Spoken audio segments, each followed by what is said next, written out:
Okay.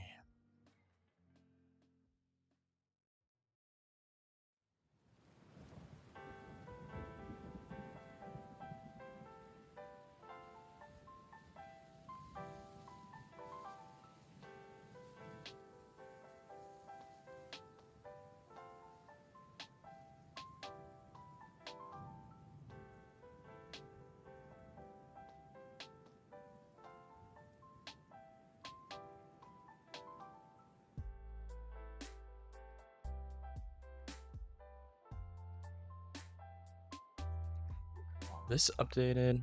Whoops.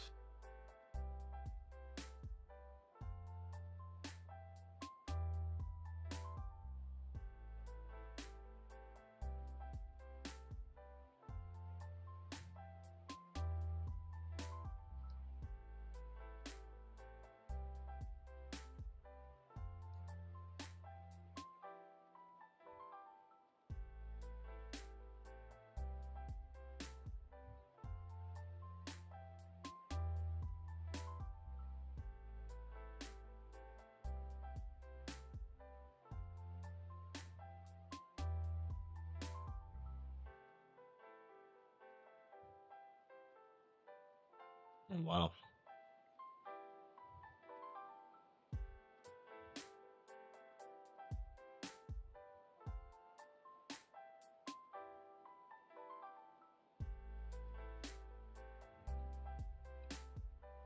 That's not very helpful.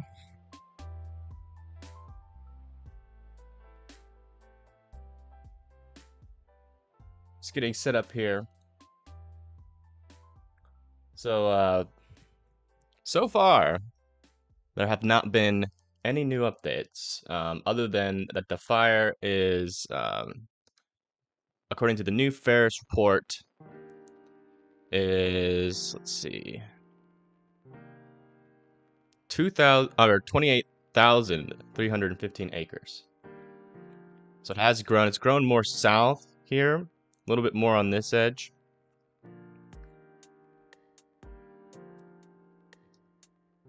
Also, hotspots are, we don't really have confirmation on these hotspots, but as indicated by satellite. You got your marshmallows ready. Your cams, they are completely covered in either, I think it's clouds. Clouds, most likely.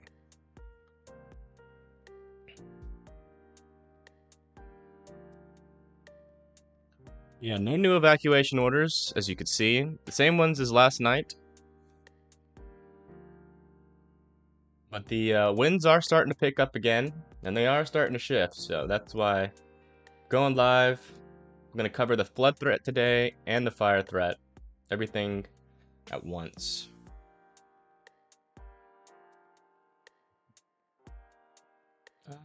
Let's do this really quick.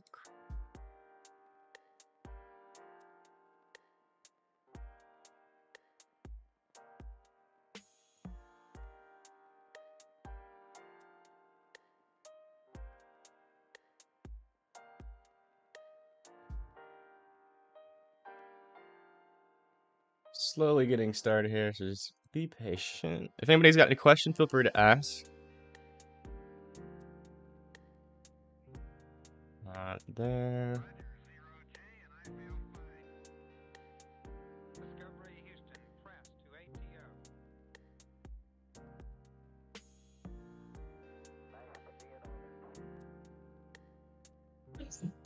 Ooh. Oops.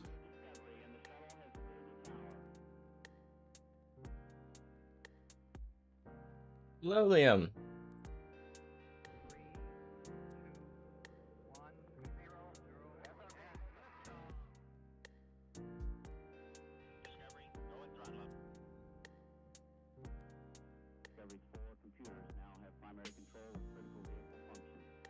You asked yesterday about Gibble Road. I am now live. I now live in Portugal, but I used to live in Hemet in the early 60s. Thank you for your covers. Thank you. Thank you for being here. All of us together really helped last night and getting the word out. I think we helped a lot of people stay informed. Whew. Slowly getting in gear here. I woke up once every hour to 2 hours last night, depending on what I saw and how fast things were moving. There was no new updates throughout the night, significant updates. There was updates on how big the fire is. It's about 28,000 acres now, so it didn't grow much since our last update, which is good. Those calm winds probably helped a lot. But the winds are starting to pick up speed, which we will go over here momentarily. And yeah. Let's see if we can go over the wind speeds without crashing my computer.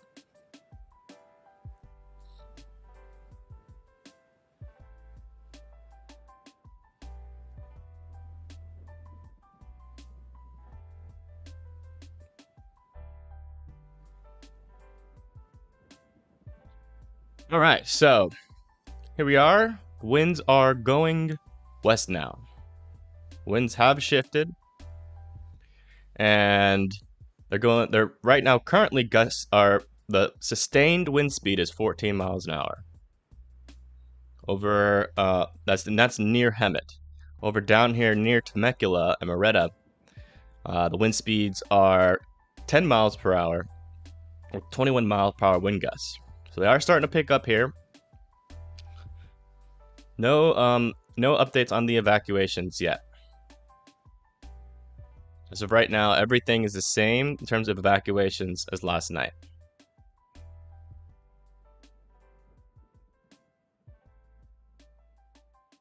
The good news is it looks like that the rain is in the area.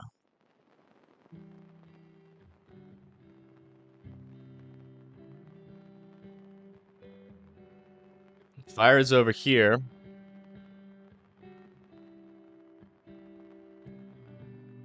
Here's that wind. The wind is streaming in front of this, like this.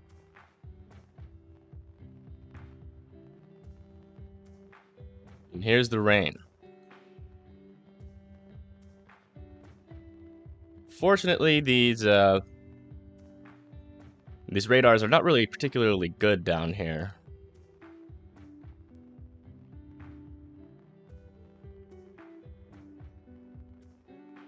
Rain or wind come first. The wind is already there. It's already starting. So the wind came first. But it seems like the rain is right on its heels. It's not a lot of rain. It's pretty light rain. So we'll really have to monitor to make sure that it is going to make a difference here. And we should start to get on the ground updates pretty shortly. Nah. Ugh.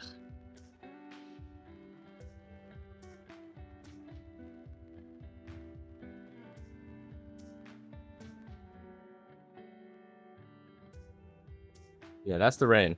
So in this area, it's very possible that this rain is not hitting the ground. You get something called virga out here a lot of times when you have these storms. So if you guys live near the area in Temecula, when this goes over, it'll be really helpful to me if you can let me know if if the rain is making it all the way to the ground. But the rain is close. But the wind is also there. So we'll have to watch it closely. That's the update on the wind and the rain. Just in case you just got here, the wind is moving west at 14 miles per hour. And 10 miles per hour near Moretta. Up to 21 miles per hour gusts. But so far, we have good news today. Let me switch over to this new, or to this thing. Bam, bam. That should be good. Yes. Okay. The good news is that there hasn't been any new evacuation orders. Oops.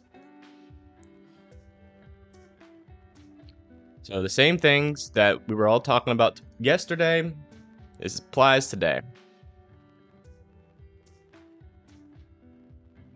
Unfortunately, our cams seem to be covered by water. Some more good news is that the humidity is higher, very high, almost 100% humidity.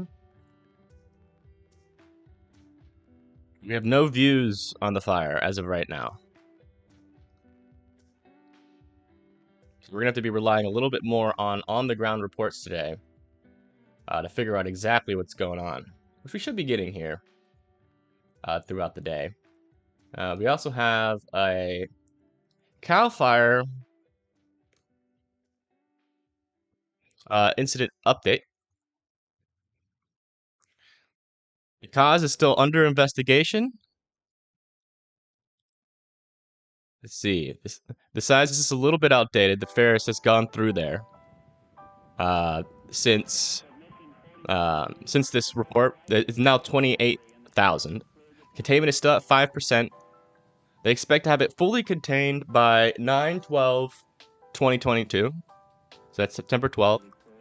First responder fatalities, 0. First responder injuries, 0. Civilian fatalities is 2. Civilian injuries is 1. Structures threatened is 18,753. Structures destroyed is 11. So it's only gone up from 4 since the last update, and fatalities haven't gone up since the last update, so that's also good. Structures damaged, 3. And this is what they're thinking over there. The situation summary. Winds will increase from the east, causing any unsecured lines to become active, especially in those on the west perimeter. Ember cast will dramatically increase as the strong 40-mile-per-hour winds enter the area. Long-range spotting over a mile will be possible with the probability of ignition of 85%. Thunderstorms with LAL 3, not sure what that means, and heavy rain will be possible during the period. Fire activity will decrease as the winds subside and rain-scattered thunderstorms continue. Possibility rain totals of 1 to 1.5 inches by Sunday night. So not a lot of rain. ERC levels will retreat rapidly from the 19th percentile. So, you live about 40 miles west of the area, and the rain is hitting the ground here and light. Yeah, it's going to need to be harder rain in order to really make a difference. Especially with, over the hot spots. Because if it's light rain, it'll most likely just evaporate before it even hits the ground, unfortunately. So we're going to need harder rain than what we are seeing right now.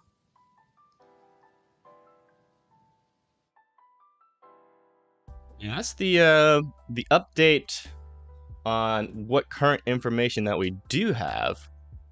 Let's go try to take a peek at the future. See if the models have changed at all, favorably or unfavorably, or if they're just the same.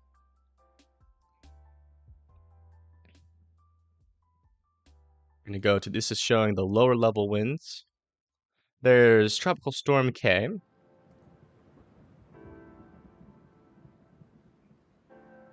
Yeah. Pretty much the same as yesterday. The winds actually a little bit more elevated near the ground than they were yesterday. So the winds are definitely going to be there today. They've already shifted to the west, and they are already picking up speed.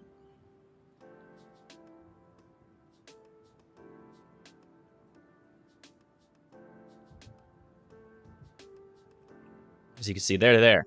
They're here. So they're going to start picking up from here. From here on out, we have got to be extremely, I guess, fast in our data relay to the public. And if you're here, it's probably a good time now, before things get crazy, to share the stream with people that you know in these areas. Because the more people that we have in here, the faster we can take this information, relay it, and get people in the know. This is the satellite view of the area. So here is Tropical Storm K. is starting to make its left veer here, which is good. And here are the outer bands that we were talking about yesterday, and they are starting to slowly move into the area. So you're gonna eat and you're gonna be back, okay?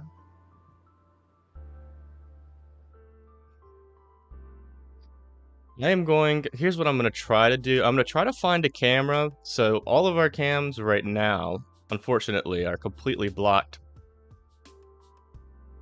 While the max wind speed up in this elevation is 71 miles an hour. So they're already ripping pretty hard in the higher elevations. So I'm gonna try to find a cam that is underneath the cloud layer. That'll be huge if we can find that. This one looks like it's lower. As of right now, all of our cams are essentially useless.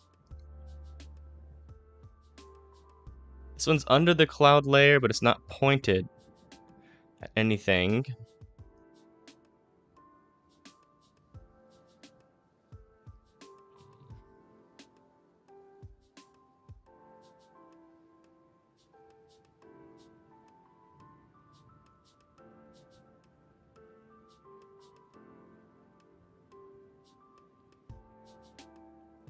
This one is covered by clouds.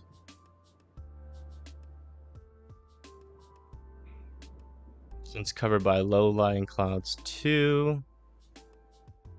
Yeah, it looks like it's gonna be very hard today to see this.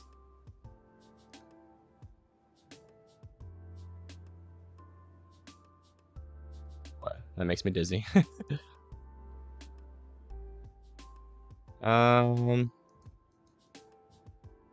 Is that it?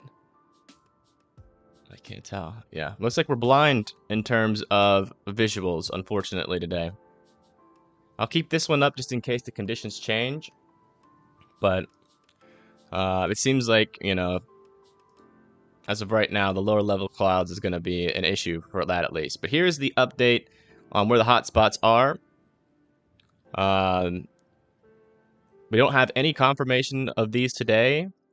This is just satellite indicated. This is not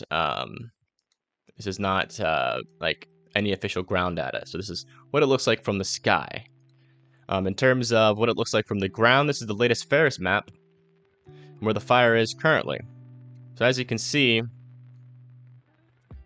it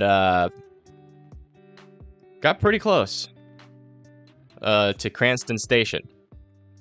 And it's getting pretty close to 74 on that side. This is probably, if this isn't put out and it's still lit, which we don't have any confirmation for, as these winds shift east, we're going to have to watch out for that. Or shift west, sorry. And here is the front, the head of the fire. And as you can see, it has expanded a little bit. And yeah, the winds are picking up, so, and they're going to the west.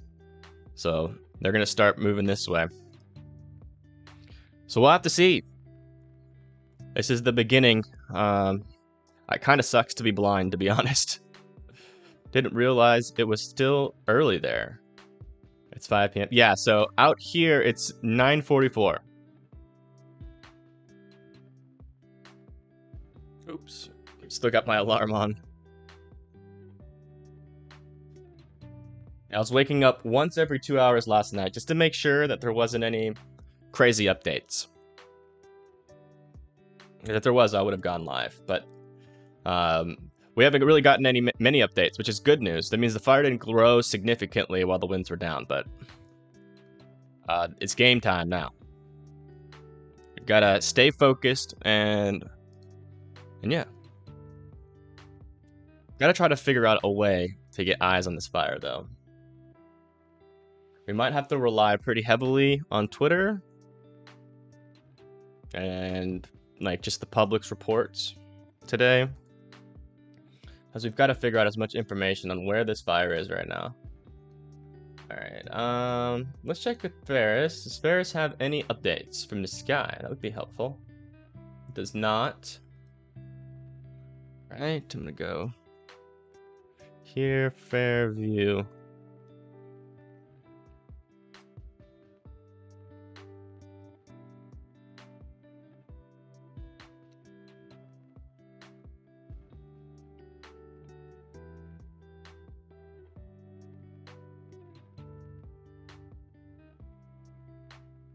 View safety zone.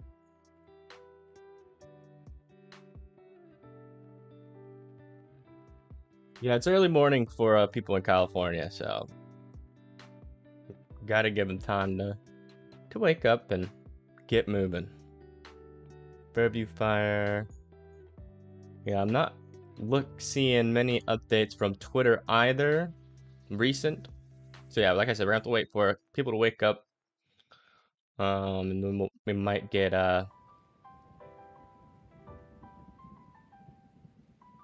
some more updates. But as of right now, we're pretty much blind, which is unfortunate.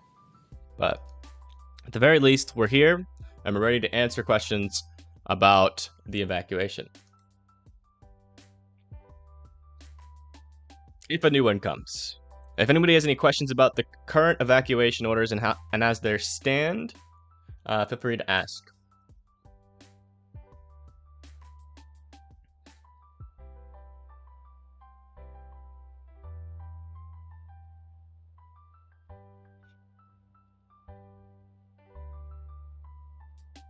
I'm gonna have to try to optimize my computer's performance as good as possible here, because our only eyes as of right now, you know, actually, I've got a little idea. I'm gonna see if there's any traffic cams in California. If we can get a traffic cam that's near one of these fires, we can have pretty good eyes on it. I mean, the traffic cams don't really update that fast, but they could give us a little better picture of what's going on. So this might be our best bet if we can find something.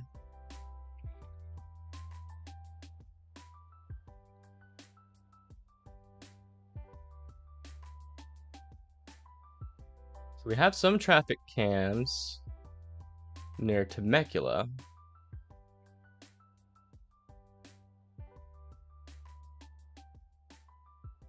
Yeah, this is a great example.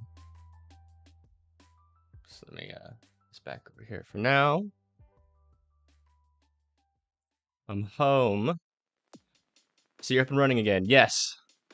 I stayed up.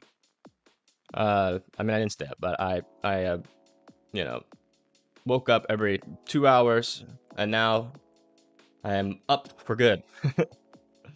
Right over Diamond Valley Lake. Curious why the red is so close to the lake. Oh, the evacuation order. Yeah, go look at what you're talking about here.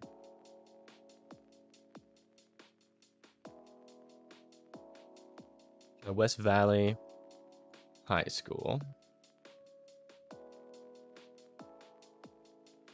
Yeah, I mean, it's just, you know, you either draw the lake, you know, on the lines, or you just, you know, quickly do that. It really doesn't matter because nobody lives in the lake. So, but around the lake, people live there, and that's important that that message gets out there.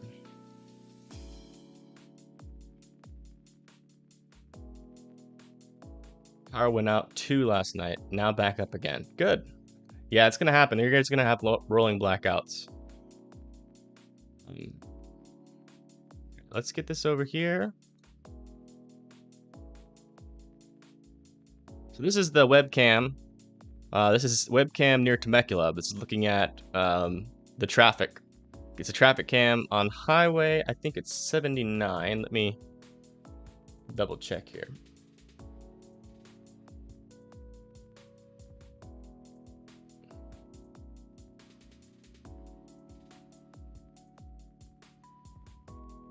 Yeah, no problem.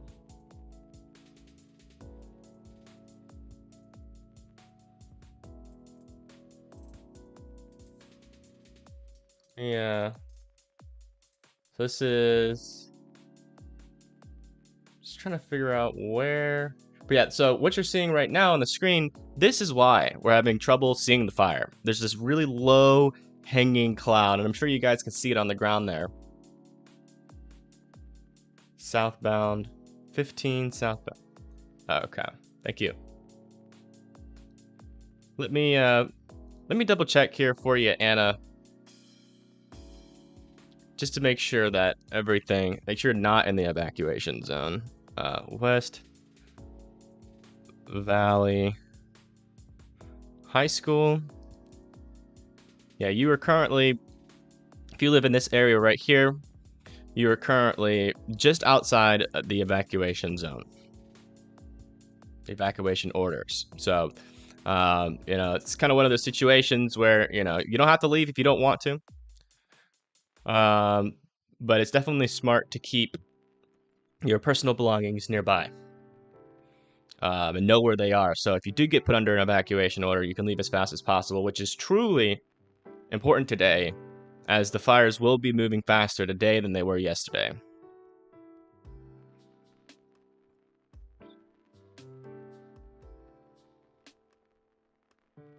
Cal Fire is parked behind my property. It's usually not a good sign, Roy. Where are you, Roy? Do we ever check on your address and whether or not you're in the evacuation zone?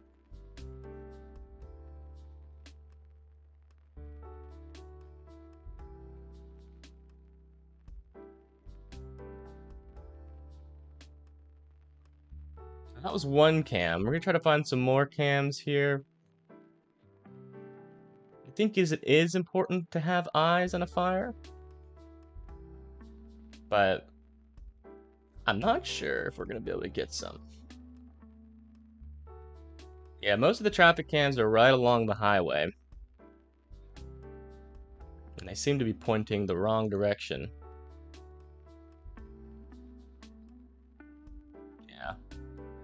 Yeah, we're just gonna be blind until that low-level clouds have a mobile communication center.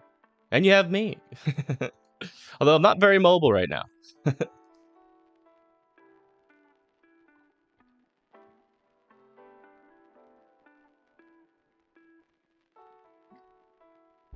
Okay. So, webcams are not very helpful today. Let's go back here. Looks like Temecula is about to get some rain.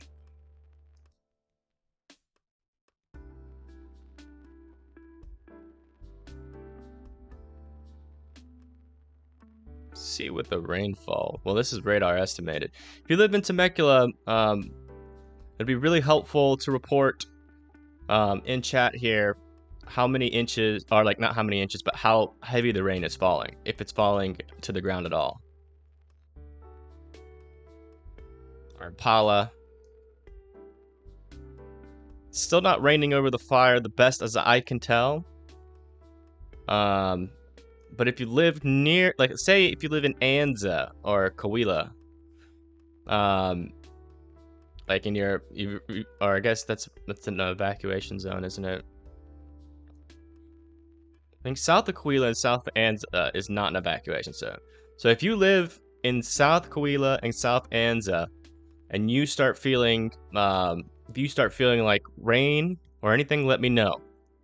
As I don't really trust this radar really well, because as you can see, it's struggling to see this way. So I'm wondering if any rain beyond this point, beyond this line, is even gonna show up, which is gonna be not helpful at all. Because how are we supposed to know if there's rain over here near the fire, if the radars, both radars, look, this one doesn't even look at y'all. Let me show you. See?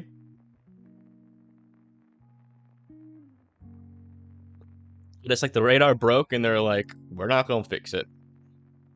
Doesn't make any sense.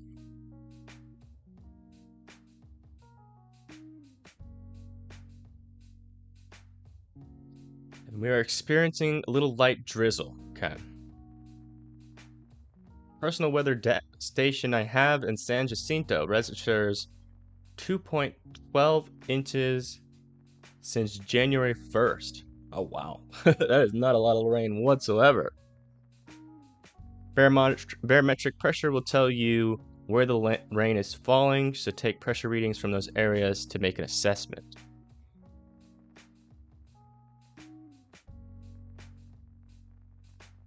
I don't think... So, you talking about the altimeter? Because if it's not the altimeter, I don't think that we have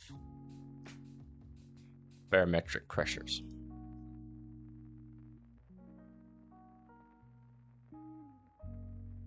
Yeah. We don't have barometric pressures, unfortunately, in this. And this, it's somewhere that I haven't discovered in this radar.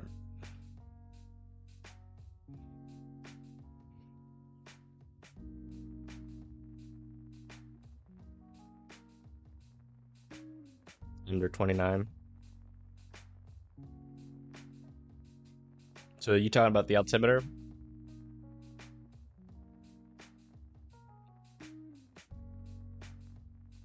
Unfortunately, we also don't have any of these METAR sites. Oh, okay. We don't have any of these METAR sites, METAR, which is these things, weather stations, near the fire. I'm just gonna hope that this radar can at least see, like, part of the fire. It doesn't seem like the rain is making it there this there. Altimeter's height, barometric. Yeah, I know. I just... So, this is not what you're talking about. Yeah, we don't have access to the barometric pressure, unfortunately.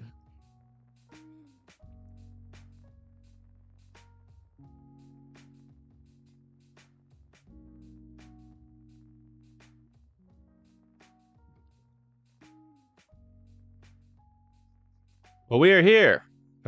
Hopefully with the mixture between reports from you guys on the ground, no rain in Hemet yet. Okay, that's helpful.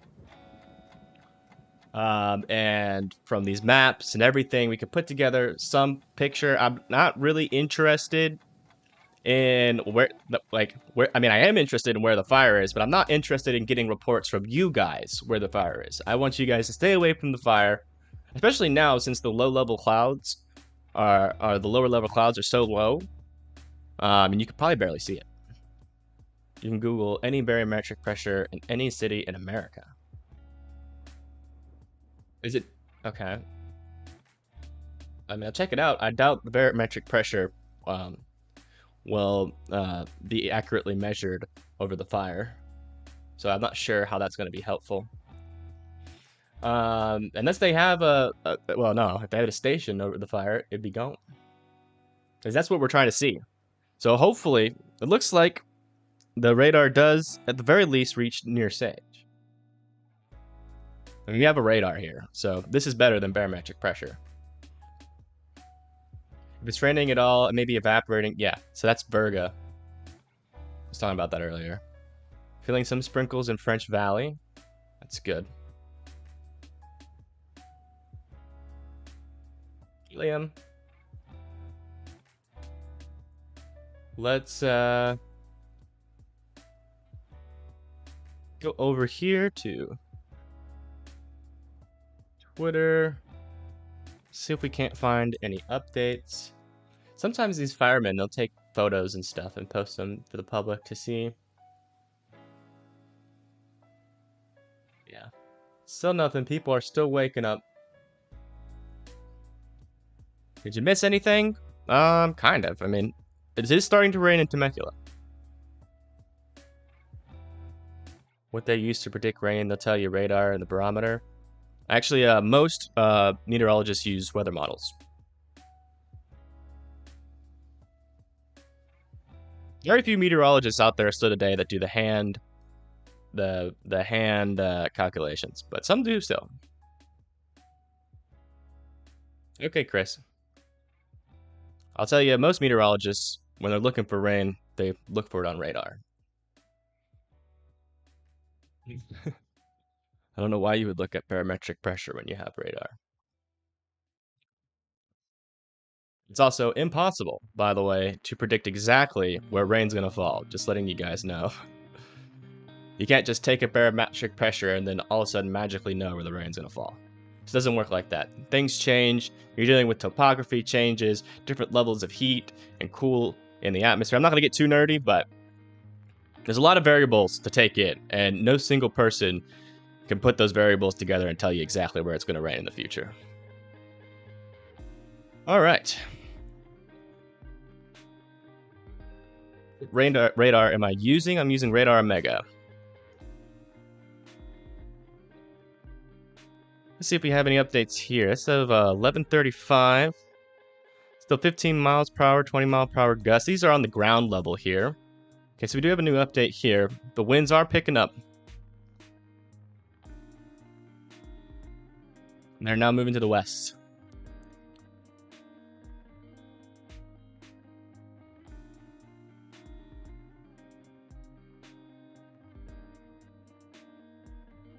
I have a map of the hotspots. We're just monitoring for the rain right now. The hotspots aren't really helpful right now because we don't have any confirmation on it. And the data on the hotspots is 6. I think, no, like, well, let me make sure. Saying the accurate information here. They are, yeah, 6 to 12 hours old. So, you know, this map data on the hotspots is not really helpful as of right now. So we're trying to have on the ground, trying to find on the ground data here. But it's kind of difficult because we've lost one of our cams, or we've lost all of our cam views. Because of the low-lying clouds. This is just the hotspots that have been measured today. So I think it's safe to assume that they're still there, but, you know, in terms of like where they're growing and going, we definitely need more information on the ground to figure that out.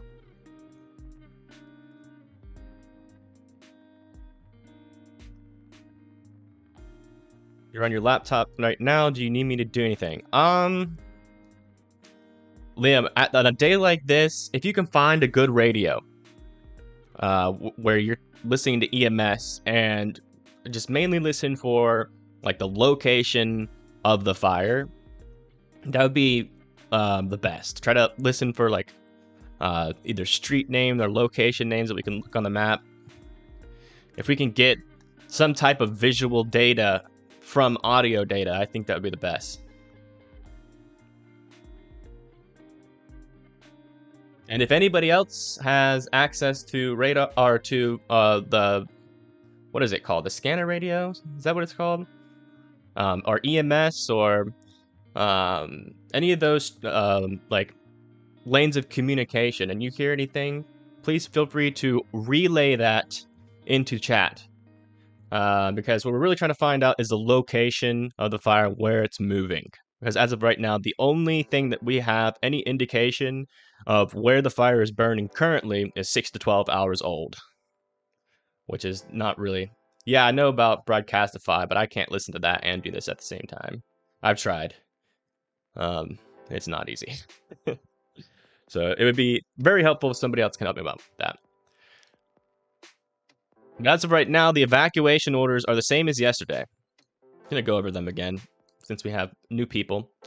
If you live near Skinner Reservoir, east of Washington Street, up to Diamond Valley Lake, Rawson Road. Huh. They extended this area, actually. I just noticed that. Okay, so this is a new evacuation area, I think. Because it was on Rawson Road. They typically, when they do an extension, as you can see these red lines, they'll put it down. But this wasn't all the way to Diamond Lake last time. At least we looked at it when we looked at it yesterday. So this is actually new information here. So I'm going to go over this first. If you live near Palm Ave, Mojo Way, Haminga, or Horning Road, Curtis Road, over to Diamond Valley Road, that's basically the northern part of that evacuation. Very south Lion Street, or Lion Ave. South of Diamond Lake, near the Rawson Mountains. Rawson Road, anywhere from Rawson Road down to Skinner Reservoir, basically draw a line there. Then East Benton, Mesa Road, Glen Oaks, De Portola Road, Glen Oaks Hills, over to Sage Road, with 79 being your reference from the south. So anywhere north of 79, west of Sage Road, and east of De Portola. Cahuilla Road, or 371 going northbound, and then west. Wilson Valley Road, all the way over to Lake Riverside. Basically, this little box, and I don't know what road this is. It's not labeled. So we're not going to end it right there. It extends into Cahuilla, north of Cahuilla, north of Anza, with a boundary being on 371, so north of 371 and west of 74. Info by Commando 3. Okay. Wind ain't the best out here. CAL FIRE website has live maps. Yeah, so this is a Ferris map overlaid over Google. This is the best indication of where the fire perimeter is, but in terms of where the fire is actively burning, do you have like, did they update where the fire is actively burning on that map you're talking about, Kenny? Because if so, that'll be a very good resource for us. And I'll report to you ASAP. Thank you, Roy. Check fire flight radar 24. You can see where they're making drops. Okay. I do not have access to that right now, but I might check that out later. How you guys feeling about evacuation chances for Temecula? You know, I'm not gonna talk about chances, but what I will say is that the winds are picking up, and they are moving west now. So everything that we have predicted thus far is starting to happen. And, you know, it's really just depending on when that heavy rain comes. So let's go look at the radar here. So the fire is over here, south of Hemet, just north of Sage, over in this area, just north of Anza and Cahuilla. And Temecula is starting to get very light rain, but that's not enough. It's not enough rain. And the fire, unfortunately, is not getting rained on. So the fire is still going to be burning pretty good. And the winds as of right now, as the latest update, at 11:35 or 9:35 y'all's time, is 15 miles per hour, 20 mile per hour gust going to the west. So, you know, from here on out, this is when we're going to start to see that more extreme fire danger. They're doing a briefing right now. Is it being covered through wind and lightning but no rain? Okay, so you're getting Virga. Splat the Goat. If you can tell me where your location is, that'll be very helpful. Are they doing that briefing on like through a news channel, or is it like a government website? Because if there's a government website of it, we can watch the briefing without getting copyright strike. But if it's through a news channel, we can't watch it.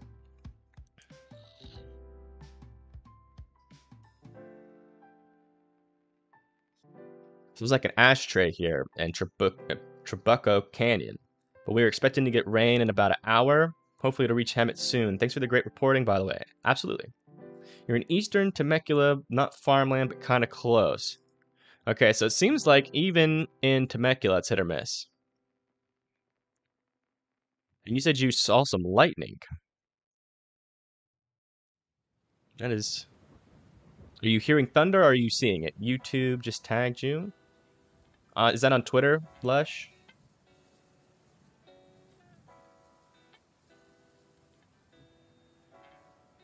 Okay, so this is a Cal. Okay, we can watch this. We're gonna watch this. Morning, my name's Justin McGough from the operations section. Morning, my name's Justin McGough from the operations section chief for the Henderson Friday review incident. And And this is your Friday, September 9th briefing on the Fairview incident. We're going to Thank start you, up in Branch 1 in Division Lush. Alpha, which happens to be the northern end of our fire, Division Alpha Bravo. Our key today is, again, bring those pockets of fire that still remain in some of those canyons that are intermingled in and around the orange groves and the homes down to existing road Turn this system up for you or guys. dozer or hand line that our crews are going to place in there today as well. Okay, and we're going to move into Division Delta on Rouse Ridge. Rouse Ridge is partly some direct control line and indirect control line that we are going into a fuels treatment, continuing to open that up Never mind. to use it as primary control line. I don't know why it got all tiny. Fire as it starts to advance towards Mountain Center and Garner Valley. Some issues there is the moisture that comes in later on tonight and some of that tracked machinery. We need to be cognizant of accomplishing the work there with the expected fire behavior that we have, but also be in the position that those people don't become part of the problem because we have heavy rainfall and they're unable to negotiate the existing road system. Yeah, I'll try. Get to an area higher ground or out of harm's way into a safety zone. As we start to move around to the south end of our fire into Branch 3, Division Foxtrot, and the Anza Trip Is that Flats better? area. If you live in SG? that area, you're going to see an increased fire department presence there. As this fire starts to progress out of Batista Canyon to the south, we want to ensure that we have fire engines in place. We have the familiarity while we still have good daylight out there, and we have crews that are continuing to place control lines on both the National Forest and State Responsibility area and through the Yayo Flats area and around the Kauai Mountain and in and around down into Reed Valley and Red Mountain in the Sage area as we start to transition from Division Foxtrot into Hotel in Lima. Division Hotel in Lima has been very challenging as fire has moved off of Red Mountain down into and impacting Red Mountain Road, Minto, Reed Valley Road, Stanley Road. Prolonged firefight again last night with fire impacting homes that have been under an evacuation order for 3 days now. When the fire impacted those homes, those residents called 911 because they were trapped by fire. We had to stop our operation. We again had to put firefighters in harm's way to remove people that had chose to stay home in an area that had been under an evacuation order for 3+ days in there as well. Notice to the public is please. As you just heard, so when these firefighters are fighting this fire and you stay and don't leave and they see that you're there, and the fire is coming near your house, they have to stop putting out the fire to remove you from the evacuation zone. So when you stay behind in these evacuation orders, we've had some people that come into the chat and say that they're staying into the evacuation order and keeping their eye on it. If the fire moves fast, and you could actually ruin some of the firefighting of the firefighters, and that's not the benefit to the public whatsoever. So this is the number one reason why you should evacuate when an evacuation order is ordered, because then you're not going to be ruining any of the firefighters' attention to the fire. Instead of them having to save you, they can focus on the fire, which is a benefit to the public. So again, if you're in any of these evacuation orders, and he's about to say this, you need to evacuate. Not just for yourself, not just for your life, but also for the people around you. Please, please, we take these evacuation orders very, very seriously because we know what we are doing, taking the public out of their homes and displacing you.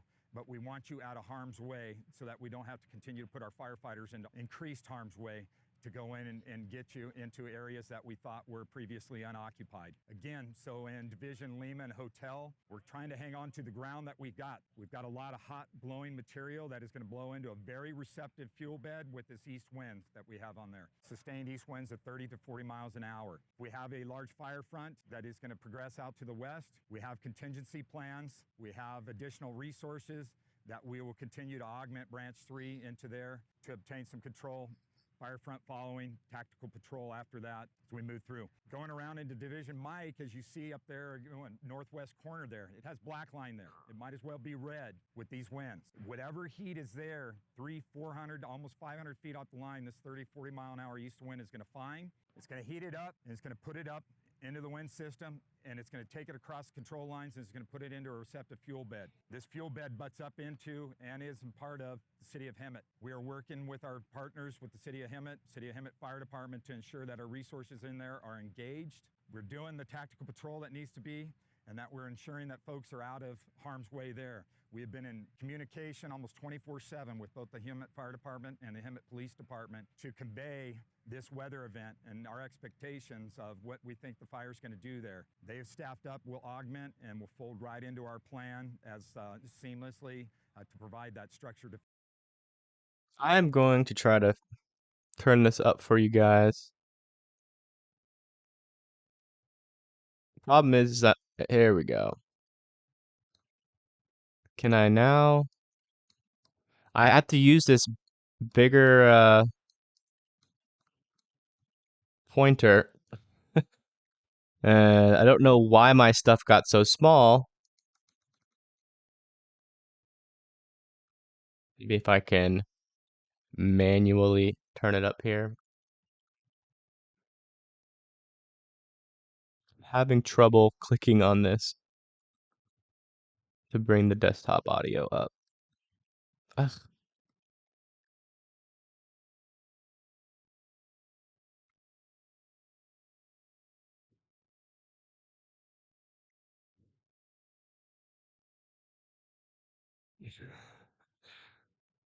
Oh.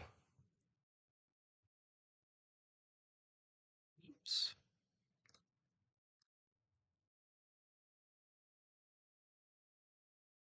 What happened there? Sorry, technical difficulties.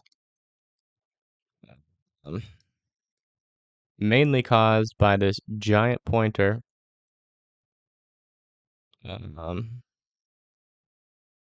Redo. And then pull this up.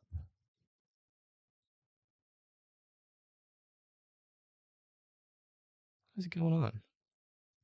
Fence in and around the portion of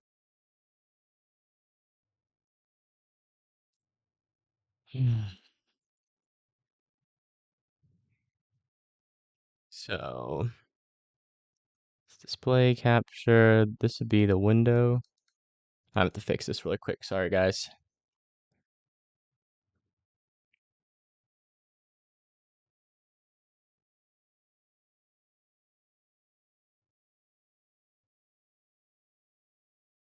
Okay. So there's that. Now, can we turn up the audio on the desktop? I really want to get this right.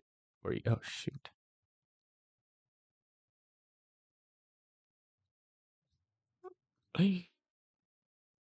I'm so sorry. Oh, okay. I got to go up a little bit. There it goes again. Okay, I figured it out. Okay, this should be louder.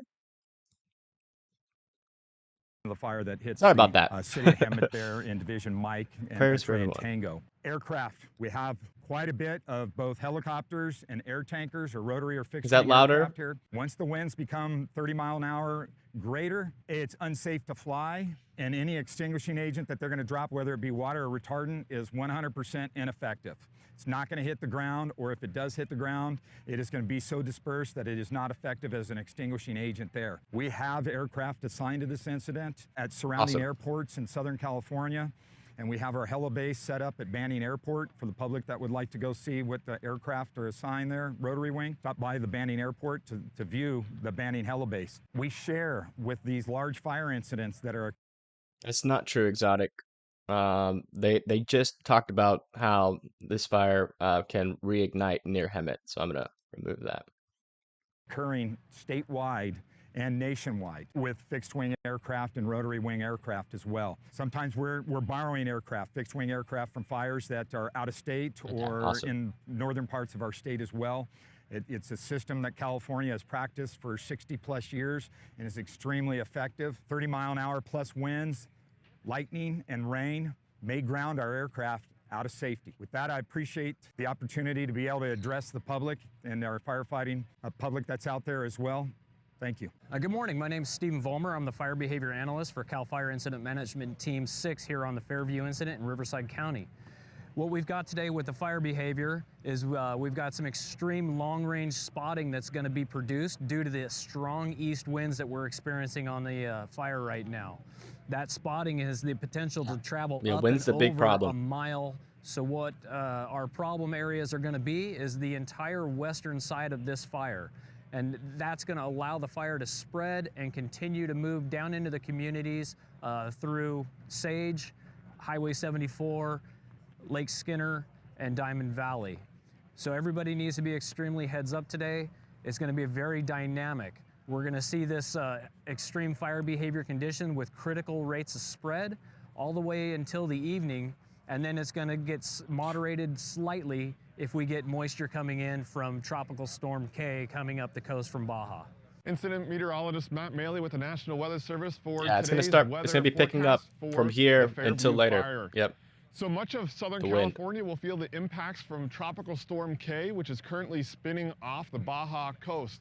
The main weather So what they said earlier in this video, Sean, is that some of these hot spots near Hemet and over here, although they're like you can't really see very visible flames, there's still smoke coming off and there's still heat there.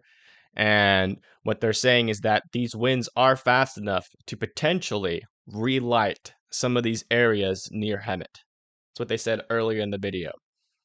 And so they're going to be watching that.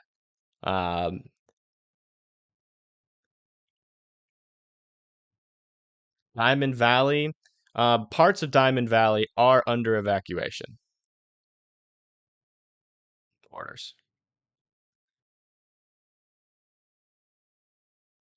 I mean, Exotic, it's not guaranteed though. I mean, like they've been saying during this video, this fire danger today is going to be extreme. Like the behavior of the fire is going to be extreme. It's going to grow fast. And, that does make it a lot harder for these firefighters to fight it. So I wouldn't put all your faith, like if you're in the firefighters, if you're in evacuation order, there's a reason why the firefighters put out that information, and there's a reason why you should listen. Mainly because, your life is more important than your property. But down here, we are mostly city, no dry bush. Yeah, but buildings. And with winds this high, if a building's burning, all those ash that gets carried in the air that's still on fire, it can light other buildings. I've seen entire neighborhoods burn down just like that. So these winds make it extra dangerous, and that's one of the other things. Is like, when you get an ash or you get an ember that's still lit, traveling, at 20 to 40 miles an hour, it can go pretty far. And so the spot fires, yeah, embers, sorry. So spot fires can be caused further out in front of the fire, and so it's not going to just be the line where the hot spots of the fire is that's the most dangerous.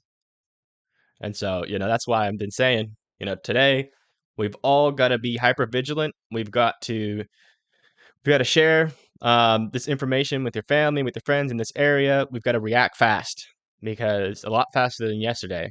Well, we didn't need to react too fast yesterday, but today is hazards that firefighters are going important to time. face today are twofold. The first is winds. We're forecasting very strong east winds to impact much of the region, including the Fairview fire. Sustained winds out of the east of 15 to 30 miles an hour with gusts of 60 to 70 will be possible at times. A high wind warning has been issued by the National Weather Service out of San Diego. That is in effect until tonight. Winds will slowly diminish during the overnight hours into early Saturday, but that's as we transition to our next weather hazard, which will be thunderstorms and rain. That moisture from Tropical Storm K will continue to move northward through Southern California, bringing showers and thunderstorms to the region. The concern there is we could get a lot of rain in a short amount of time, leading to flooding concerns and debris flows around the fire. So a flash flood watch is currently in effect, which was also issued by the National Weather Service out of San Diego. So simply put, it's going to be a very dynamic day across the fire, with wind and rain being the main concerns. All right, straight from Cal Fire.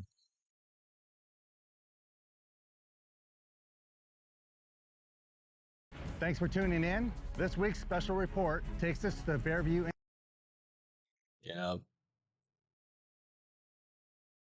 We're gonna have extreme fire danger today. So if you guys are still in this area, which I'm sure there's 1 or 2 people still in the evacuation area, or possibly more over here, like any of these evacuation areas, because they're saying that some of these fires back here can get relit by these winds. I mean, you're talking 50 to 70 mile per hour gusts. It's very rare to see those types of winds go directly over a fire. We'll just put it that way. And this fire behavior is going to be very unpredictable, and everybody just needs to stay vigilant. And what that means is that as soon as an evacuation order or warning gets issued over your area, you need to start moving, because there is going to be issues with traffic here in Temecula and Marietta if an evacuation order is issued for this area. Rushing to the fire from Menifee, yeah. I'm glad you evacuated, Sunshine. Getting on and off drizzles here in Temecula might be a good sign for rain later. It could be, but that's not enough rain. So we're looking here, as you can see, you have the rain edge here, which is none of this, basically all over here. None of that's making it to the ground. Just this yellow area is probably making it to the ground here. And if it is making it to the ground here, it's very, very light. But none of this, unfortunately, is over where the fire is. So we're going to be watching all aspects of this. And in fact, now that we have rain here, we might be able to get some information on how fast the winds are moving. So we have, how far away is this from the radar? This is a little bit higher up. But over here in Puma Valley, 31 mile per hour winds. Right in Temecula, about 6 to 8. But these are higher up. So, I can't tell you exactly that those are making it to the ground or not. Driving, that's crazy. Okay, wow. Lots of chats rolling in. I might have to turn on slow mode, depending. Oh, wow. Okay. Yeah. Depending on how fast the chat gets, I might have to turn on slow mode. And so if that happens, you're probably going to be able to chat like once every 5 minutes. But what that's going to allow to happen is everybody's going to get one question. And instead of like one person being able to chat 10 times in a minute, while the other person who wants to ask an important question just puts one their entire time that they've been watching. So I'm if the chat moves too fast, I want to be able to answer all of y'all's questions. So I might have to put it on slow-mo. I'm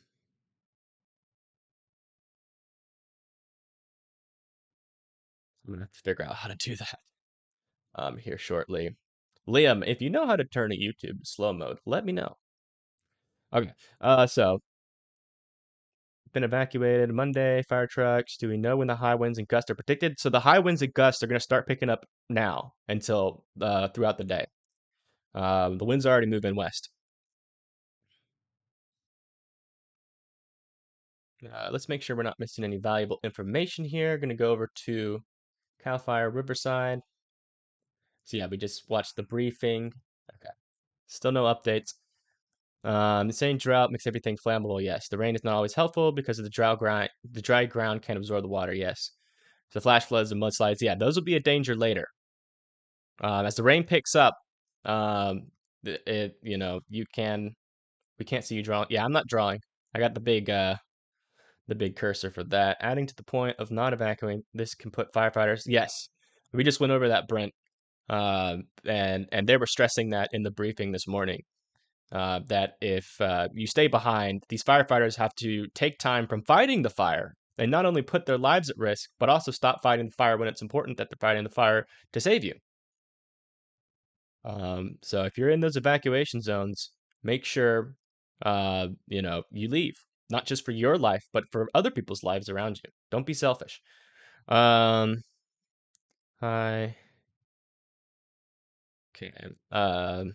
Yeah, I know. I forgot where to go. Starting to rain west of Washington. Yeah, Liam, if you could just like if you can research that and put it in the Discord, that'd be very helpful.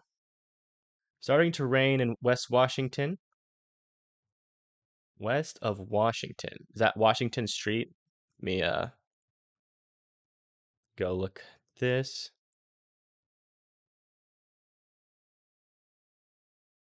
So Washington Street is near French Valley. There's Temecula. Washington Street. Yeah. So you guys, it seems like you need about 20 to 30 dBZs for the rain to actually hit the ground. But again, that's very, very lightweight rain, and it's not over the fire, unfortunately. Heavy rain here in French Valley. Still no rain in Lake Riverside. Okay, that helps a lot, actually. So, because this radar only goes, it's only going to be able to see this area of where the fire is and everything. Because for some reason, it looks like it's broken. As you can see, not really getting any data east of this radar and northeast. Which is frustrating, but, you know, with these on-the-ground reports, we can figure out stuff. So, no rain over in Lake Riverside, which is near Coahuila. Yeah, which is near the fire. I'm in West Washington. Oh, by the way, if you're in Lake Riverside, Sarah, you are in an evacuation order if you're north of the highway. There's so much ashes in Menifee. Where's Temecula? All right, so Lake Riverside is right here. If you are anywhere west of Lake Riverside, Sarah, you need to be evacuating right now if you didn't know that. There's so much ashes. Where's Temecula? Temecula is over here, and it actually extends into near Glen Oaks. So some of Temecula is already in evacuation order. Can confirm rain in Poor Row in 79. Okay. It's close to the fire, but not close for danger. Let me turn down the desktop audio so next time I play something, it doesn't like break our ears. Okay.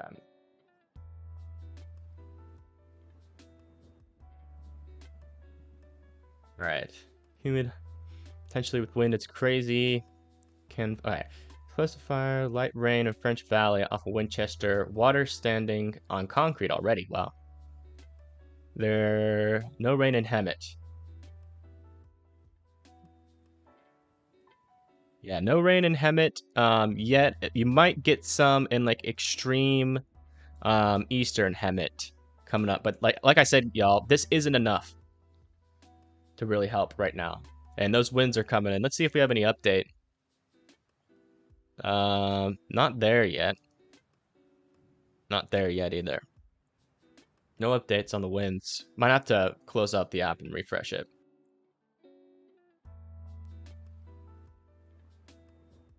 Yeah, go over to here.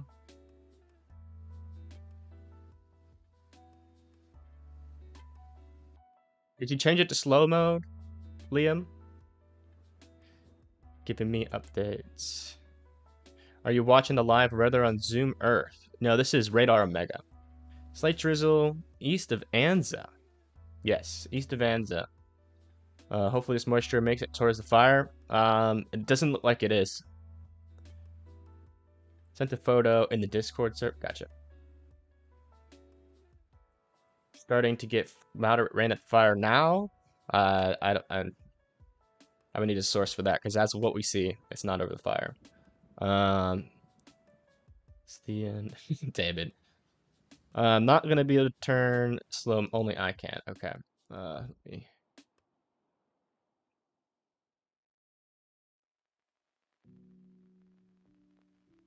Gotcha. Thank you for that. I can do that right now.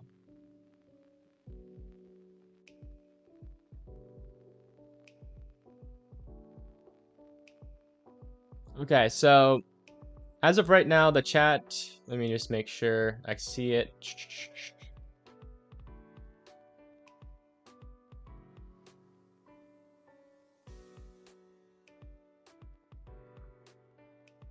Chat is manageable. I can manage the speed it's going right now, but if it goes much faster, I am gonna have to turn on slow mode, which basically just means you're gonna have to think a little bit more about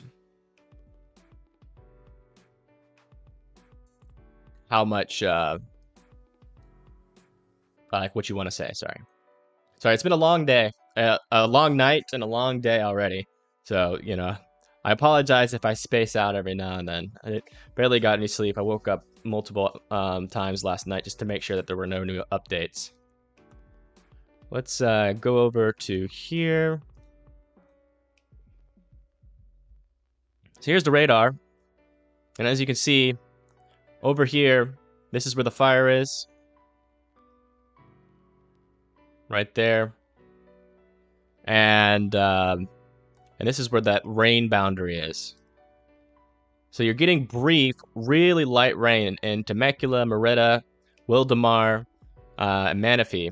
But unfortunately, none of it is making it to Hemet. None of it is making it to the fire. As of right now, that is the update. And the winds are picking up. More rain later, it's very right. Yeah, it should pick up going into the later evenings. I hope it does. It should. I mean, that's what we're expecting. Is it for such rain to eventually make it to the fire? But as of right now, that is not what's occurring. Yes, it should get heavier. That's what the models are saying. Did you only get 2 hours of sleep? No, I got like 6 hours of sleep. I woke up and just checked everything just to make sure there's no new updates. Can't all the... Yeah. Okay. That's the latest update on the radar. Let me see if we have any more data here we can access. Not yet. Well, it is saying 23 mile per hour wind gusts. So the winds are picking up. And they're moving west, so.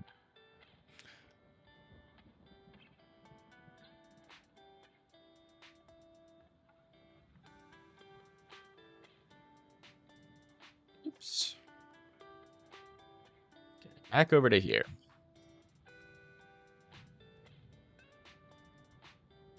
Again, if you have any questions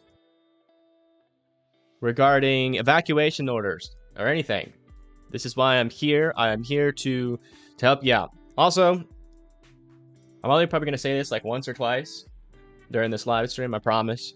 But when people search into YouTube, the algorithm ranks these videos depending on how many likes, whatever it has. So if you could like the video, that'll help. So when somebody, if they're in this area, searches Hemet Fire on YouTube, they'll be able to come here where you guys know that we have some accurate information and we're answering important questions.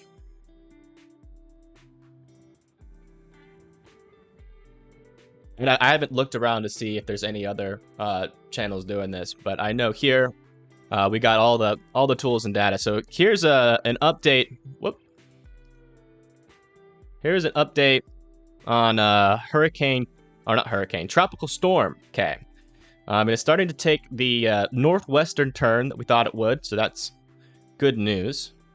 And here are these outer bands starting to make it into the Hemet Fire area, and that's why we're seeing this rain on radar.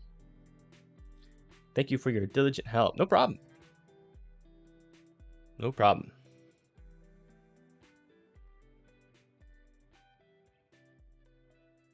Okay.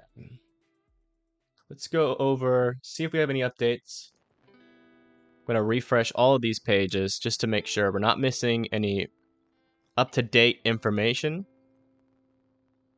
Okay, everything's still the same. Gonna check Twitter, see if we have anything more from Ferris or CAL FIRE. Nothing more from CAL FIRE. Let me look at Ferris, which is a plane that has an infrared camera. It flies around and it really shows where these fires are located and burning the hottest. Is the fire moving more west? We don't know right now. We don't. Here's the problem of today. As of compared to yesterday. So yesterday we had cams that were looking directly at the evacuation zones. Today those cams are shrouded by heavy cloud cover, lower level cloud cover. So unfortunately, we don't really have much eyes on the fire. All we're gonna have is the ground reports from firefighters. The random reports from public, and we're gonna try to piece it all together. But as of right now, this is past 6 to 12 hours. So this is 6 to 12 hours old. This is all we have. This was the biggest hotspot 6 to 12 hours ago. But we don't know how accurate this is yet, because this could have totally changed within the 6 to 12 hours. So we're struggling here to find data, but we are going to try to find it as best as we can.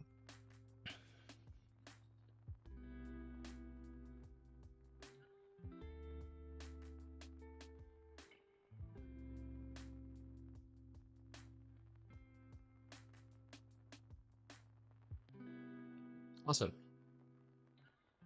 Yeah, I mean, it's tiring to cover these fires. It's good to have as many people as possible relaying the information. I'm not going to tell you to stay here over there. It sounds like she's got a lot of fire experts, which the good news is they might be able to get some pretty valuable information. So when she comes back, it's up to you guys. But we're just here mainly. I'm here to answer, the evacuation questions, try to find helpful information. Maybe me and her can tag team here, because I'm really good at finding news on the ground if it's out there. I'm sure she is too. That's good. You said she's covering the mosquito fire focused. Okay. That's good.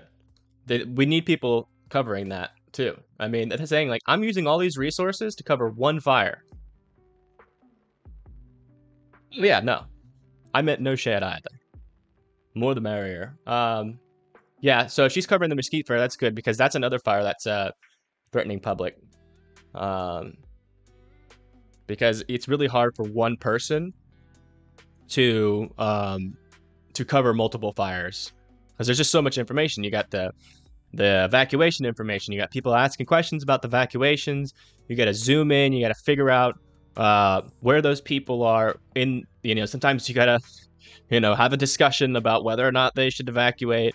You got to try to find information on the ground as it updates. So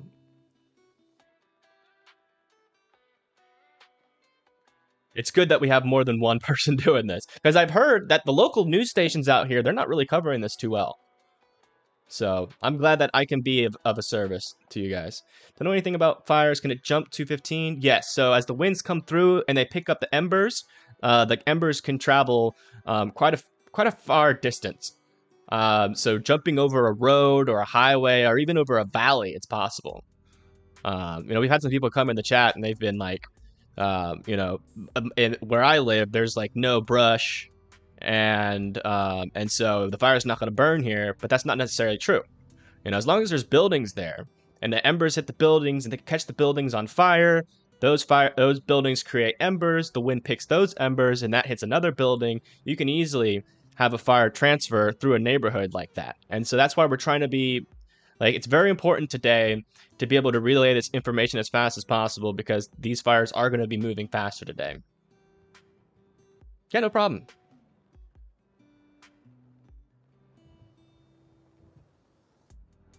Saddleback Mobile Home Park in Hemet evacuated. Let me see. Saddleback Mobile Home. It's under an evacuation order. I haven't seen anything online yet of whether or not it has been successfully evacuated or not.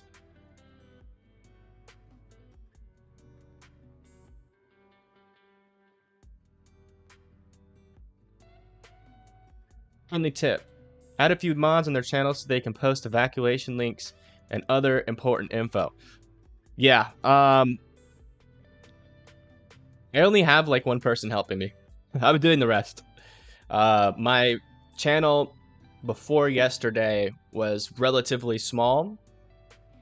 But the problem is that I just haven't had enough time to organize anything, because yesterday I live streamed like 9 hours, and today I essentially just woke up and live streamed. So there's going to be more organization in the background after hopefully this fire calms down. But until then, we're just going to have to kind of run with what we got. The local news station in Los Angeles, we're out in the boonies to them. Yeah. You're on Chad's, not too far. Not too far from the mobile home park. Okay, we're already evacuated. Yeah. So that mobile home park is in evacuation order. You know, which basically means time to go. Not basically. It does mean time to go. Yeah, winds gusting up to 60 to 70 miles per hour, they said, is possible at times.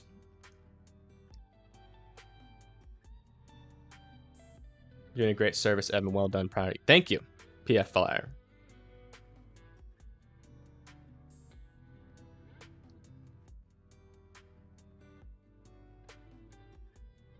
So no updates from Ferris. I'm gonna have already gone. Yes. You know, you still have time. But that time is running out if you're still in these evacuation orders. You need, like, you should have left yesterday. These evacuation orders have been out for hours. It's time to go. If you're in any of these areas near Skinner Lake, Valle de Caballos, Glen Oak Hills, north of Anguanga, Lake Riverside, Chihuahua, Anza, you gotta be gone. It's time to go. You're not gonna have enough time to react going forward. Things are about to get extremely dangerous out there.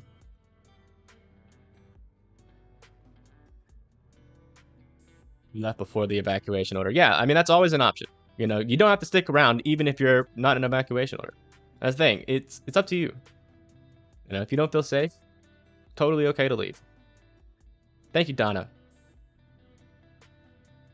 Please bring your pets with you if you are evacuating. Yes. Also, if you're evacuating into a place that doesn't allow pets, there are services near San Jacinto and other animal services that will help take care of your pets if you can't house them with you when you go and evacuate. Because not every place is going to allow you to bring your pets, unfortunately. So there are options, though. I'm in Hemet, California, and it's scary out here in Hemet. Yeah, it's pretty scary. But we just need to listen to the evacuation orders. When they come out, and everything will be fine. People on the ground, they know what they're doing. Cal Fire is some of the smartest and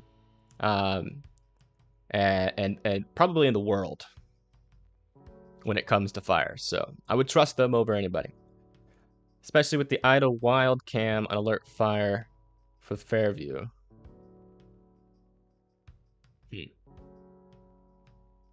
Hey, Austin. Or Rogue, how you doing? ASPCA, San Jacinto is taking small pets. Yeah, they are. I'm kind of wary now about this area, though, because in the fire briefing, they were saying that some of these areas that, are still smoking, but you can't really see visible smoke. There's still heat and fire and flames burning, just very, minimally. And these winds can spark up some new hotspots. So I'm a little bit more hesitant about the Hemet area today than I was yesterday. Thank you. You're in California. No, I used to live in California. I used to live in Los Angeles a couple years back. So I'm familiar, especially with this area. If you are in possible place to under evac warning, don't leave your pets. If you leave your house, the evac might change to mandatory, and you will not be able to go. Yes, exactly. Just like, especially if you're in like East Hemet, near Marietta, near Temecula, French Valley, Dutch Village. You know, it's a good practice right now, just to make sure all your personal items are nearby and everything is ready to go, just in case you do get put under an evacuation order. According to the officials on the ground, you don't need to evacuate yet, but when those orders come out, you don't want to be scrambling and trying to find everything, especially with how fast this fire can move. So, and that includes your pets. So make sure your pets are nearby. You know, if you have a cage, go ahead, put them in the cage. Just so that you can take them really fast when needed and you don't have to chase them around the house. Because, you know, when you're moving that fast, putting all this stuff together, pets can get excited. I know mine does.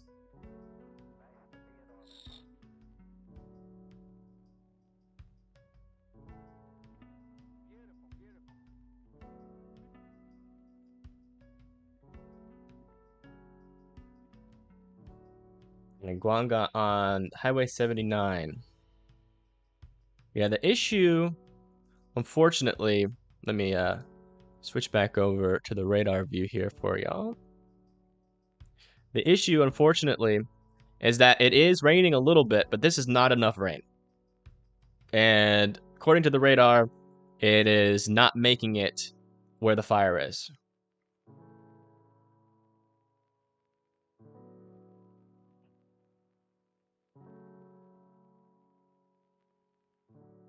So, and that still stands, unfortunately, as of right now. Yeah, it's barely sprinkling. That kind of low rain, even if it did hit the fire, would evaporate before it even hit the ground because of the heat coming off of the fire. So, yes, I remember the fires in Australia. Those were insane. Make sure you know how to operate a garage door manually if the power goes out. That is also true. That is also very true. Rail dog. That is a very important thing. So, if the power goes out and the fire is making its way to you, and you don't know how to open your garage door, and your car is in there, you need to know how to open your garage door manually. So, if you want to take some time to go practice that, learn how your garage door works, figure it out, and then also, you know, if you don't know how to do it, YouTube it. It's time to learn, just to make sure that you have all your I's dotted and your T's crossed.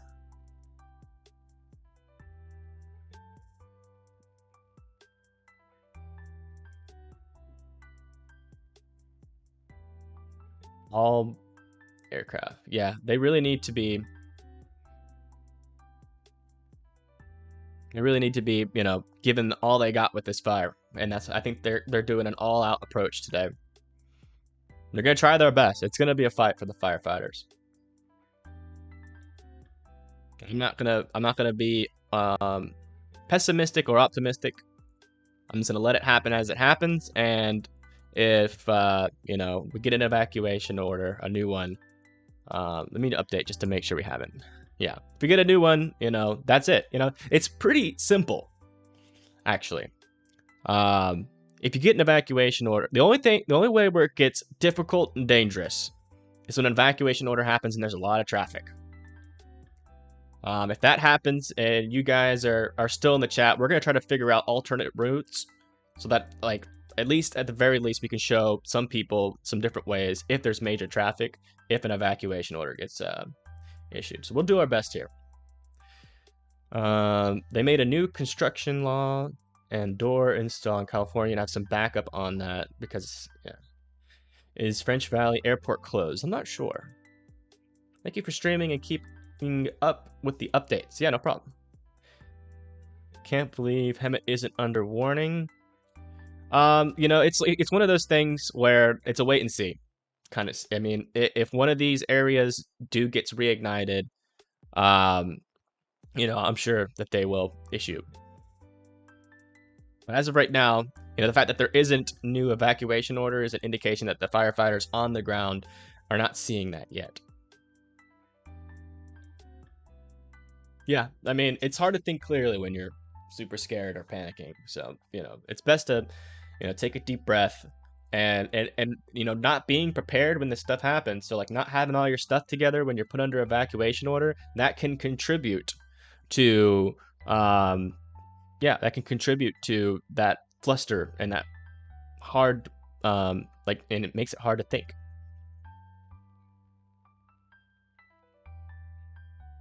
All right, y'all, I am going to take a brief moment since we don't have any super, just to take a quick bathroom break. I'll be back in like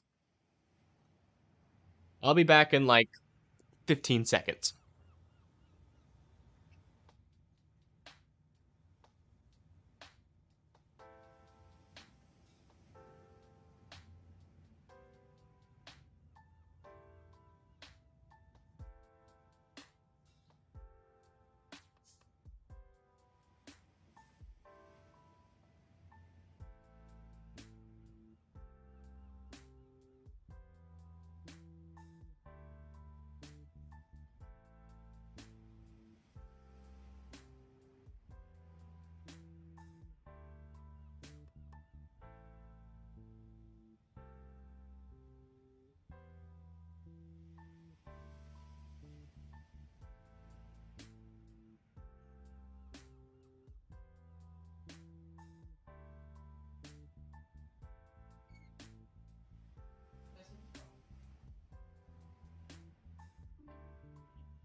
All right. I'm back.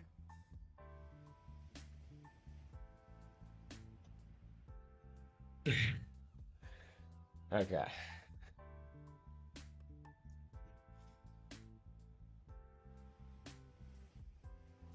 Okay. Starting to get off and on light rain near Winchester and Benton.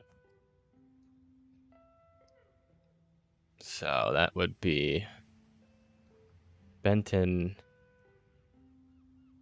It's near here, Benton. So.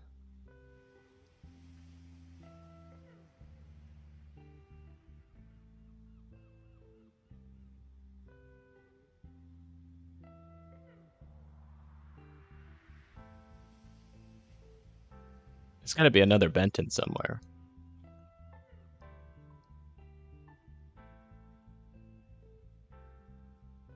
All right. Just describe. Thank you, Alex. Number one question will. It is a tropical storm right now, and it's not going to hit this area directly, but the outer bands will. And yes, it's going to bring 20 to 40 mile per hour sustained winds and some gusts up to 50 to 70 miles per hour. So yes, this will increase the extreme fire risk, and also there's going to be some pretty crazy fire behavior today. Winery workers are still working outside because it's harvest time. Is this? I mean, if they're not in the evacuation area, I don't really know the legalities of that, to be honest. What is the current situation for Mount Center near McGaw Road? Let me look that up for you.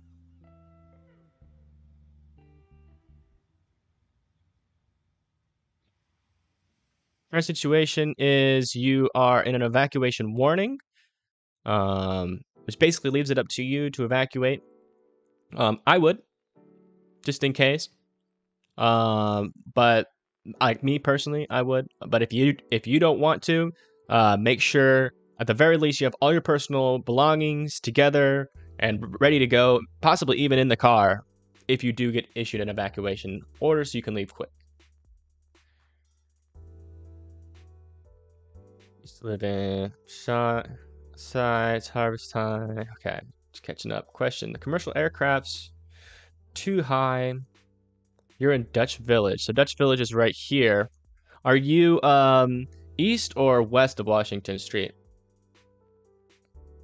Anyone rival as to burn the weed. Yeah, that also happened apparently at Nguanga. There's some weed farms down there. When was the evacuation map last updated? It was last updated, I think, sometime this morning. So last night when I got off stream, this red area went up to here, and today it is now all the way up to Diamond Valley Lake. Typically they put these lines when they do that kind of stuff, so I'm not really sure why they decided not to do a line there, but they did extend that, which just covers a couple more streets here. And also the fire is 28,000 acres as of the last update. Do I think the rain is going to dampen the fire? I think it will eventually, but as of right now, it's just not happening. No rain over the fire right now. Do you think that the areas in Temecula west of the evacuation will have to evacuate soon? I'm not going to make that prediction, but I will say you definitely need to be super alert today if you live in Temecula or Merida. And I would already have your stuff together just in case an evacuation or does happen. So you can leave fast. Liam, aircraft are brief with a NOTAM if there is any issue and they know about it, and they will be advised along with pilot. Of course, they can see the smoke from miles and miles. Well, today they can't actually see smoke from miles and miles away because of the low-level clouds. We used to have some webcams that we could watch this from, but we can't even see it because of the low-level clouds. They're shutting down Butterfield and Rancho, California, leading up to the wineries. I would need a source for that. Okay, I'm in Marietta, but I work in Temecula. Okay. Yeah, just Matthew, stay hyper vigilant and alert today. And don't listen to your boss if they tell you that you have to work during evacuation. If they threaten to fire you, it's better to be fired than covered in fire. I am sure commercial airlines would be more concerned with ash. They were reroute. Yeah. Why did my comment get wiped? I cannot mention Watch Duty app.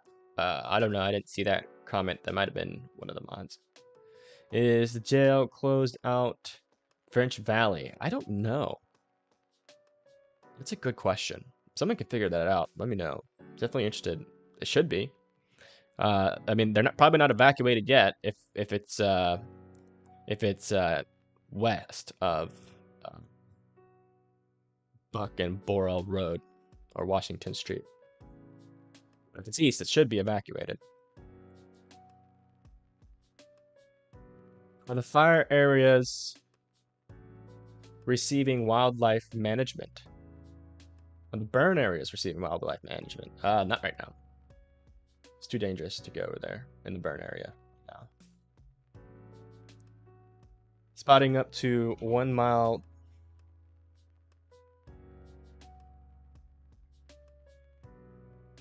During gusty winds on the west side this morning, afternoon per morning update. Do smoke jumpers exist anymore? Not exactly sure what that means. Watch Duty app will show exactly where you are in relation to the fire. Oh, okay. That's probably a good resource.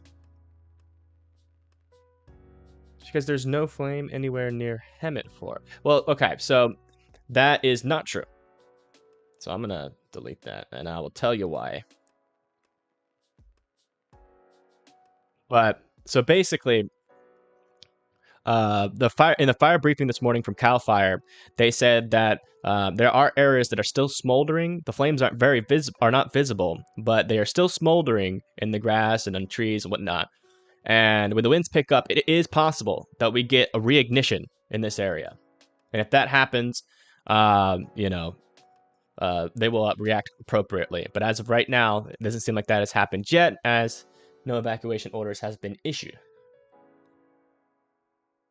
By the way, if you are enjoying, or not enjoying, obviously you're not enjoying. That's the wrong word. Sorry. But if you would like to support the channel, my Venmo is below me. And that helps just so I can keep on going and not have to work, basically, a job, and I can be here giving this information directly to you guys. Like, I'm probably gonna be here all day. Probably gonna be here all day. So if you want to help support the channel, that's big help. Venmo is right below me. Plus, the winds are blown away from Hemet. Wonder what altitude they're at. The winds? Or, sorry, oh, you're talking to Liam, okay. Yes, my friends in Hemet said there is less smoke, not as bad as yesterday. It's hard to tell. The clouds are pretty low. The clouds are pretty low. So it's hard to tell where smoke jumper or where the smoke is at this point. For sure, I couldn't. Oh, okay, not gonna read that. Smoke jumpers are wildfire fighting firefighters, just like the ones in trucks, but they jump out of planes and land somewhere near the fire. Wow, it's pretty intense. It's raining there now. Raining where now? Let me check the radar here. We'll switch over it for you guys. This is the radar. Very light, but this is probably evaporating before it hits the ground, unfortunately. Still not heavy enough. The fire is in this area. Shoot. I'm not going to draw a perimeter. We'll go look at a map of it, though. But so sage is right here. It seems like the heaviest rain that's reaching to the ground is over in this area. The fire is mainly in this area. But we have more accurate maps than my crappy drawings, but just for reference. Let's see if we have any updates here on the wind speeds. Why does it keep doing that? Oh. No updates. I might have to close this out and redo it. While I do that, switch back over to here. But yeah, so that's the current, the winds are picking up and the rain is not making it to the fire. Yes, we have had multiple reports that it is raining very lightly in Temecula.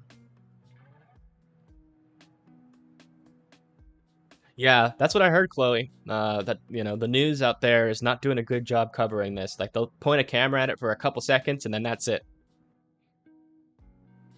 But, you know, people have more questions. And it feels like 60-mile-per-hour wind gusts. Idlewild. Melissa, are you up in elevation right now? Yeah. I can't smell any smoke in Hemet right now. That's good. Keep hope alive. Okay. That's just not true. Anyways, sorry about that. This is the evacuation map.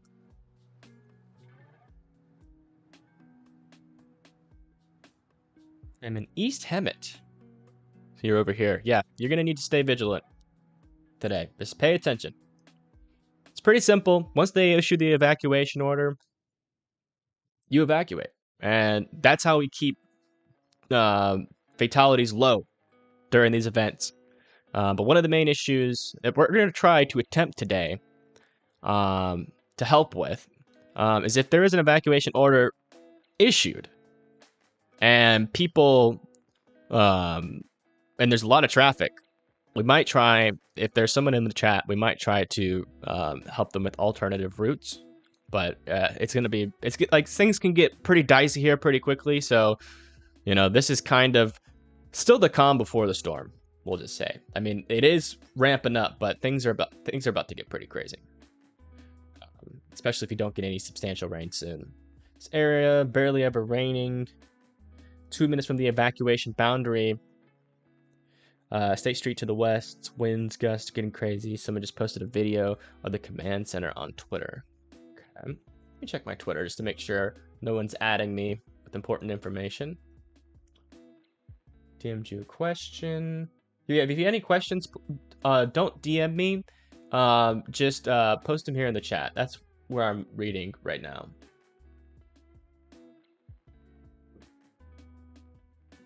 Hi, Esmeralda. Just moved here last year too. Bought my first house here. So sad. Yeah. I can't imagine. See if we have any updates on any of these things. I'm gonna refresh all of this. Evacuation orders still the same. The perimeter hasn't changed as far as I can tell. Here, we'll do a updated view. This is Tropical Storm K. As you can see, it is starting to do a northwest track. You can see fire here from smoke in the north. It's impossible to see what's happening on the ground via satellite, unfortunately, because there's so much cloud cover, but it's these outer bands, not the center of the circulation, but these outer bands. This is what's going to cause all that wind. These storms create their own shear environment, low-level shear, mid-level shear, upper-level shear, and that increases the winds, especially where this fire is located. And so that's what that is what we're worried about, and that is what is slowly starting to materialize as this storm moves out in this direction. You know.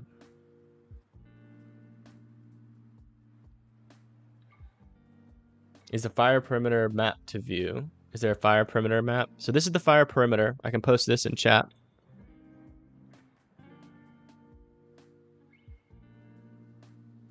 This is the fire perimeter map.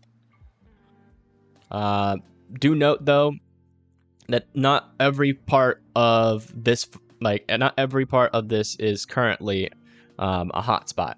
Now they're all smoldering, but the hotspots are the last that we've known are over here and down here on this southern edge. Perimeter map hasn't been updated in quite a bit, yeah. What did update this morning, though. 5 hours ago. Is the rain going to hell at all? Is it raining on Hemet? It might be slightly raining. Again, I want to stress... let me reopen my radar app here. I want to stress that the rain that we're seeing right now is not enough to really affect anything. Most of it is not even reaching the ground. It's very, very light rain. There is some indications that there could be some virga over East Hemet, or West Hemet, but I really doubt any of that's really making it to the ground. Is the rain going to help at all? Eventually, yes. More moisture should move in, but as of right now, we're really going to be dealing with rain off to the west, not over the fire, with the increased winds. So this is kind of not a good situation as of right now. The fire is going to start acting a lot more aggressively. Just got a little rain in Temecula, nothing in Winchester. Yeah, it's not a lot of rain, just a little bit. Rays are also struggling to penetrate the smoke and see into the outer bands of the storm. Yeah. It could also be that there is technically rain falling here, but it's all evaporating before it gets to the ground because of the heat. Light sprinkle in Hemet. Yeah, it's not enough. We need heavy rain. We need some of these yellows and oranges that you see here. We need those to come through. Let's check to see if we have any new updates. So we have a new update. 16 miles per hour sustained and 25 mile per hour gusts. Still going west. Here near Hemet, though, the update says 6 miles per hour and 0 mile per hour gusts. Which is good news.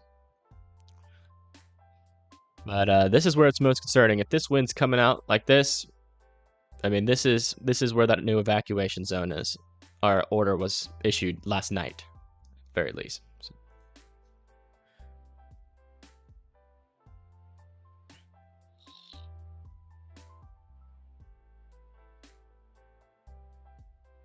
Southeast Hemet, no rain. It's cooling off. Light smoke on southern hills coming from east Batista Canyon and Rouse Ridge.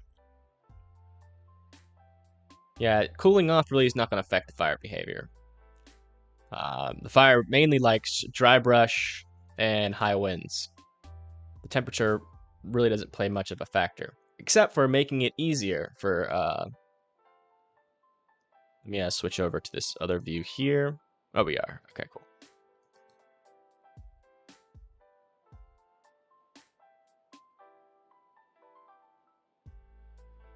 The rain will eventually make it that way. That's at least what the models are showing.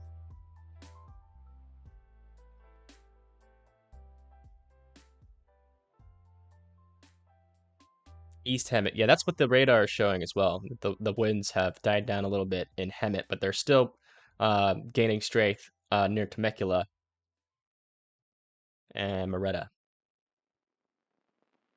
According to the way that read, we don't have any weather stations near the fire, so it's going to be hard to tell the exact wind speed. Yeah, 15 mile per hour is still enough, though, for fire growth. But like the fire briefing said this morning,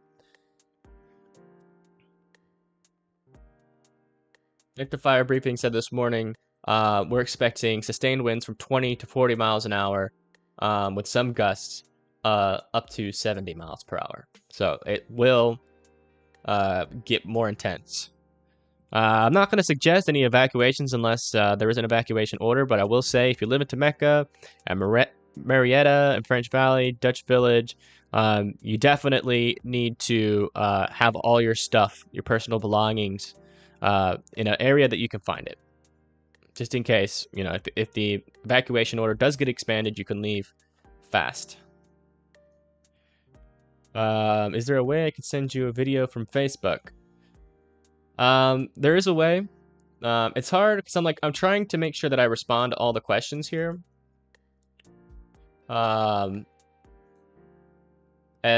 good as I can. It's hard for me to jump from reading, but I'm trying to keep up as much as possible.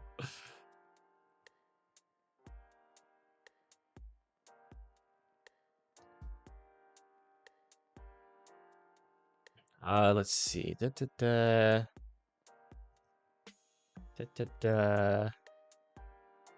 I'm up to date on Discord. Let me check Twitter to see if any important information is coming in through there. This is a live government cam in Temecula. Oh, Birding Peep, who is she has put together a Google map of all of these webcams all across the United States. And this is from her map. So we do now have a view at least going out of Temecula. This is a government cam, so we can show it. This is live. So as you can see, there is rain falling. This is good news. It is reaching to the ground. It is light. But we do have a cam. So everybody, thank Birding Peep for finding this cam. Now we have a view out of Temecula. I'm gonna put her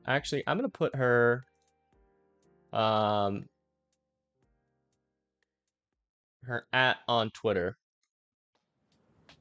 in the chat here. Go to Twitter, follow her.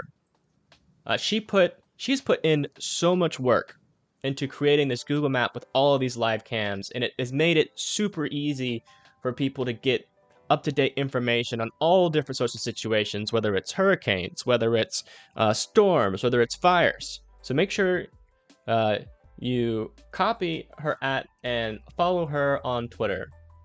She does great work.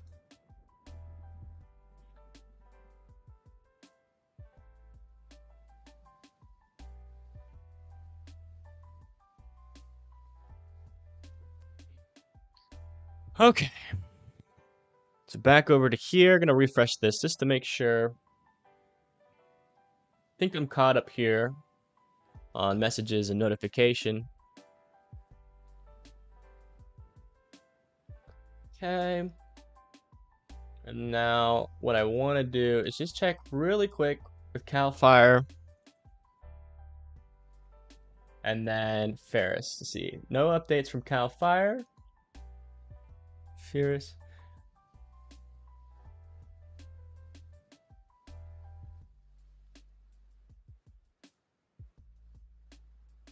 Looks like there might be.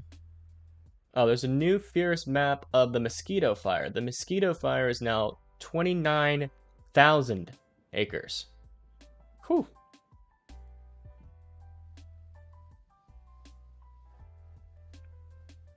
Just to let you know, you're facing the completely wrong direction on the last camera view.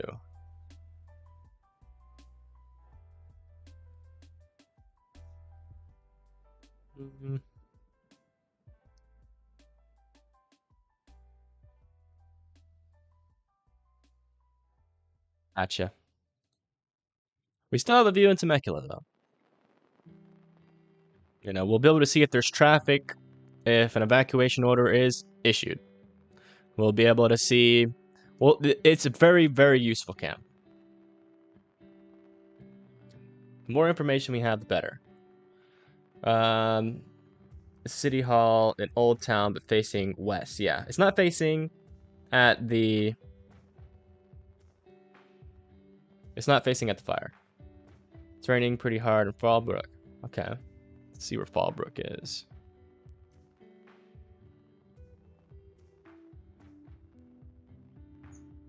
Oh yeah, you guys are west of Temecula.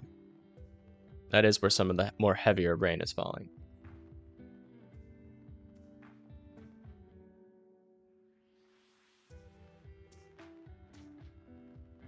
Yes, that's true. AMD. Be prepared. You know, make sure you have all your personal belongings, your pets, everything in an area where you can find it or nearby. Or maybe even put it in the car. You know, just to be, you know, worst case scenario, you do all that and... or the best case scenario is you do all that and an evacuation order is never issued and, you know, you just have to put it back in the car. You know, if the worst case scenario happens, you have all your stuff together and you don't have to be panicking, trying to find it all while leaving.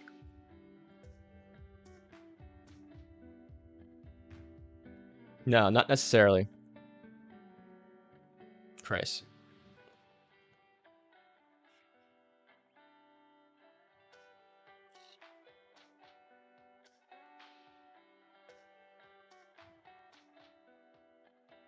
Hemet Airport is...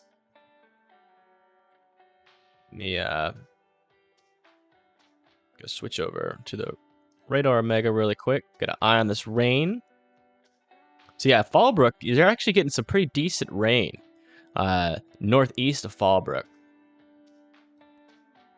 So yeah, this is apparently this is Hemet Airport, KHMT. Yeah, this is their METAR data. And as of 12:55, and that is 10:55 over in California. The winds are 6 miles per hour. They are moving southwest. Over here near Moretta, just an update, if you're new here, 16 miles per hour, 25 miles per hour gust, going slightly northwest. I think they're playing it safe with evacuation orders. No, they're doing what they've always done. They assess these areas. Just realized that's a little off there. They assess these areas, and they figure out. They have a bunch of different tools that they use to figure out, you know, who should evacuate and who should not. You know, where the fire is, what are the potentials. They have tons of experience with this.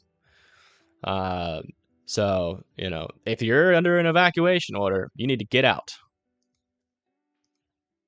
If you're in any of these areas, you know, there's Skinner Reservoir,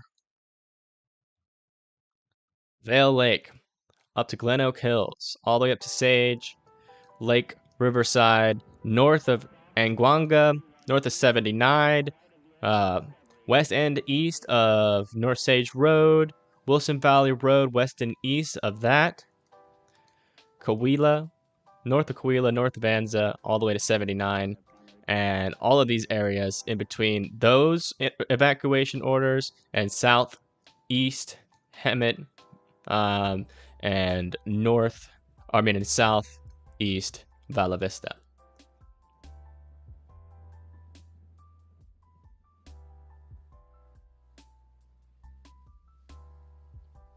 Look straight at the fire east, about 20 miles in the whole Temecula Valley. Look like it's getting rain as well. Yeah, Temecula has been getting light rain. We just, here's a live look. As you can see, there is rain falling in Temecula, but it's light. Moderate rain to become... it's going to be hit or miss. Look at the radar, heavy rain coming. We can check out radar again.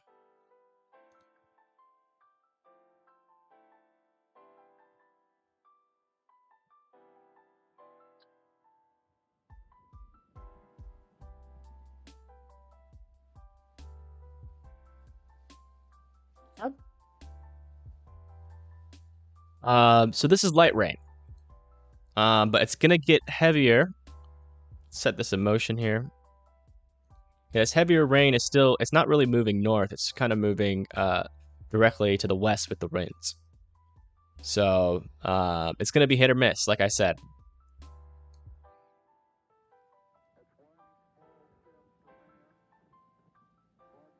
We want the fires.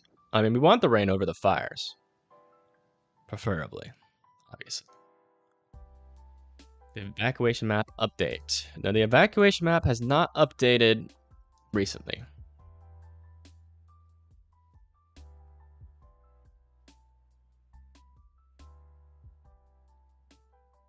Oh yeah, they have all those firefighters on the ground near the fire.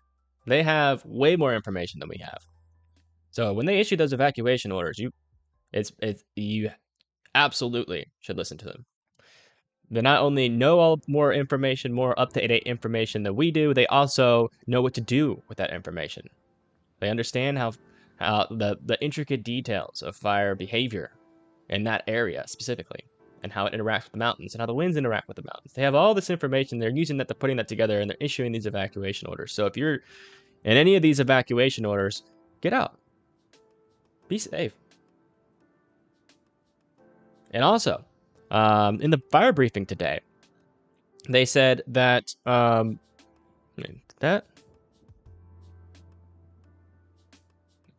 the fire briefing that they said today that, you know, if you stay behind an evacuation order and the fire reaches your area, the firefighters are going to have to stop fighting the fire to help you evacuate, which dampens their ability to fight the fire. So not only are you putting your life at danger if you don't evacuate, you're also putting firefighters' lives at danger and other people's lives at danger, as, you know, the firefighters won't be able to fight the fires effectively if they're helping people evacuate. Help if it rained over the fire, or would the rain make the fire worse? It would definitely help, but it has to be heavy rain. Because if it's just light rain, it'll evaporate before it even hits the fire. Puts the whole area as kind of rule, so it's getting out. Will be very fast.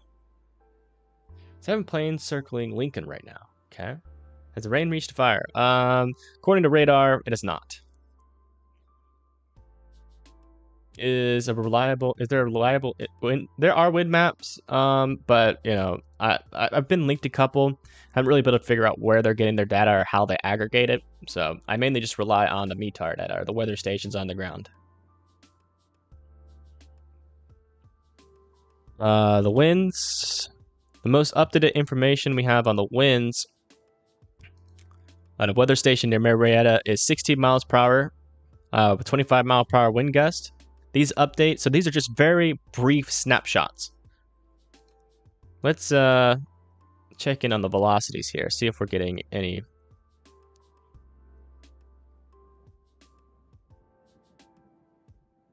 Okay.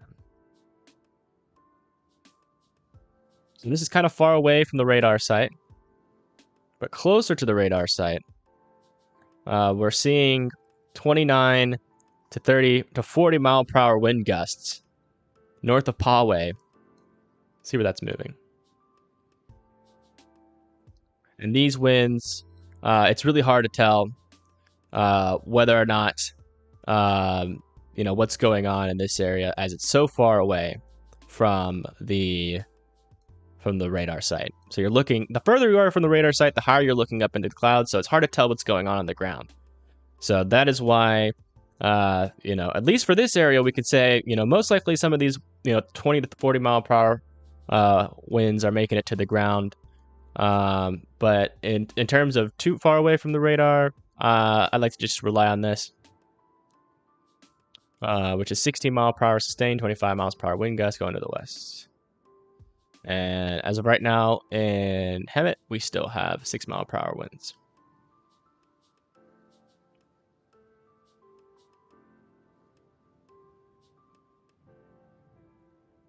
Yeah, the rain's not strong enough yet.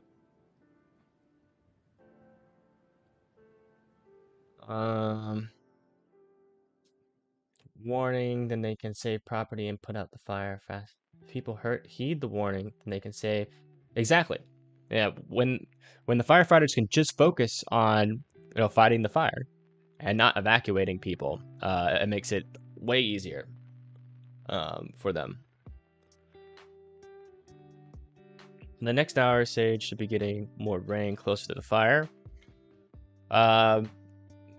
It's hard to tell. Hopefully so. As of right now, it's very light. Good morning, Tom. Tom, it looks like you still haven't evacuated.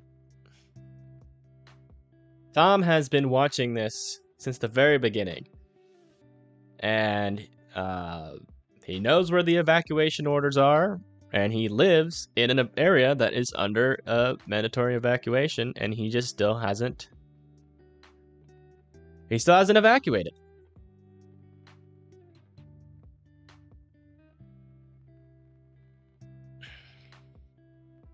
He is over in this area, which is a very dangerous area. I've tried asking him. I've tried reasoning with him. He just still hasn't left. Maybe public pressure. Maybe we can all work together. But still, you're in the evacuation zone. If that rain's not heavy enough to do much.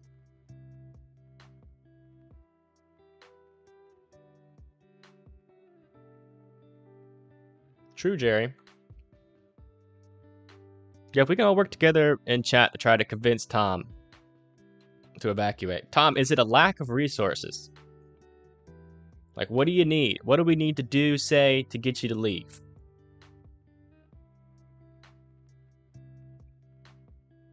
Would you leave? If we Venmo'd you $50, would you leave? You're ready to go, I know, but you don't wait till the fire gets there. If you're ready to go, then leave. There's no reason to stay.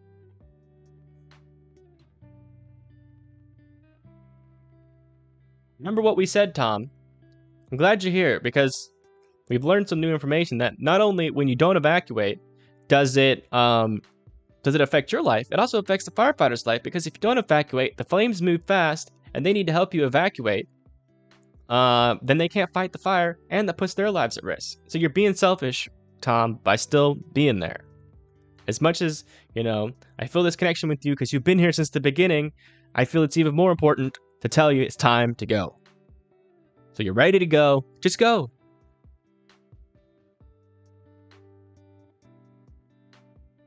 Yeah, they could. Yeah, the containment is 5% as of the latest updates.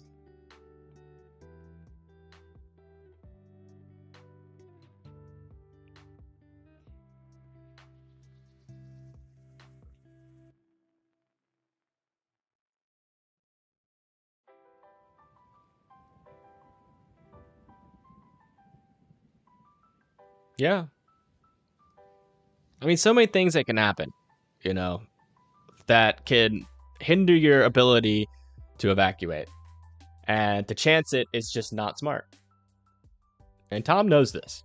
I don't know why you're waiting. You're gaining nothing by hanging around. Absolutely zero. And you're just putting everybody's lives around you, your lives, at risk.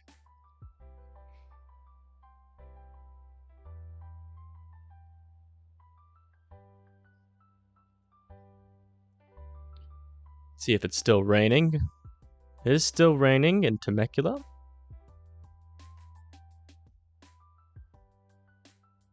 I think we all do, Todd. I think we all do.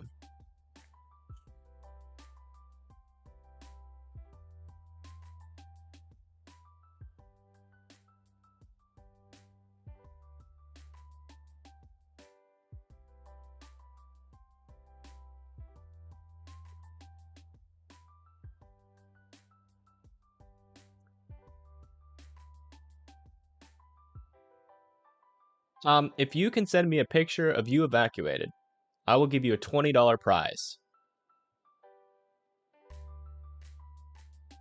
I will pay you $20 if you can take a picture, a selfie, send it to me on Twitter, and I'll show everyone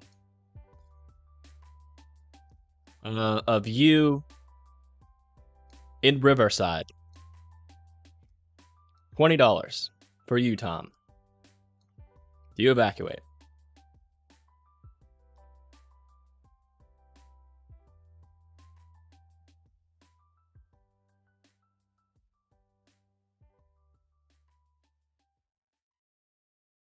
Yeah, you know, that's the thing.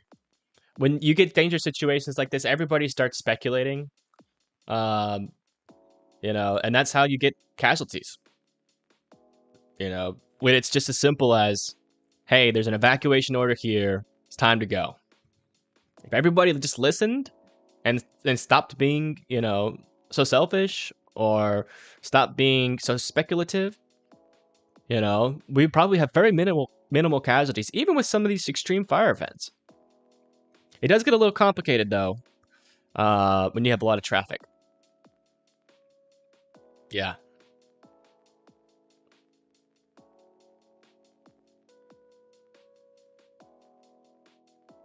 Yeah. We gotta watch the maps. Make sure we keep updating them.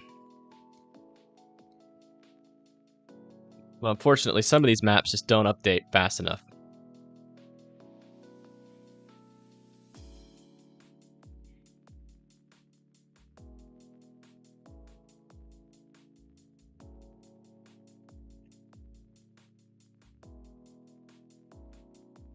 Yeah, that can be the situation. That was actually, I think it was in Paradise. That was a big problem. There was lots of traffic, and that caused, I think, a couple fatalities. Traffic is a big issue. You know, there's a lot of people that live in Temecula and Murrieta. So, you know, I personally can't tell you to evacuate. But if you do get an evacuation order, you know, try to leave as soon as possible. You're here, you get this new advice. You get good advice. Pack all your stuff together. You'll be some of the first people to leave if the evacuation order is issued.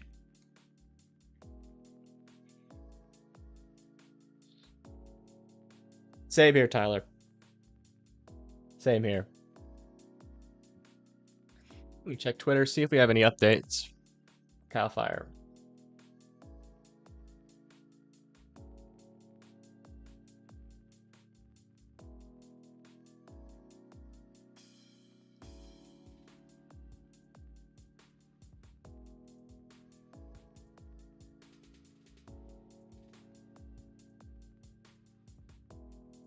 Yeah, it's very likely that if you are in an evacuation order area, an Uber driver won't pick you up. Unfortunately. You know, if you don't have a car and you can evacuate and there's something, you know, holding you back, let us know. You know, we got a lot of people in here. I'm sure we can organize something for you. It's the power of the people. We're all here together. So we can all work together somehow. You know, if that's the issue, Tom, let us know. Or if there's someone else here that is in an evacuation order area and they're having difficulty financially to evacuate, let us know. We got a lot of people here. I'm sure we can, you know, bring together some resources.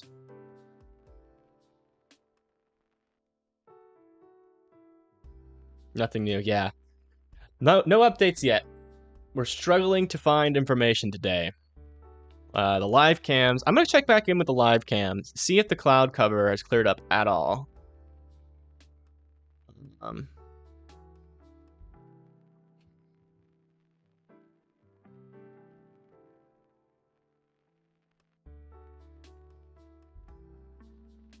Is this it?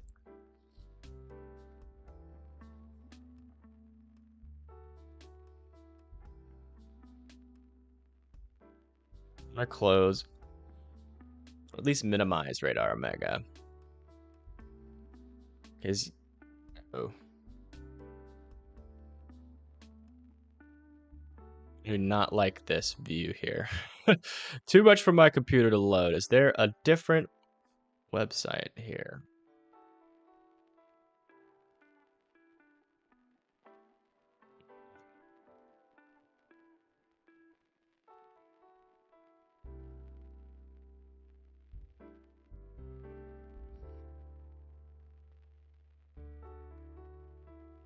Last time I looked, the fire cams were completely covered by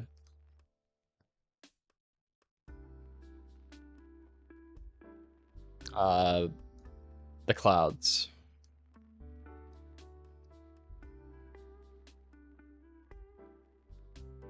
We're gonna try this. It's gonna be very unfortunate if my stream goes down because my computer crashes, but we're gonna risk it, try to get a view here. So that one's facing away. Do we have anything? Okay, this one's facing towards.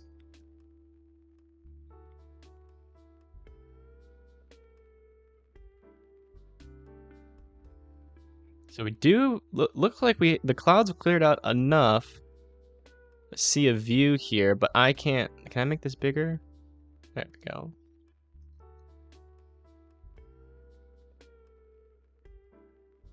So it is also raining at the top of this mountain.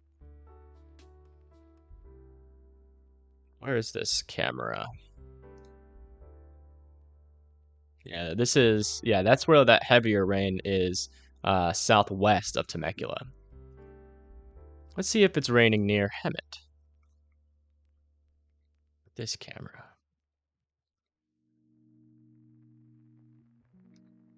I don't know what's going on here. Can it not go?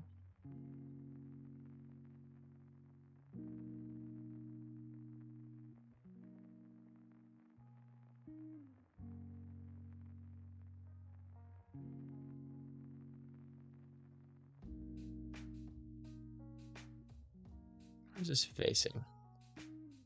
This one's facing the wrong way, I think.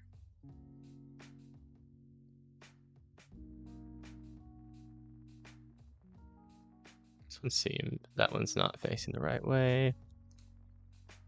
That one's facing a mountain. This one's covered with clouds. So we do have a semi-reliable view. Can't really see much, but we can tell if it's raining.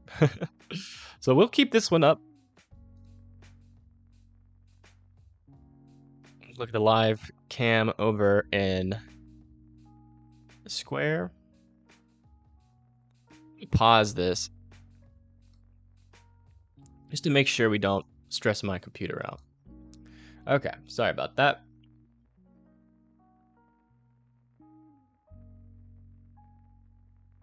Prospector's Paradise.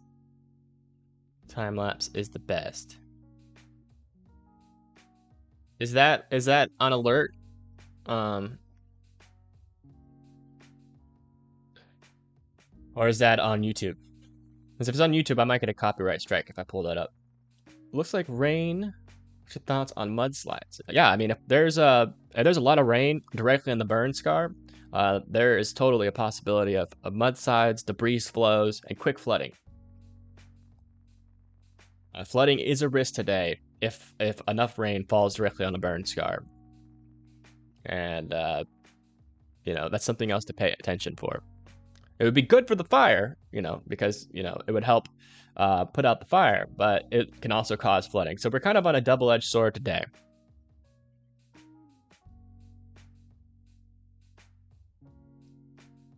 Power requirements will drop. That's good. That is true. Me too. I hope California gets much needed rain.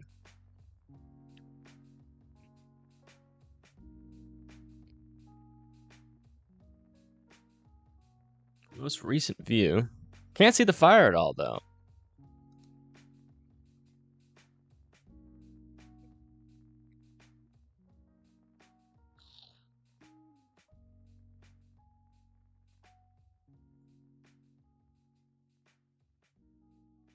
Still no updates from Cal Fire Riverside. Let me go to Ferris.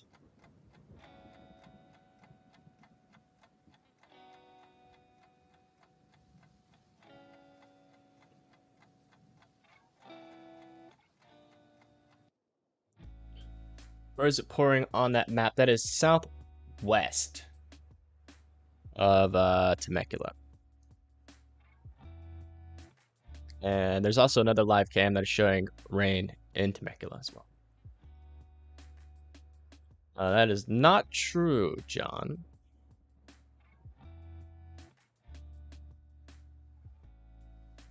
Yeah, how do I get to that cam? Try a longer time lapse, gives you a better idea of what's happening. Okay, we can do a longer time lapse. Let's do 6 hours.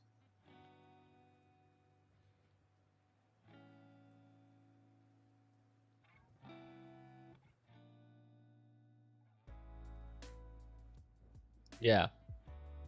You can clean flooding. Flooding can be extremely dangerous, though, as well. Don't underestimate floods.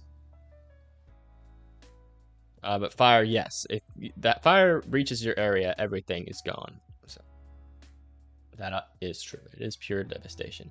It's not raining in Hemet now. Did have very light rain 20 minutes ago, but it's already dry up. Yeah. Wind picking up in San Jacinto with light on and off rain. And thank you so much for your stream. Very, very helpful. Support this channel. Much needed. Hey, yeah, I mean, if you want to support the channel, my Venmo is below me. Let's see. Hey, you know, these reports, by the way, in the chat, those are also very, very helpful to everybody. You know, these weather reports are helpful. We do have radar, but it's kind of unreliable, as you'll see here. A lot of information is not showing up in this area. So Coahuila and Anza are going to be kind of in the, and I can't really tell you if this is reliable either. You know, I don't know how far this little dead zone here is spreading. Could also be the smoke. Let me look at the correlation coefficient. If there's particles in the air. So yeah, right around that boundary where the particles are, it is bringing back lower returns to the radar.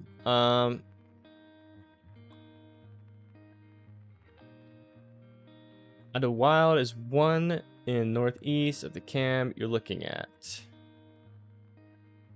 Is northeast of the cam that I'm looking at. Okay, let me go back over to that.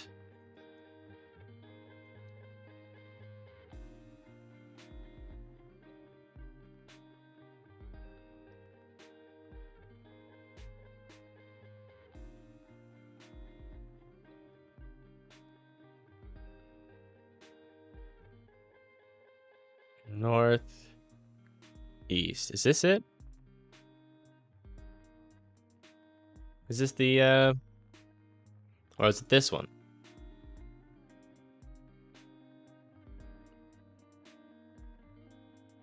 Nice. I'm not sure how I found you, but amen. Hey, glad you're here. How did you get so good at reporting things like this? I've been doing this just on my spare time. I used to live in Los Angeles, and, you know, fires piqued my interest. I'm really good at researching stuff and learning things. It's a view, right? What? There's like multiple. Is there multiple cameras in this area? Ranger Peak 2, maybe? Okay. All right, we have located a camera that has a view of the fire itself. We're going to do a 1 hour loop here. Yeah, I've learned a lot about fires, having to personally pay attention to them, and I just have a general interest in fires. I mainly have interest in Siberia, as those fires get absolutely ginormous. But you know, the same you know, same things with those fires apply to these. Same ingredients that have to mix. So over here is Vala Vista, by the way, on the very far right of this time lapse.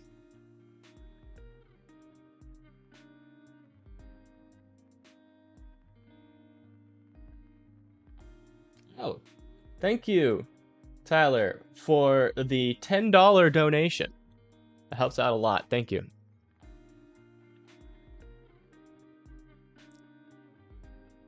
Cedar Digital Corpse has a Virus perimeter view. That's really good. Digital Corpse. A Virus perimeter view.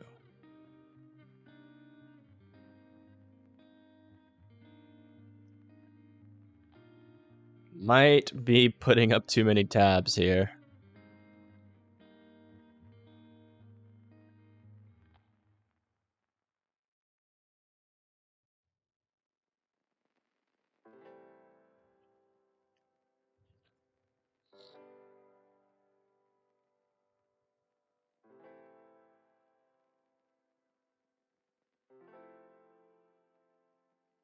Don't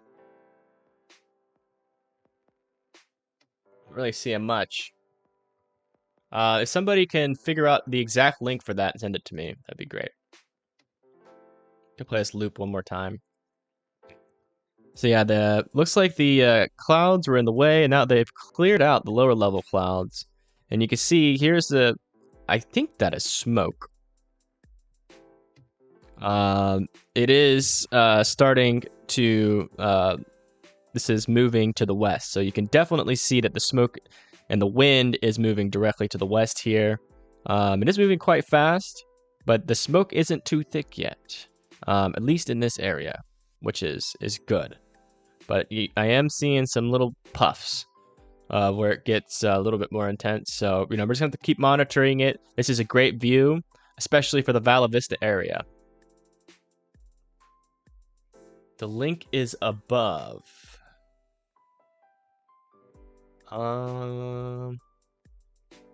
If you could just like at me on Twitter with that link, that would be best. I'll put my Twitter down here.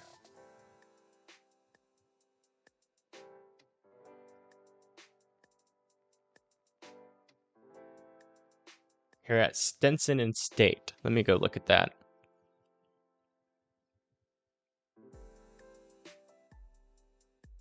Pretty sure that's close to Stenson.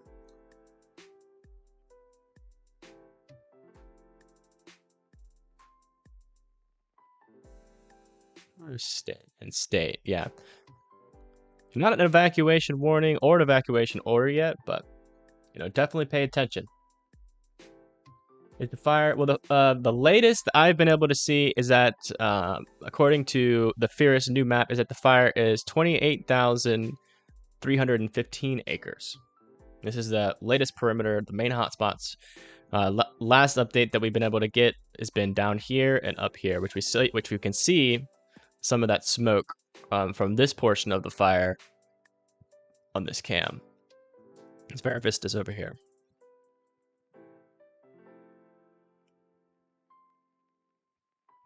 Fingers are crossed for the best, but I'm half expecting to get a cam notification seeing my windows BTFO by K as she blows flames into my house. Hopefully not. Hopefully not. Live in San Jacinto and I can see the mountain on fire from my house. Okay. It's only been going on for a few days. Yes. 28K now. Yep. How do I support you? I have a Venmo underneath me. If you have Venmo, that's unfortunately the only thing I have as of right now. I haven't had much time to organize any other way for support, but if you download Venmo or already have it, the how to send that to me is below me. Just put that in and send it to there. And yeah, that'll be a big help.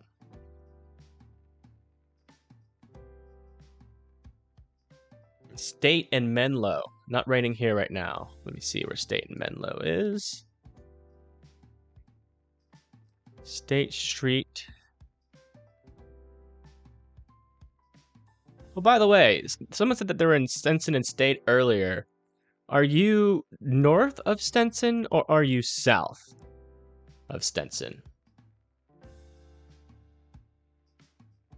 No, so my channel's actually not monetized yet. I need to get to 1,000 subscribers before I can monetize my channel. And I am not there yet. So that would also be a big help if you subscribed. It'd at least make supporting my channel easier if I can get to 1,000.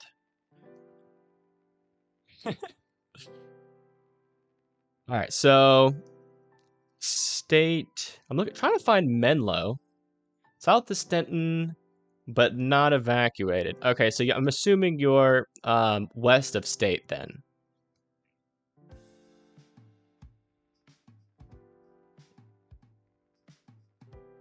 Let me look up Menlo here. I want to figure out where Menlo is. Menlo Avenue. So State and Menlo. So yeah, if you're State and Menlo, you are north of the evacuation order. I would make sure you have your stuff with you though. Make sure you have your stuff with you just in case, you know, the evacuation order gets moved into your area. Make sure you have your pets nearby, your family members, just in case. Because if it does come through, you don't want to be panicking, trying to get all that stuff together. It's better to just be prepared before. Thank you, Jonathan. Columbia and I see no rain either. Wind is just a breeze with a small gust. Let me see where Columbia is. That's about right. Columbia. And let me try the other. See.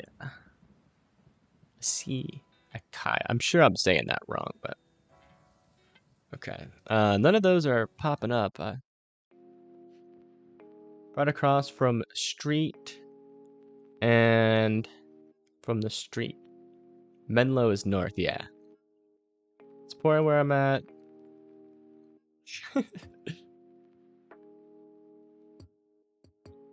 It's the bots. What's the bots? What's the bots doing?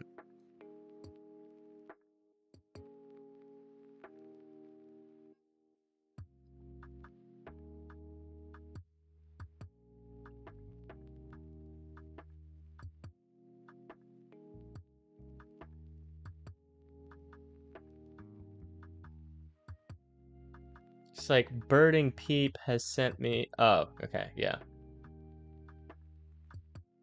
Yeah, Birding. I've looked at all of those. They're all facing the wrong way, but they could be helpful if we're trying to figure out where the rain is. But I mean, we do have a radar, so the rain smells bad. Yeah, it's probably interacting with the smoke. I'm on Florida and Saboba. Is there a warning for us still? I think I know what that is, actually. I don't need to search it. Saboba is right. There's Saboba. It's like over here somewhere. Yeah. Saboba, Florida. Is there a warning for us still? Yes. There is a warning. It's up to you to evacuate, but their local officials have made the assessment that your life and your property is in danger. If you don't want to evacuate, make sure you have your personal belongings so when the evacuation order is issued, you can get out there as soon as possible. Yeah, it's because, Liam, it's doing that because, you know, I don't think it's trying Columbia Street. Let me look up Columbia Street. Columbia Street. And Asia. Hopefully I'm not saying that wrong. And Asia. Okay. Yeah, you are north of an evacuation order, so you're still good to stay there. If you want, you don't have to. You know, if you want to be better safe than sorry, it's okay to go. You know, no one's controlling what you do. But as of right now, the officials don't think that you need to evacuate. And if you don't, just make sure that you have all your personal belongings together. So if it does come time, then you're ready to go. Started raining in San Jacinto, light wind. That's good. I think they meant because there's a bunch of spam bots on YouTube now. They crack down on comments by default with certain words. Yeah. So like, yeah, they'll be like, spam bots will come in. They'll be like, subscribe to this channel. That's not my channel. And I think that's why they hold it for review. Rain picking up now in State and Sanderson. State is over here.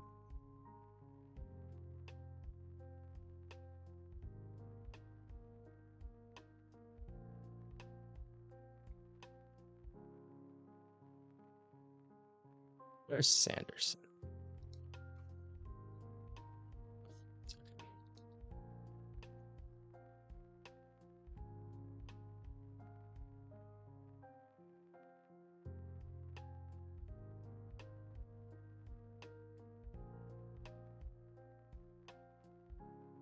Okay. Sophia, yes, the winds are still moving west, southwest. As of the last update. Let me see. I'm gonna close this and then restart it. Parallel, they don't cross. Gotcha.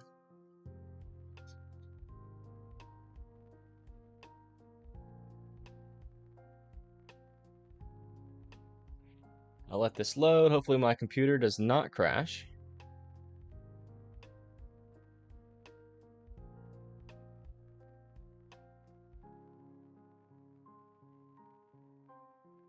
Thank you, Laura Kanichi, for the $10 donations. Helps out a lot. Thank you.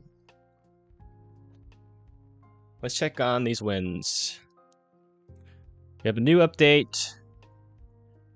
So near Marietta, the winds are looks like they're starting to die down. 0-mile-per-hour gusts, 7 miles per hour. And Hemet, the winds are 6 miles per hour. So the winds are still pretty light. It seems that they're fluctuating quite a bit. Earlier there were 16 with 25-mile-per-hour gusts. Now it's 6 with 0-mile-per-hour gusts. Looks like we got a flood warning south of Brawley, northwest of Calimexico. But as this rain band comes in, I'm thinking, let me check the velocities here. Yeah, it's just, they're going to fluctuate, is the bottom line. These things take a snapshot, like, it's like a picture of the winds. Not a video, a picture of the winds once every like 30 minutes.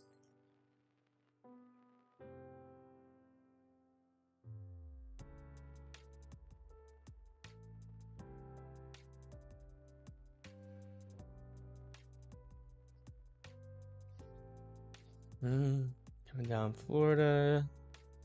It's very light. It's asking me for the last 4 of your phone number. Not sure if I can provide that.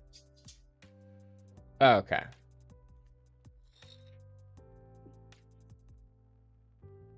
Sorry, Bane. I think we're all suffering from a little bit of brain fog. Jonathan, thank you for the $5. Really helps out a lot. Thank you.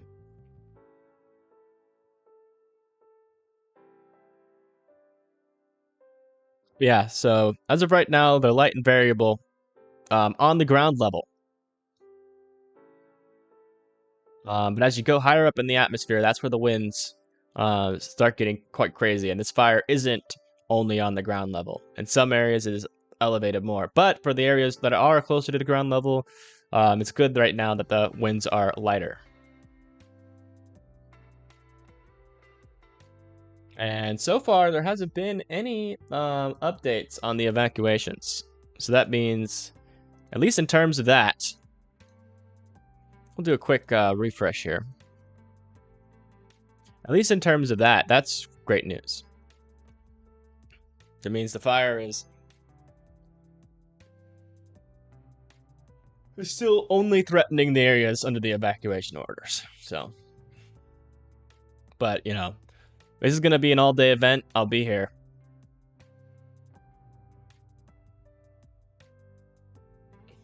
Thank you, John. Hey, you know, any amount is good, bro. Don't worry about it. You know, just the fact that you gave it all, I really appreciate it. Look for San Jacinto College. San Jacinto College, okay? San Jacinto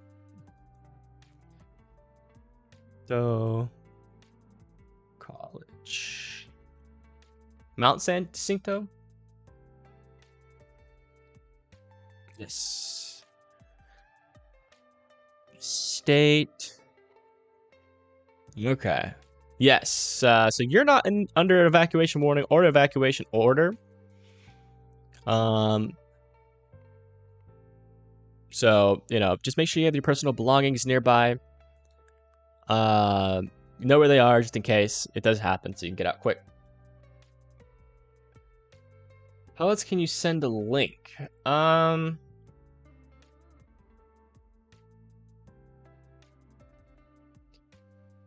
Here. For the first time ever, I'm going to link my Discord. It's a little Discord thing that I have. You probably don't have Discord either, though. So that's probably not going to be helpful. Do you have Discord? You could try it in chat. I don't know if it'll allow you, but you could try it. Is the fire meeting the rain? As of our last radar update, it doesn't look like it is yet.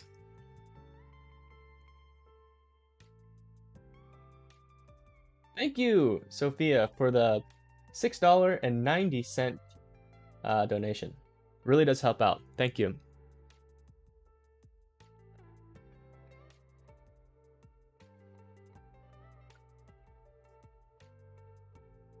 Raining in Hemet now. Yeah, bring up the radar.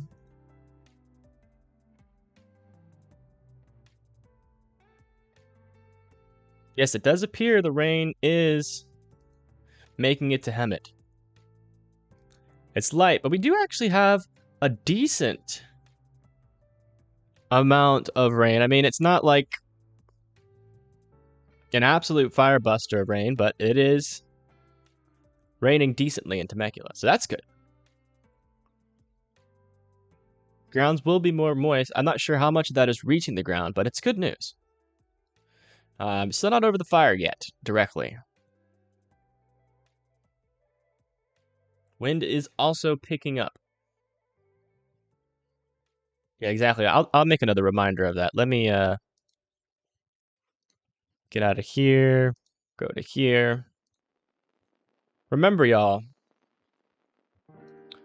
if you're in any of these areas that have an evacuation order from north of Anzac, Coahuila, really anything north of 371 and 79, with a boundary on the west, Anza Road, Rancho, California Road, Buck Road, Washington Street near Skinner Reserve, up to Diamond Valley Lake.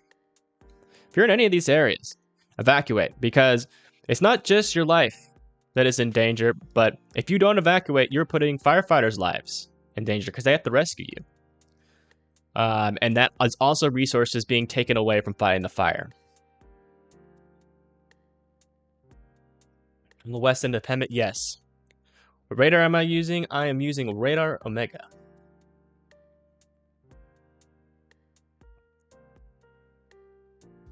Yeah, it's raining lightly in Hemet. I'm sure it seems like it's raining pretty heavy for y'all, because y'all probably don't see rain too often. How often do you guys see rain in this area? Just wondering. We're going to get another update and everything.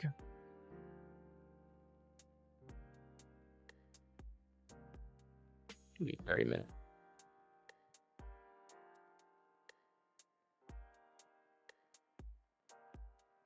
Oh yeah, the winds are blowing pretty hard.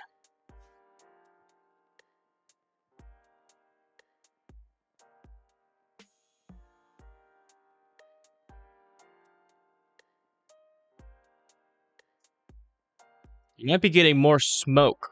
Are you guys getting more smoke in Hemet?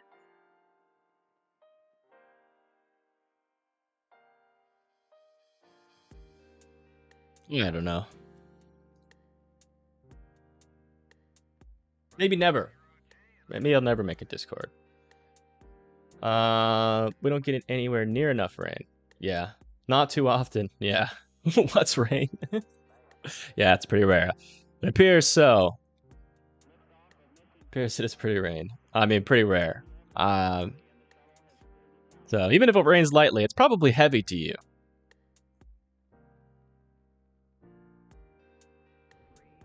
Can't tell with the rain clouds. I'm at Palm and Stenson.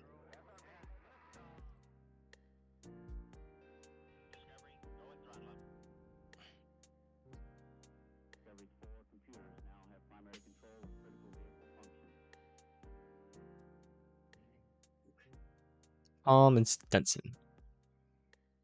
Okay. Yeah, you're not in an evacuation zone, or an evacuation order, so just make sure you have your stuff together. You are near one. So, you know, just make sure you're ready to go if it does get issued for your area. I can't tell more. There's more smoke. It's just cloudy. Try using your nose. Try sniffing. If you can smell smoke, it might be smoke and not low-level clouds. Rarely see rain in Hemet. And yes, see no smoke so far. Okay. Let's check Temecula. Still looks like there is a little bit of rain. It's good.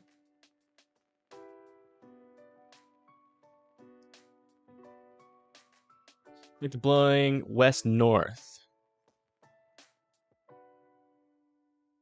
Yeah, it's gonna be blowing every which direction but to west. So it could blow west-north, west-south. It's gonna be shifting, but mainly generally staying west all throughout the day today.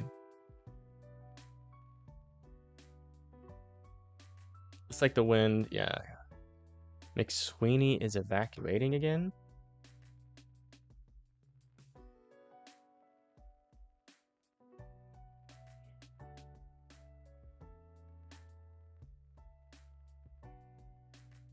And nothing's changed on the evacuation map yet. They're probably just trying to go through McSweeney and make sure people are leaving.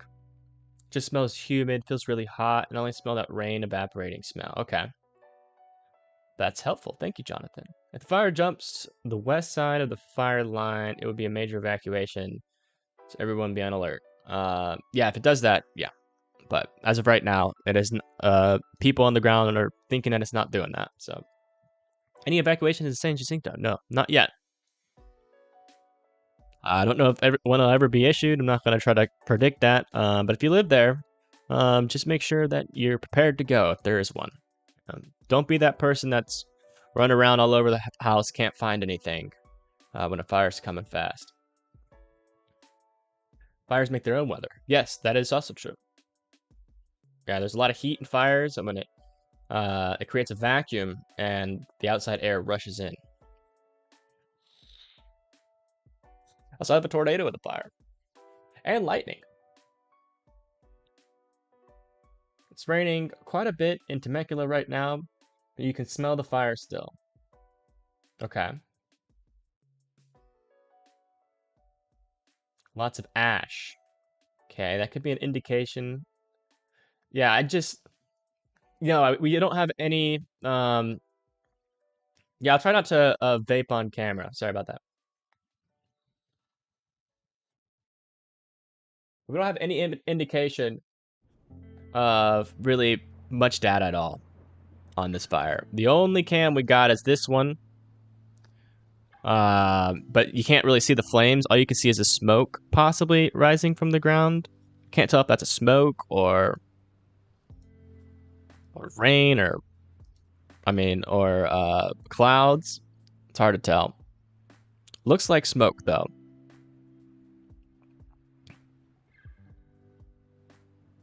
I can tell you that the wind is definitely moving.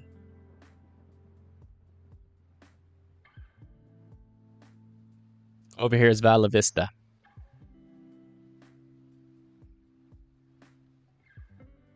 Does seem like the smoke is slowly getting thicker.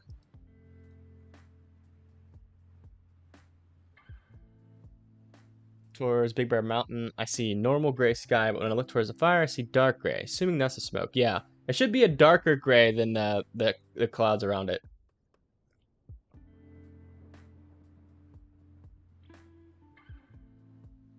Thank you, Dylan. Unfortunately, vaping is way more healthier than my previous habit. I am currently trying to quit.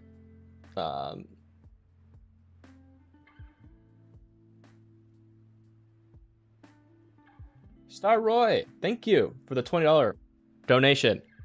Helps a lot. I'm assuming that's you, Progress. It's perfect. Thank you. Helps out.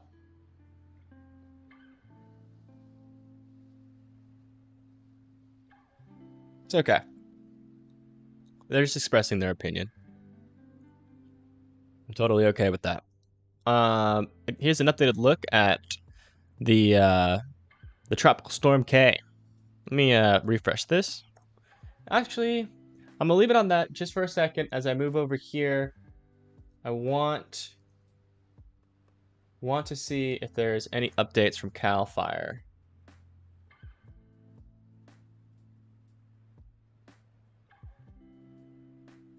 Still no updates. Unfortunately. At Ferris, they typically tend to fly closer to the night PM hours. They should start getting up in the air relatively soon. We might get an update on the Ferris map, which is the perimeter map, soon as well. So we'll have to keep watching. Yeah, no kidding, Jonathan. No kidding. Not a lot of people, or at least in the weather community, have really been talking about it until recently. It's kind of a freak event. Hopefully it doesn't produce like we think it will. Yeah, smoke in Oregon. That's coming from the Cedar Creek fire. Last time I checked in that one was like, it was like 50,000 acres, I think. It's a pretty big fire. Is there an evacuation at Temecula? It's extreme eastern Temecula near Glen Oaks Hills, but not most of Temecula east of Anza Road has not been put under evacuation order yet. So depending on where you live, IVS, let me know. I can zoom in and look for you. Tell you if you're under an evacuation order.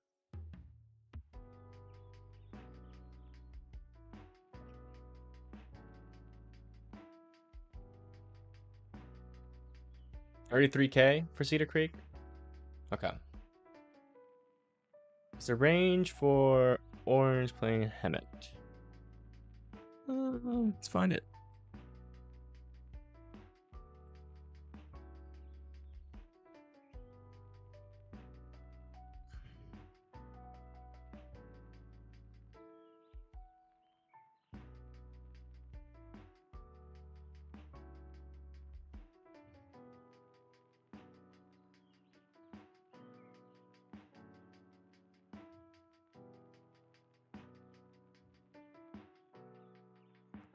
If there's any rain making it to the ground near Orange Place, it is extremely light and not helpful at this moment.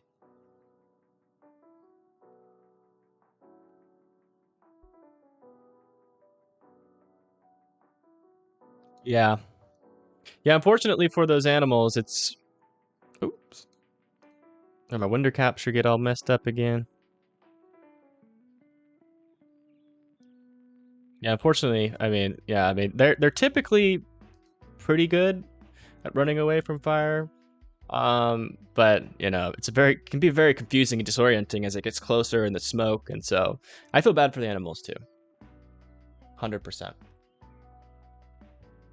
Scattered showers here in Temecula, pretty light so far. Yeah, that's basically the story. You know, light rain, wind is increasing, especially in the upper elevations. So we'll keep an eye on it. I'll be live all day. And I'm gonna have to grab something to eat real quick soon. That'll take like 15 minutes.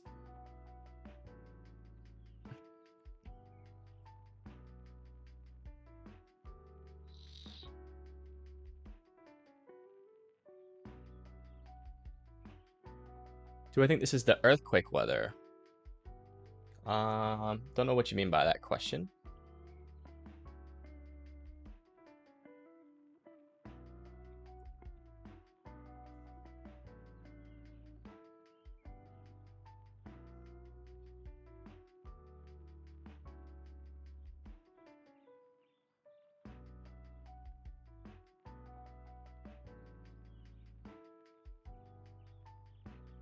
An update over here. We'll update everything. See if there's any new information.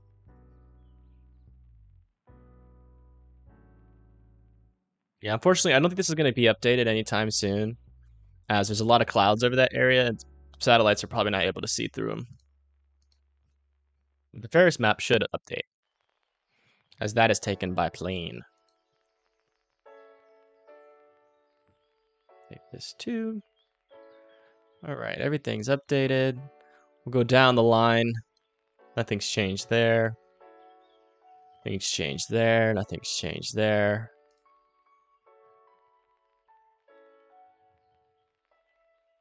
We'll get the latest imagery.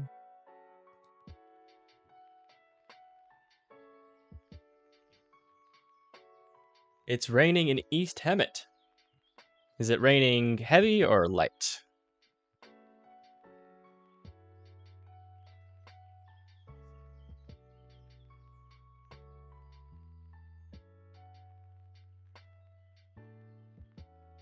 That is the latest update on this.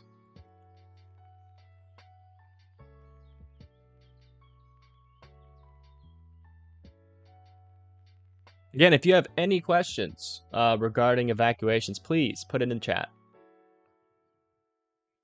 West of the evac zone on Scott Road, closer to 215, consistent light rain for the last 30 minutes or so, and the ground is saturated. Also, light winds. Ground is probably not saturated. When the ground is as dry as it is in this area, it does not absorb rain. Nothing heavy. Gotcha. So you need a lot of rain to penetrate that.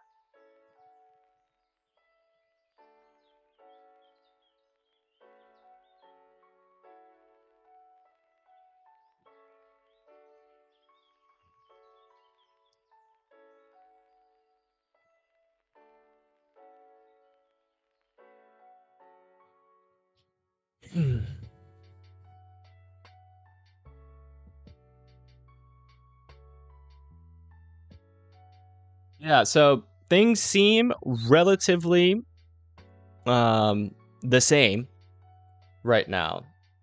What if it's mud everywhere?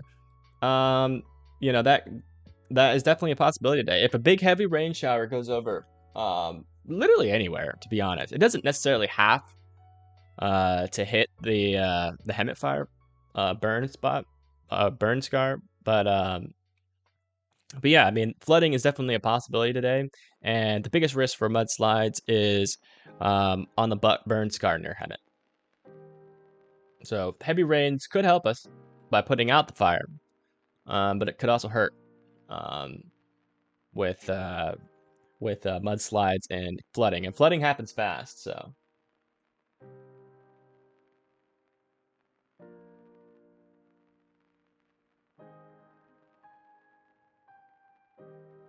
Twitter was really emphasizing the chance for this. Yeah, they're predicting spotting up to a mile west. Yeah, we watched that emergency briefing earlier today. A lot of people have come in since then. If you guys want to watch the emergency briefing again from the Cal Fire, we can do it. So if you want to watch the emergency briefing again, just type yes in chat. And if I see enough, we'll play it again. Just in case you missed it, we can play it on stream. So the operational briefing. A lot of valuable information in it.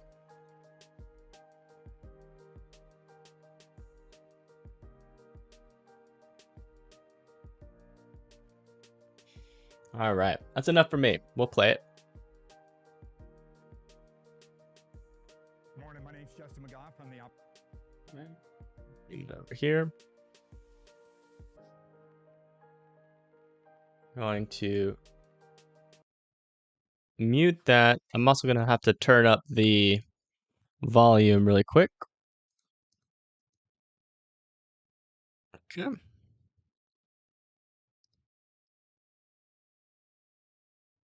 Operations Section Chief for the day shift on the Fairview incident.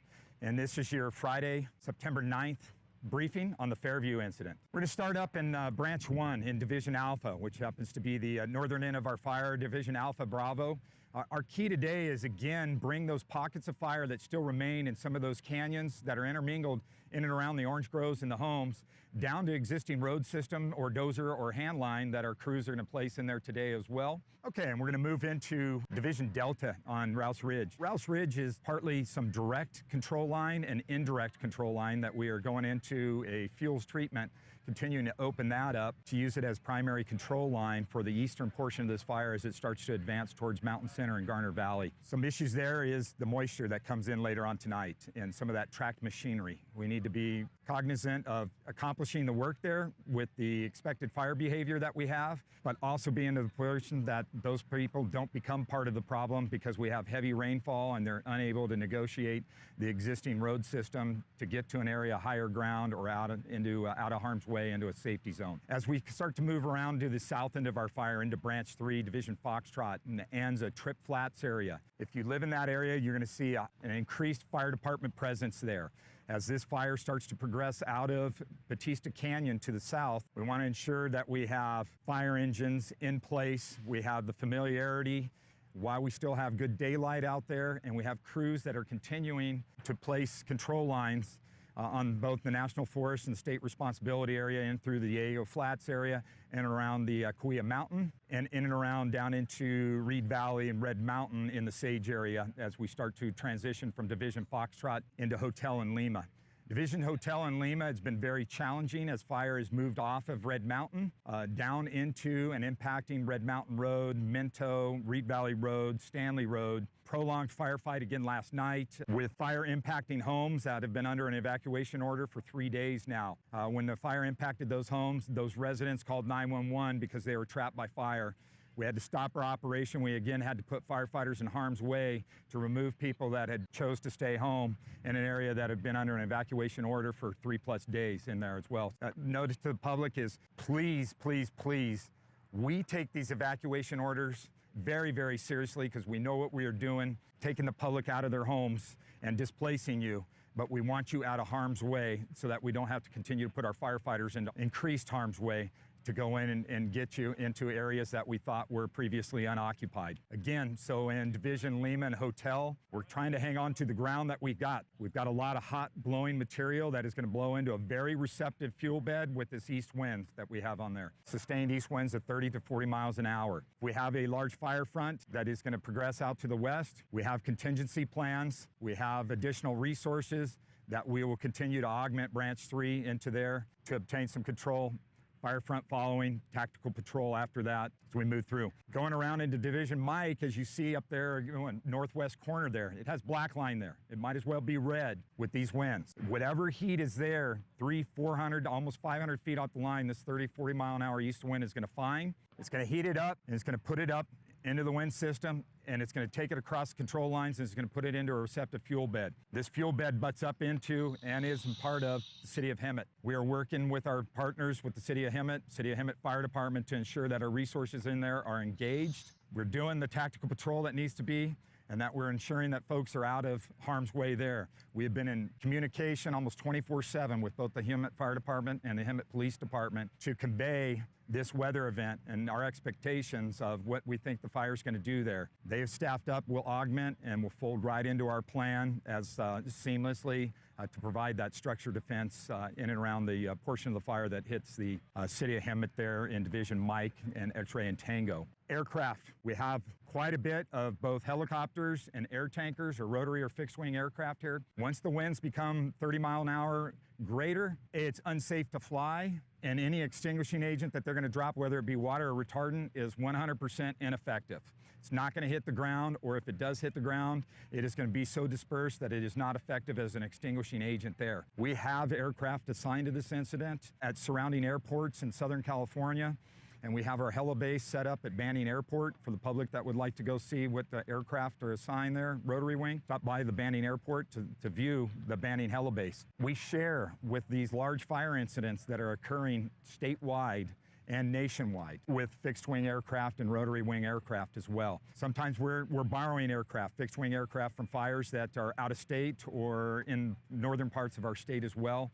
It's a system that California has practiced for 60 plus years and is extremely effective. 30 mile an hour plus winds, lightning and rain may ground our aircraft out of safety. With that, I appreciate the opportunity to be able to address the public and our firefighting public that's out there as well.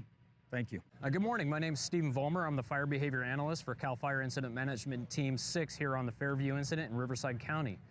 What we've got today with the fire behavior is we've got some extreme long-range spotting that's going to be produced due to the strong east winds that we're experiencing on the fire right now. That spotting has the potential to travel up and over a mile. So what our problem areas are going to be is the entire western side of this fire. And that's going to allow the fire to spread and continue to move down into the communities through Sage, Highway 74, Lake Skinner, and Diamond Valley. So everybody needs to be extremely heads up today. It's going to be very dynamic.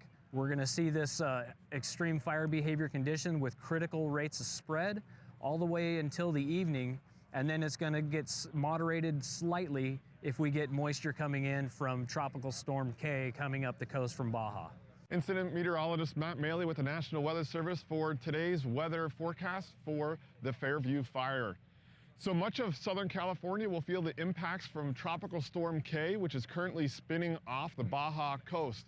The main weather hazards that firefighters are going to face today are twofold. The first is winds. We're forecasting very strong east winds to impact much of the region, including the Fairview fire. Sustained winds out of the east of 15 to 30 miles an hour with gusts of 60 to 70 will be possible at times. A high wind warning has been issued by the National Weather Service out of San Diego. That is in effect until tonight. Winds will slowly diminish during the overnight hours into early Saturday, but that's as we transition to our next weather hazard, which will be thunderstorms and rain. That moisture from Tropical Storm K will continue to move northward through Southern California, bringing showers and thunderstorms to the region. The concern there is we could get a lot of rain in a short amount of time, leading to flooding concerns and debris flows around the fire. So a flash flood watch is currently in effect, which was also issued by the National Weather Service out of San Diego. So simply put, it's going to be a very dynamic day across the fire, with wind and rain being the main concerns.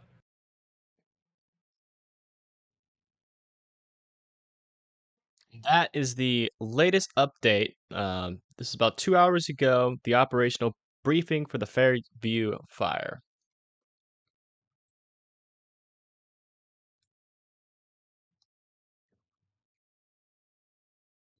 So that is the situation that we're dealing with right now. I am going to take, let me actually, before I do that, I'm going to just go through all the updates here, see if we have any. No updates there. Here's an updated view of Tropical Storm K moving off north and west here. Here's an updated view of what it looks like in Temecula, and there is light rain in Temecula.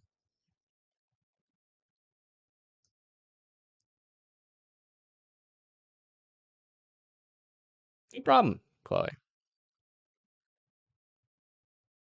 Hemet, Kirby, and Eden.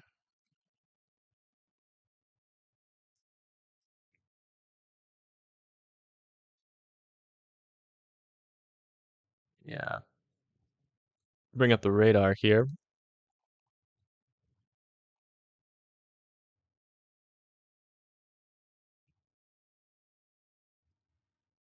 Yeah, the rainfall rates are pretty low. It is raining. It's still pretty light. But it does look like it is slowly trying to build its way toward San Jacinto and Hemet. Right, again, this is super light rain. Like, if this green color goes over the fire, it will most likely evaporate before it hits the ground, unfortunately, because of the heat. Check out this link for road closures and traffic conditions in the area. Seeing a link. How is Bonnie Court and Stenson? Let's go look at it.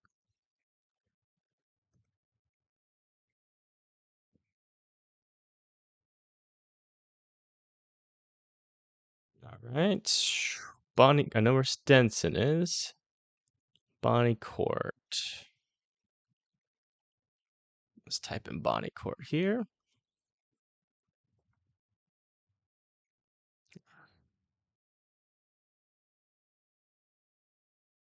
So, if you live right here, you are essentially in the evacuation order. These buildings, they're like half or like 3/4 in. So if you live in either one of these buildings or in this, or in these two buildings, you need to get out. Go north. North towards San Jacinto, and towards Gilman Hot Springs. If you're in this area, you are under a mandatory evacuation in Bonnie Court off Stenson.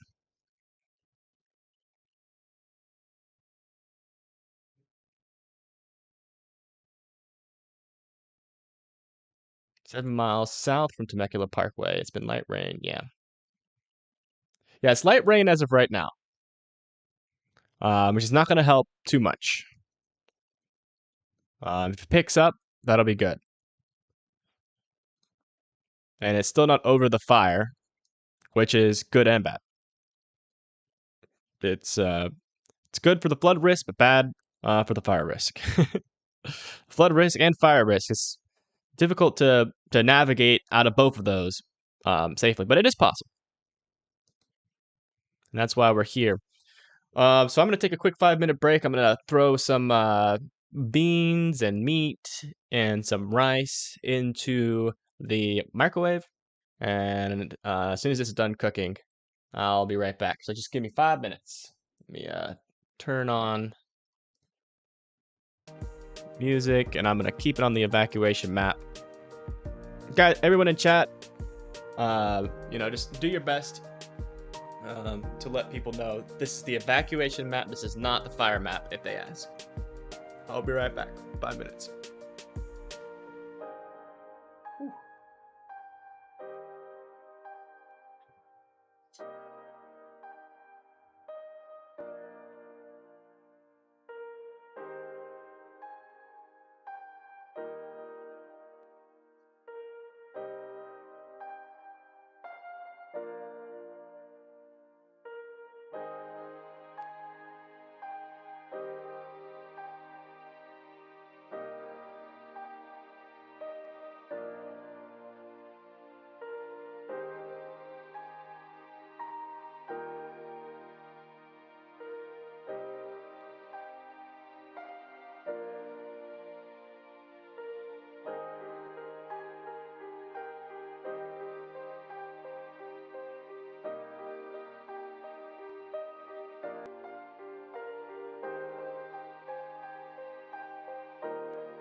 I had to turn my mic back up.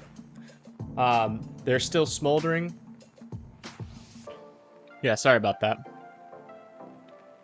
Some of those spots are still smoldering over there. And the high winds can cause new hotspots. So we're gonna have to keep an eye over there near Hemet as well.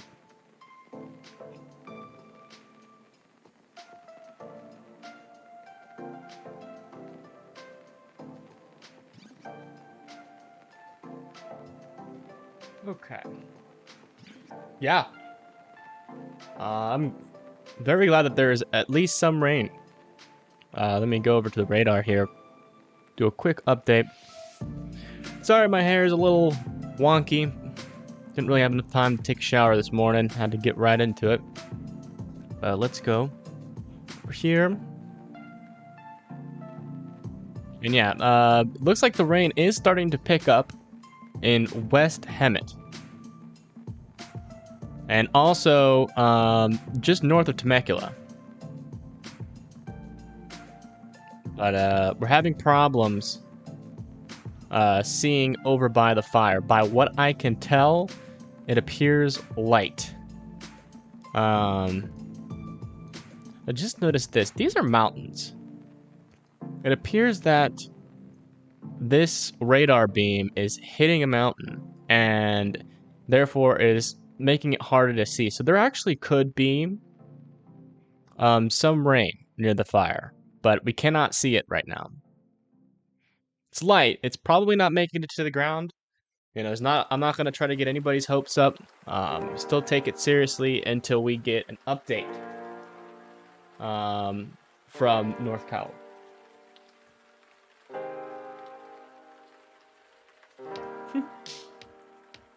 Is the audio better now?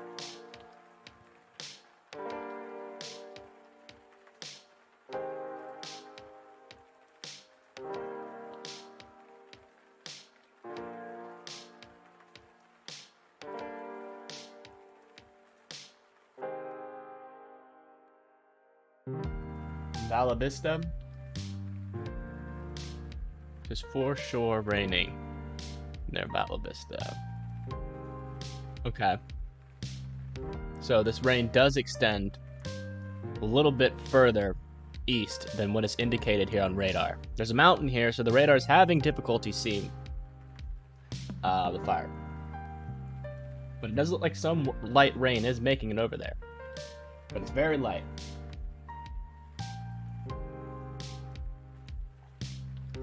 Yeah, it's light. Yeah. Awesome. Hopefully the audio is not too good to where you can hear me chew.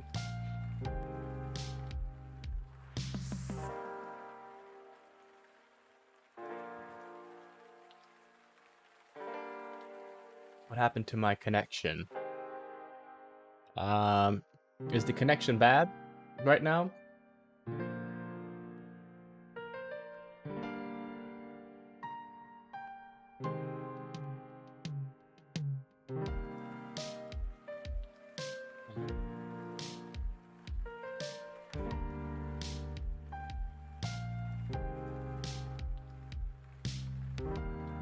Yeah, Liam, I'm currently doing the same, getting some food.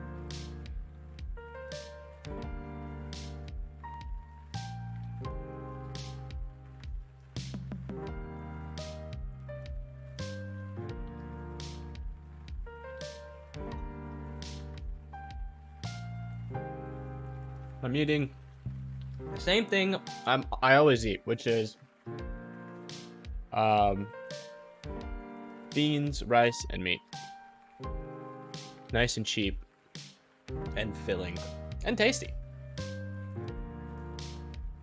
Let's go back over here. Let's see if we can get a refresh on this map. See how the smoke is looking.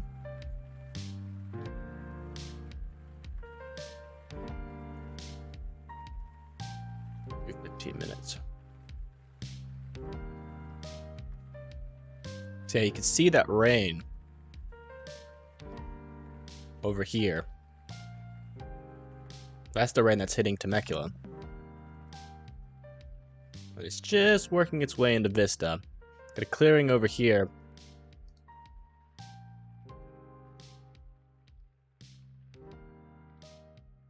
I'm not seeing a lot of smoke though. At least from that angle.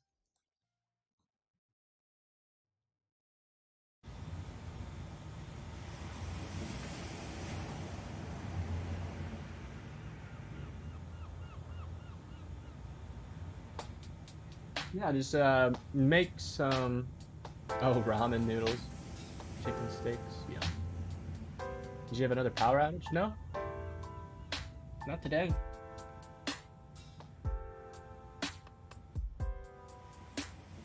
I just went and grabbed something to eat.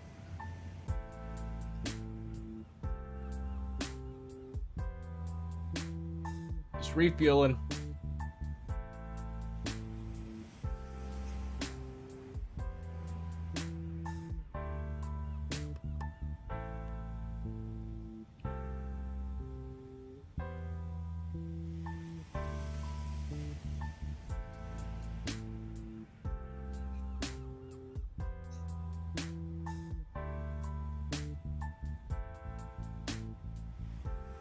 Again, if y'all have any questions, feel free to ask them in the chat. So far, no new evacuations.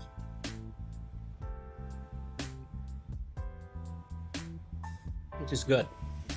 We've had a pretty light start to this event. So...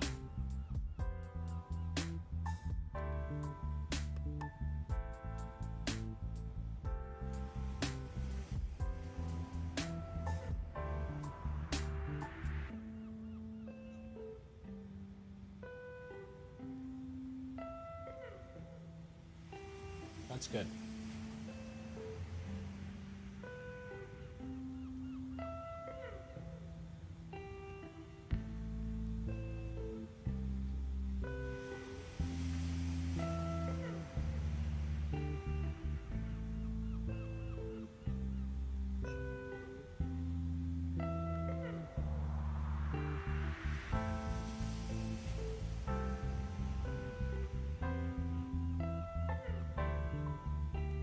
DMs. Okay. Which DMs? Is that on Twitter? Oh, I see him. Oops. So corpse. This is a corporation. I'm not sure if this is public information. I'm not sure if we can show it. If anybody knows more about this thing, whether or not it's like government funded or whatnot, I do not want to get copyright stricken.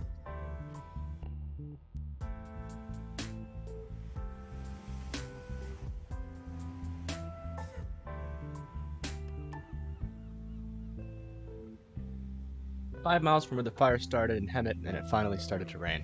It's good. Yeah, there is rain. It's starting to get a little stronger. Not gonna lie, I'm trying to resist it, but I am feeling a little bit of... there is a little bit of hope creeping up.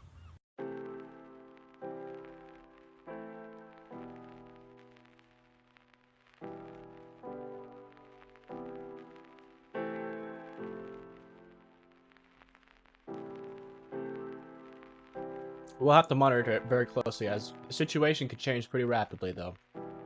We do have eyes, though, on the fire. So, I mean, if we start seeing some crazy smoke, it will show up. Which would mean that the winds are picking up. But as of right now, not seeing a lot of smoke. It's a lot of rain, which is good news. Raining in Hemet. Yeah, that's great news. Hopefully it continues.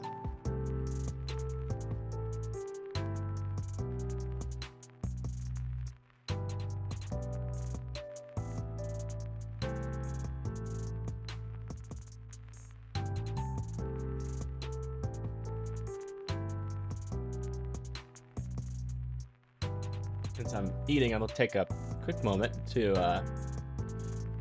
remind everybody, if you want to support the channel, the Venmo is down below. Please also like and subscribe. That also helps out the channel. We're going to be doing this fire stuff for every fire that is near a population center. If it's not near anybody, it's kind of pointless to watch it, unless it's getting closer. But mainly covering these fires, you know, purveying the complex information in a digestible way to the public. And also, sorry, almost got the hiccups. And also I do on-the-ground reporting and stuff. I also do weather coverage as well.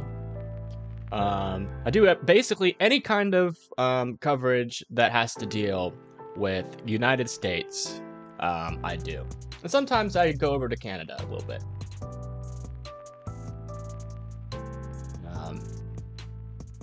Yeah.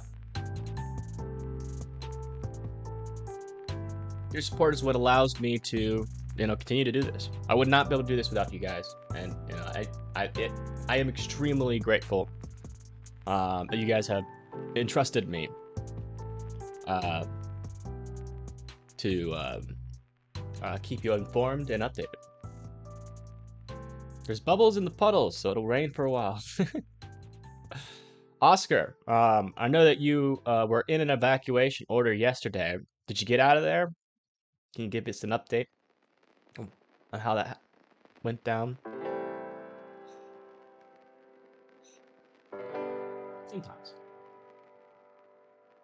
Sometimes it's difficult. Canada doesn't have a lot of they don't have a lot of radar sites up there. A lot of times we see severe thunderstorm warnings or tornado warnings, but there's no way to look at it in Canada. If they had more radar sites, it'd be easier to cover Canada, but as of currently, it's quite difficult. Yeah, that's true. It's fine. Ellis Nor, not much wind nor rain, no. Yeah, Ellis Nor is pretty far away from the fire. Yes, if the fire's moving at all, it'll be going west. We don't have a lot of eyes or different angles on it right now. So our biggest updates are going to be from CAL FIRE and Ferris when they come out with that.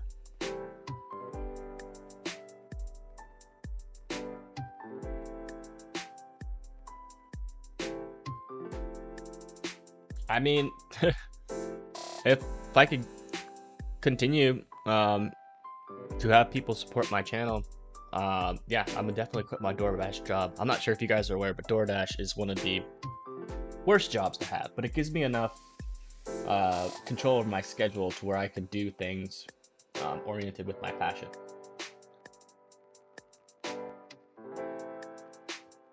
I didn't have to work DoorDash today, which was great. I'd much rather deliver safety info instead of food. Not gonna lie.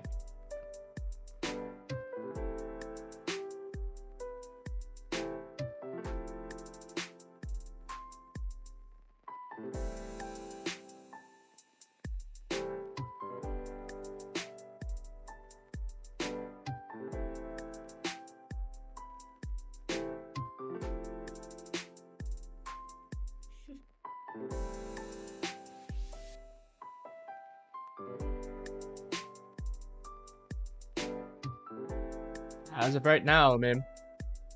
Oh, 15 minutes ago. Ferris. Oh, man. Getting the hiccups. 15 minutes ago, Ferris was over the mosquito fire. The mosquito fire is currently 29,000 acres. And this is as of 15 minutes ago. So we will... we should be getting an update shortly from Ferris from the sky using their infrared cameras looking at the fire here shortly, which will be a big update that'll really let us know where the hot spots are and how intense this fire is burning currently in these conditions. So we'll have to see. We should be getting an update soon from Ferris. It usually comes pretty quickly after they do the mosquito. But yeah, they basically fly in a plane, point a camera at the fire, and look at it in the infrared. It's really helpful.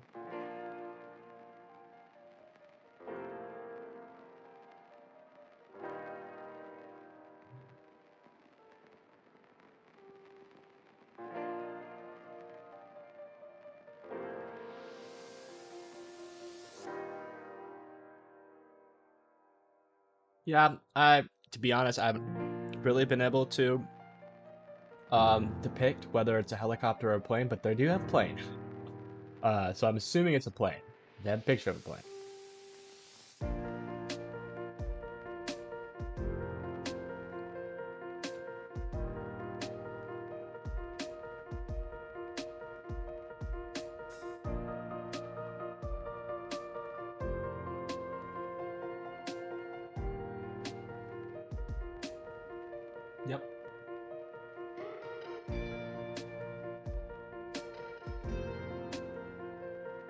We can look at radar again for you guys.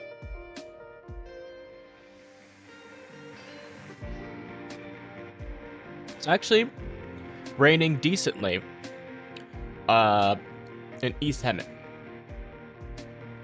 Rain is currently over Homeland. Juniper Springs is next. Nuevo is next in line for this heavier rain. Still not super heavy, but, you know, you got that consistently over a long period of time over the fire, it would definitely help. I mean, rain never hurts a fire. Well, it hurts it as in it puts it out, but I mean, it helps the fire go away. That's what I'm trying to say. Maybe not the best way to say that. But there is rain in the area. It is falling. And it's hard to see over near the fire because the mountains right here are blocking the radar's view. But this is promising, I'll tell you that. Definitely gives me a little bit of hope.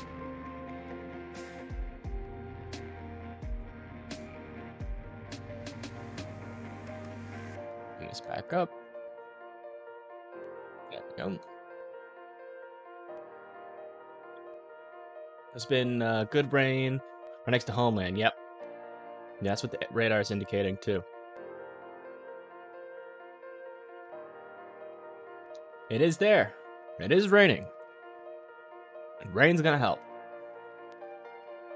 It's not super. I mean, it was lighter earlier, but I mean, there's actually some heavier rain coming in, which is good.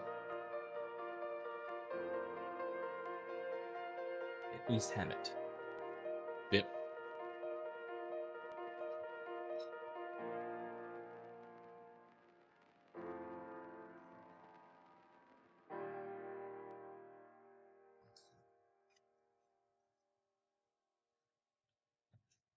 We should be getting an update soon from Ferris.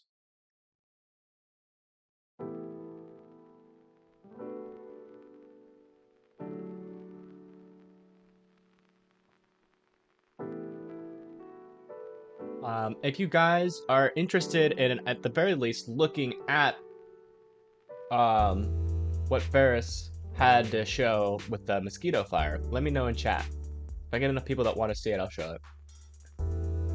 I just don't know, how many of you guys in here are wanting to hyper focus on this fire. But I will at least show you the Ferris update of the hotspots in Mosquito if you're interested.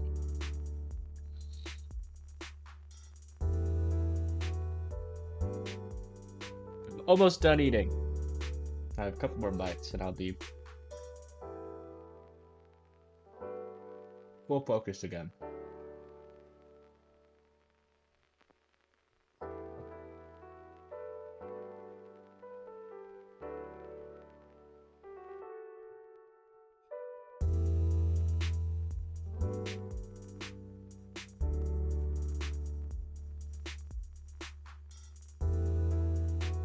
Just moved from Sag, lived in Hemet for 38 years, now reside in Forks, Washington.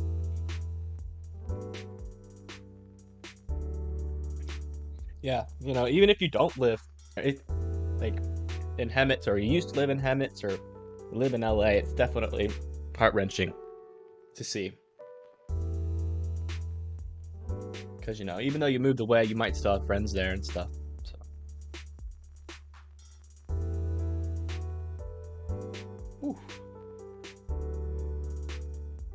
That was a good meal. All right, let's take another look here. See if we can't see any rain.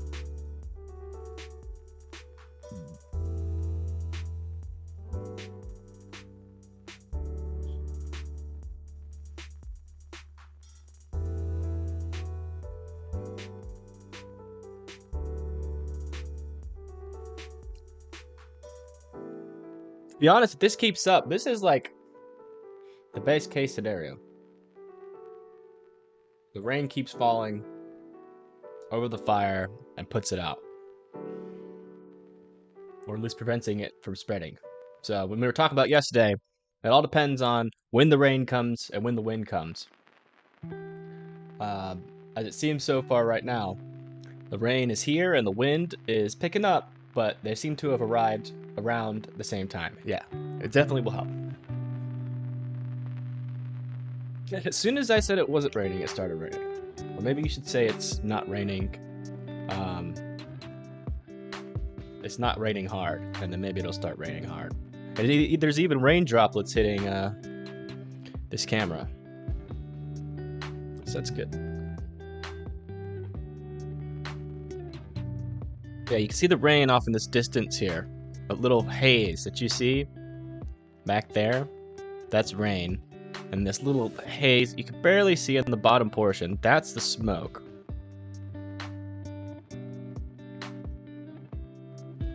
So far, I'm not seeing any major plumes, but it's kind of hazy out there. It's kind of hard to see, but I would say all in all, we have some good news. Where I'm at, the temperature went from 79 to 65 with the rain. Wow. You know, in comparison to the temperatures y'all did have, I bet you that these cooler temperatures are feeling quite nice. What y'all are feeling is what I feel on a normal day with a rainstorm here in northern Alabama. It's nice and cool, a little humid, a little sticky. Yeah, it feels good. Especially after, you know, a long span of heat. Firefighters are smiling. What is there, like a photo of firefighters smiling? Are they happy because of the rain?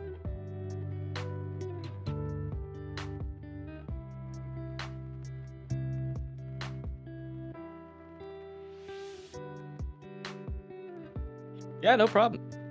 Yeah, I used to live in LA. So this area especially is near and dear. I lived in LA for 4 years. I do want to go back to the radar here just briefly. Oh yeah, I mean that is a decent amount of rain going into Western Hemet. I really hope it's making it over to fire. I don't see why it wouldn't.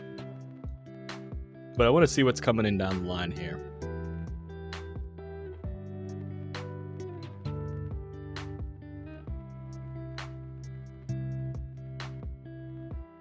So this is the center of circulation of Hurricane K.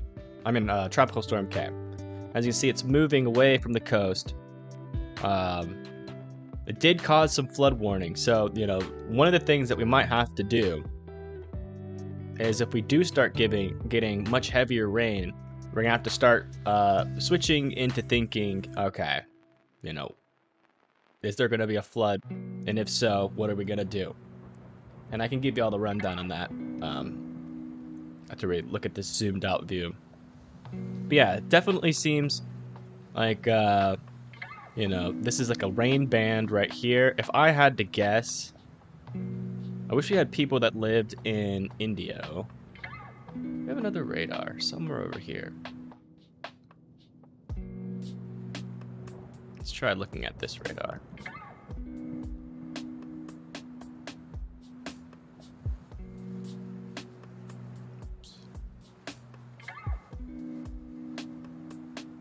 This happened right in the middle of me moving to South Dakota. Wow.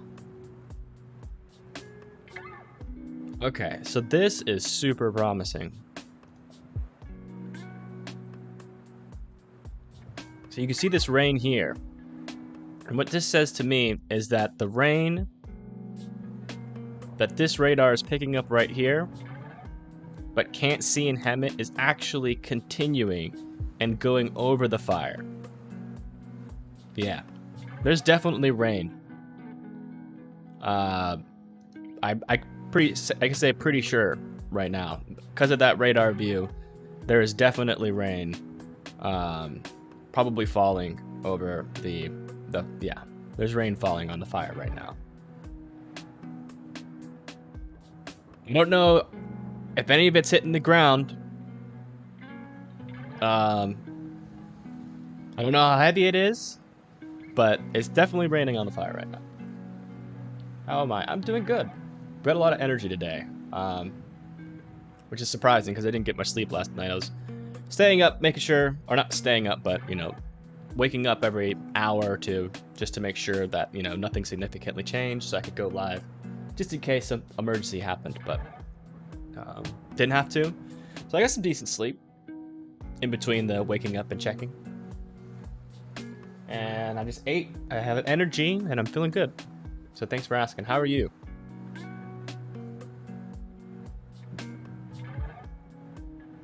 I can feel just a little cooler wind in LA finally. Yeah. Nice. Yeah, that rain band that is currently over Temecula upwards to Meade Valley. This little rain band. It's gonna move basically like in this direction. So even Los Angeles might get in the action here. Now, the thing that we have to really watch out for now is the flooding potential.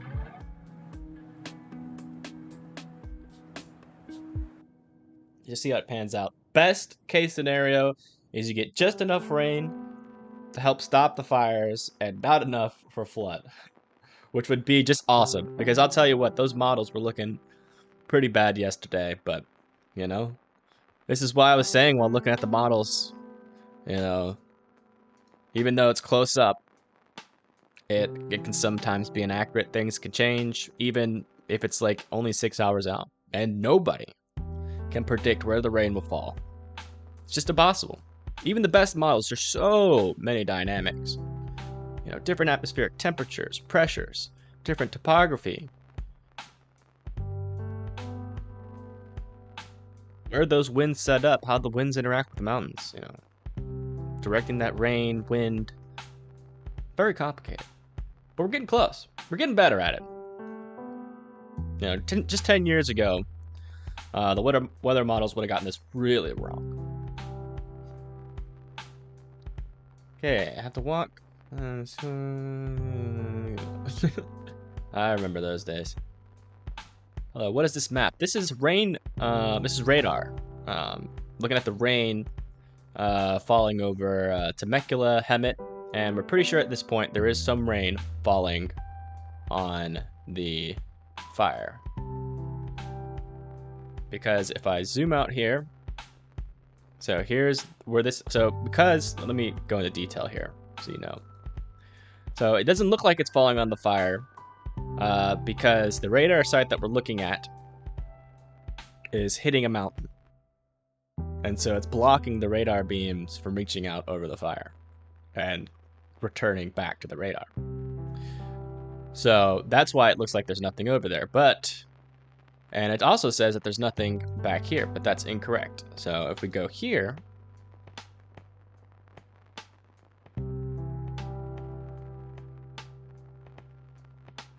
you can see that where the mountains aren't blocking this one, there is rains up here. So that means this entire rain band is extending all the way out to here. So that's over the fire, and some of it's pretty moderate. I mean, this is definitely going to help with the fire. I think we can concretely say that now.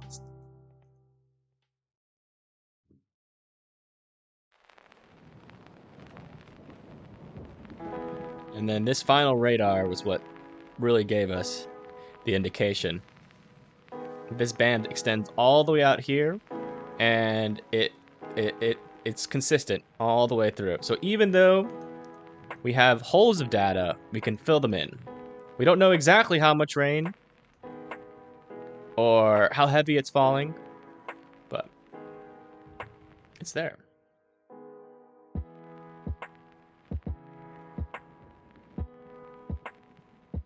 It can definitely help.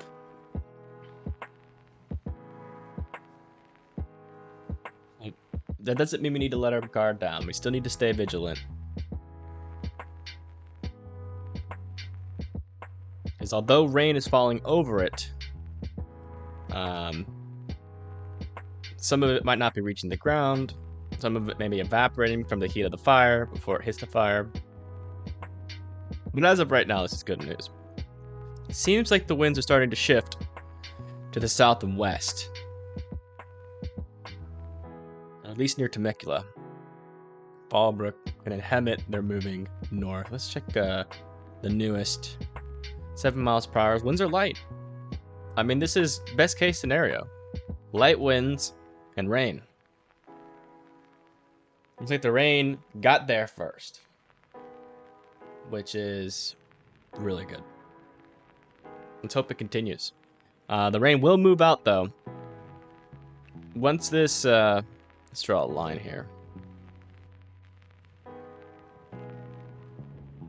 This is the current band, pretty much, of rain. And it all kind of looks like this, you know, scattered. So once this band moves up to Hemet,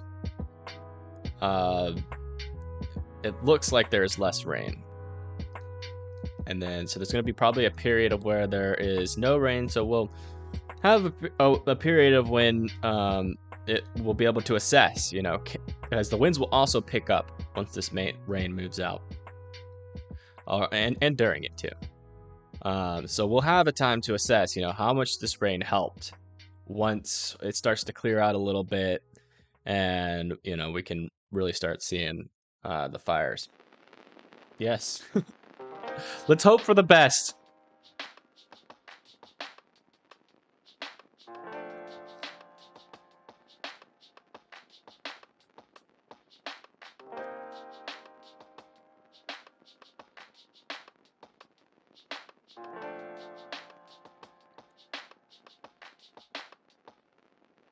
Alright, let's go check out Pyrrhus.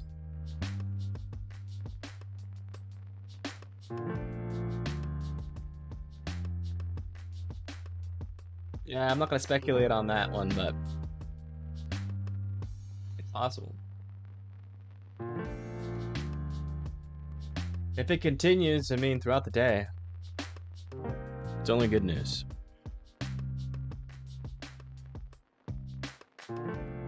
Let's check over, let's go back over to the evacuation map and other things.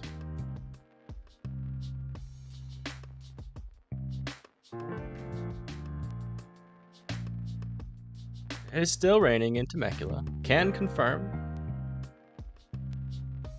Here's the evacuation map. We're going to refresh this. Still no changes.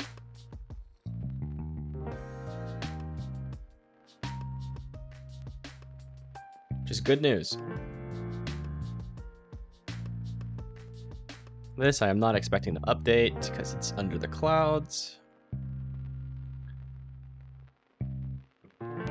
We have an update from here yet. Nope, still 7 hours ago.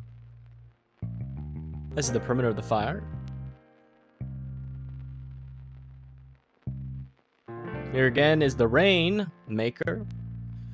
Tropical storm K. Currently moving northwest. Just like that. Little out of rain bands. That's what's bringing this light rain. Here's the most recent look.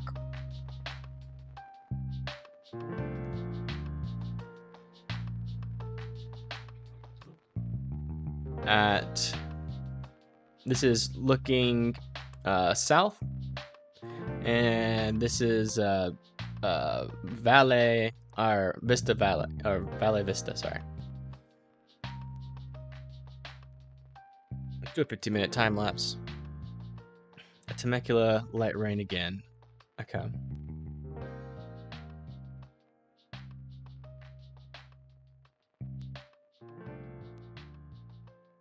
Yeah, it's decent rain falling, you know.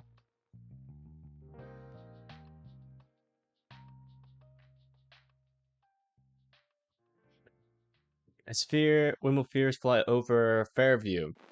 Hopefully soon. They just got, I mean, they just did a post 36 minutes ago for, the mosquito fire. So, hopefully soon. Hard rain for me and strong winds are kicking in. Where are you, Castro, again?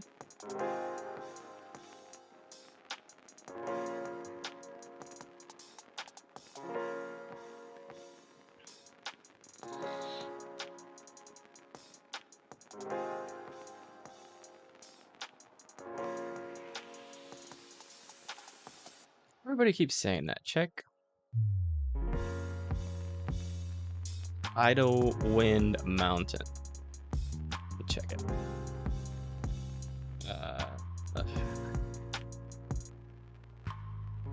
Where is that mountain?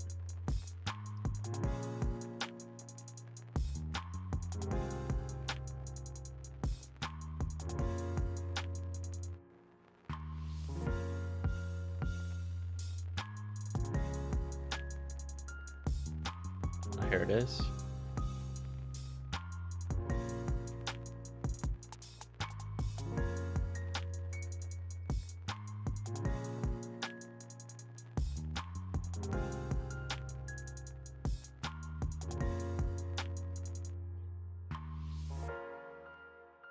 You can see that rain. It's definitely moving over the fire right now.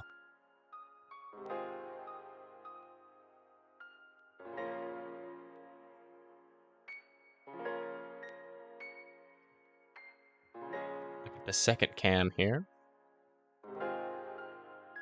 Different perspective. Oh, this one spins. Seeing lots of rain and not a lot of smoke.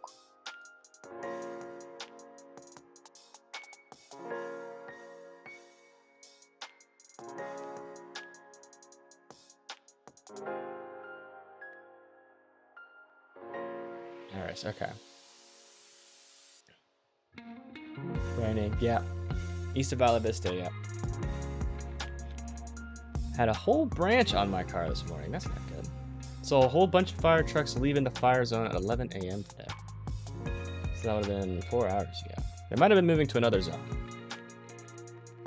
There's multiple fire hotspots. Yes. It is raining up there.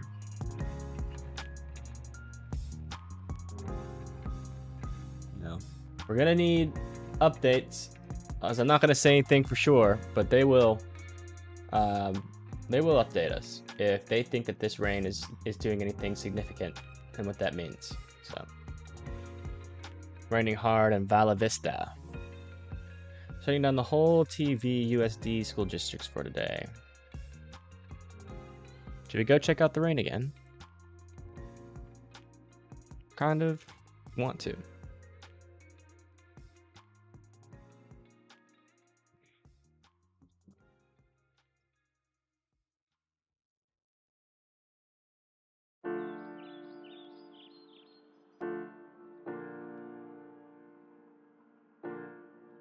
Menifee district is closed as well. Okay, so this is the rain that has moved through the fire, but is now showing up on the radar. It's a decent amount of rain.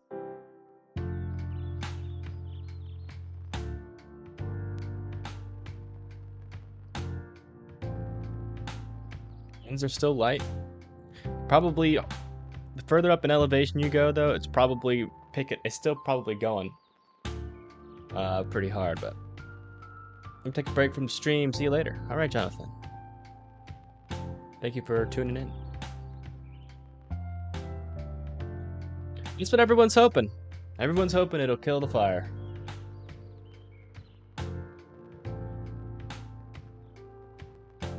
But we won't really know until we get an update. Once that Ferris plane flies near there, we should have a better understanding, at least, of where all the hot spots are, how intense the fire is still burning.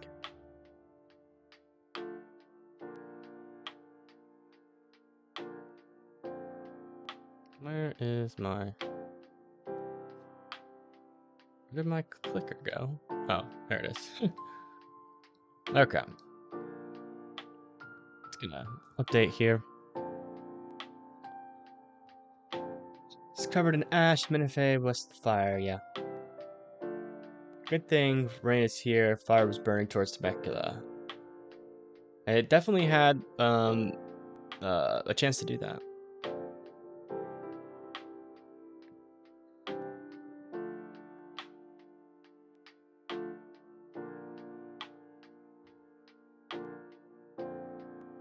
By the way, if you would like to support the channel so I can keep on giving you guys valuable information, not only today, but in the future,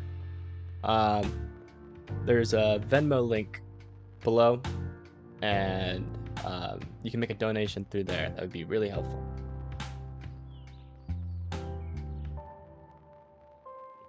Also, liking and subscribing helps as well.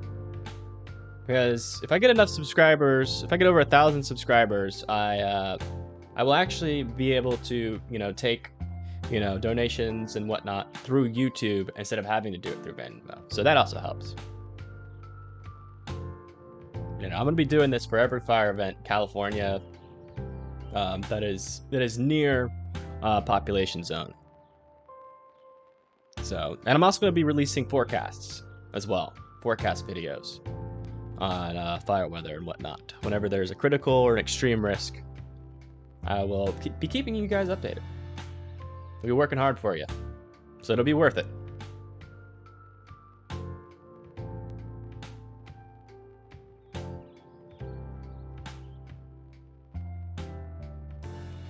How's the rain doing in Temec? Still doing well.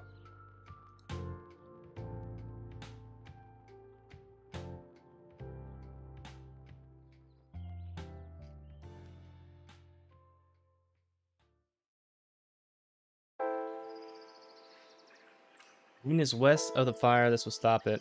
Yeah, I'm gonna keep live streaming until these evacuation orders or get dropped, or we get an update from Cal Fire that the fire has been significantly contained. Until that happens, till we know for sure,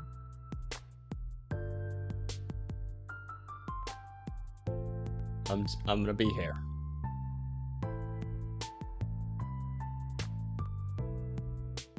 As much as I'd like to have hope, we've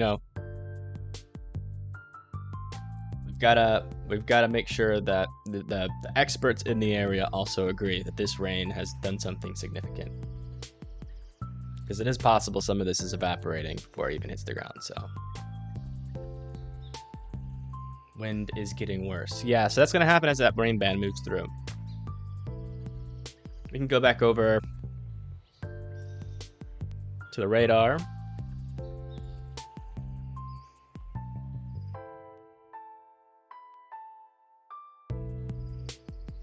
See if we can see any winds coming off of these.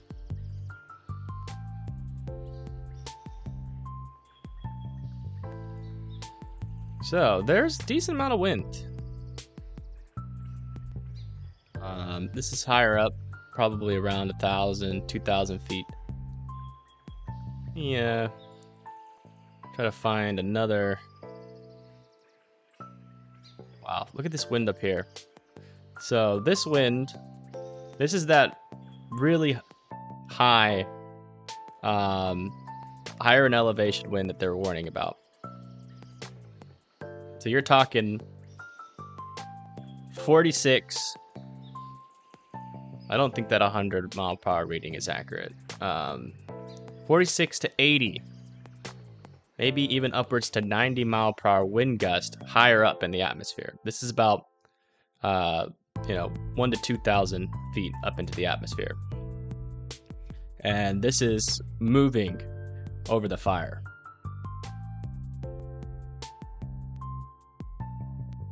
Yeah, but see, that's the whole question. There's still, in the higher elevations, very strong winds.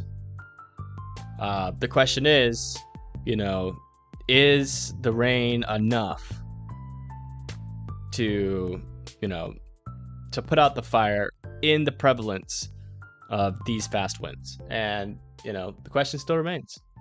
And the only people that can really answer that for 100% are the people on the ground. And we'll have to wait.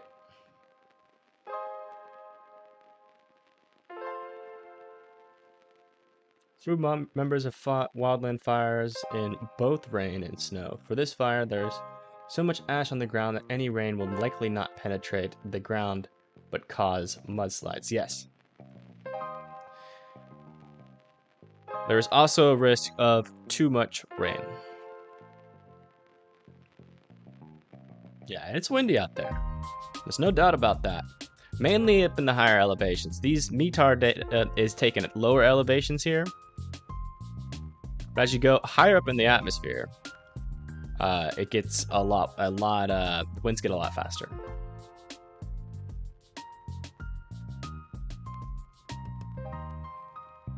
Yeah, but too much rain would also be a bad thing.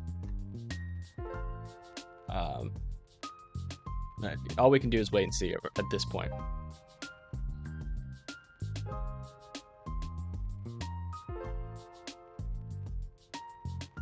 Let me see if we have any rainfall amounts.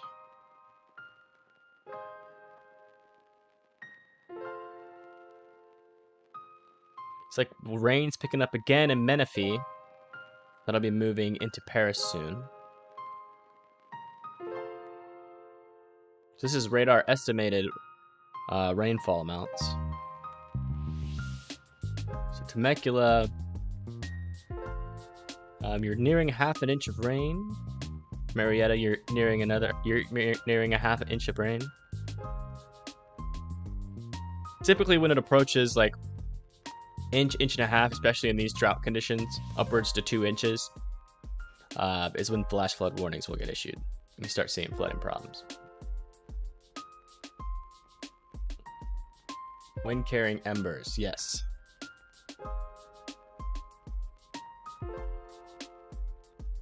That is a threat as well.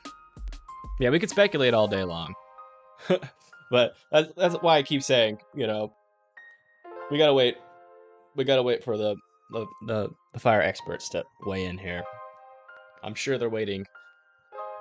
So it could be a while. We might be hanging out for a while with barely any updates. That's just how this stuff goes.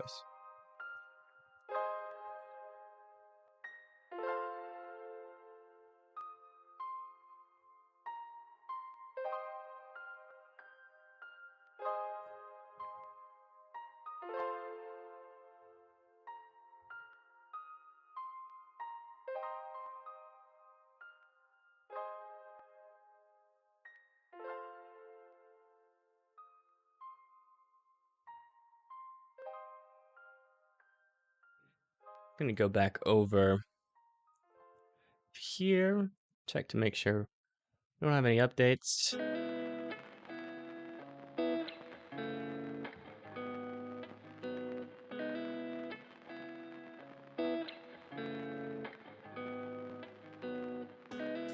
Sorry if I look tired, it's been rough. I've been streaming collectively these past 2 days for over 12 hours. Trying to keep everybody informed.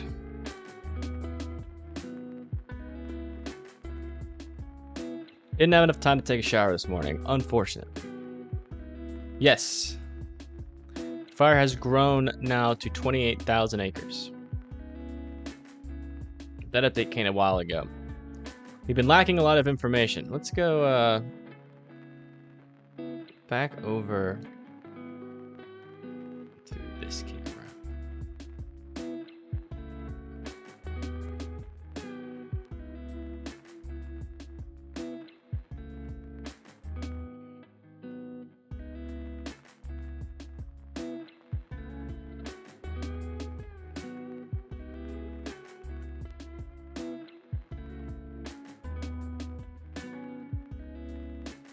Oh, wow. We're getting some pretty heavier downpours here. If you watched at the very end of this loop, you can barely see anything, and that's because of the rain picking up.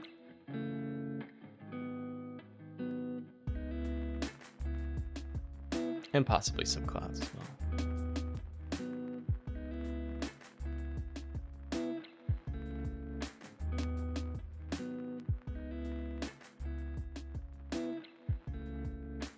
I'm gonna check Twitter here.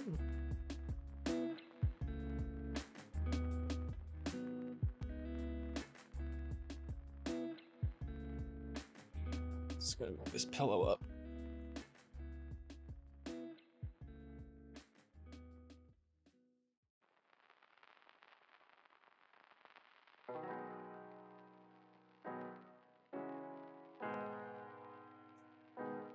I'll probably button this.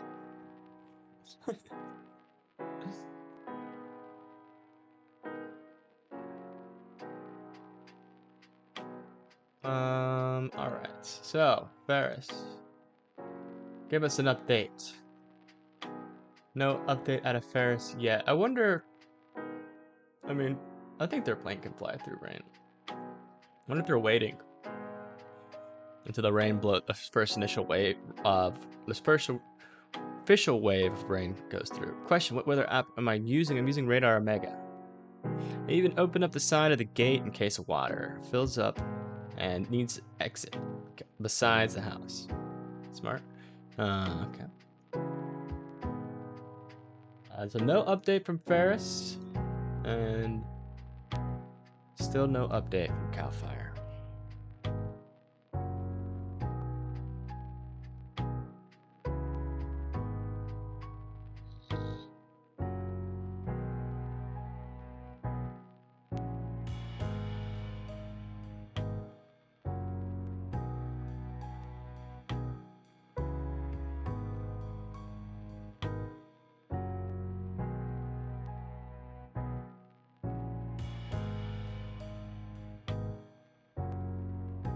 I'm just hanging out now. Can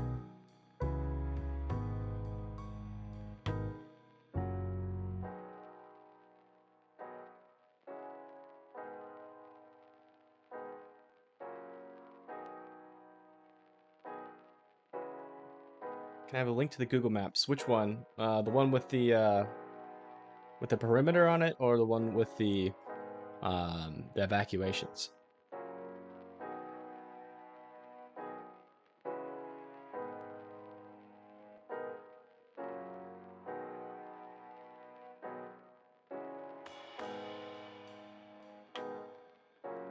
Need the evac. Okay.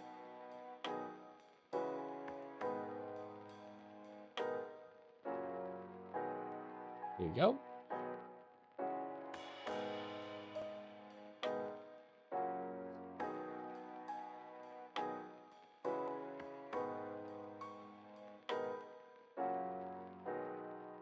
Your map has shrunk. So refresh. Map still looks the same for me. Which map?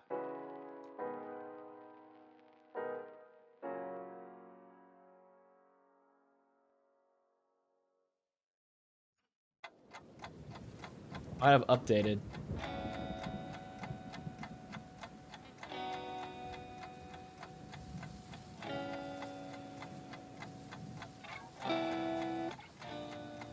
Yeah, so looking the same here. They might have made an update to it. But as of right now, it is still in the same place. So that is the information we're going to use.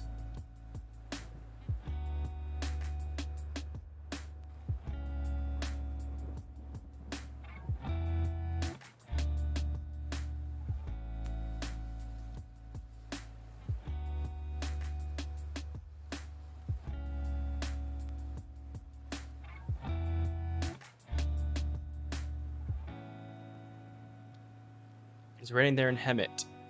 We've had reports that it's raining in Hemet, and the radar has confirmed that it has been raining lightly to a little bit above lightly. We'll check it out really quick. In Hemet. Hey, it's always good to know. Every human has general curiosity. Especially when it involves their livelihoods. No rain right now in Hemet, just stopped, okay? Yeah. Let's see if we get some sort of view here. Cal Fire trucks departed off my street, returning to Command Post 3, okay? Thank you for the update, Rory. It's really helpful. It's raining over here in Elsinore, pouring actually. Yeah, it's near Lake Elsinore. It's definitely picking up. Rain in Paris stopped for me. Just winds picking up now. Okay. It looks like West Hemet is experiencing near Homeland and Romoland about to move into Nuevo Paris Lakeview. Some more heavier rain.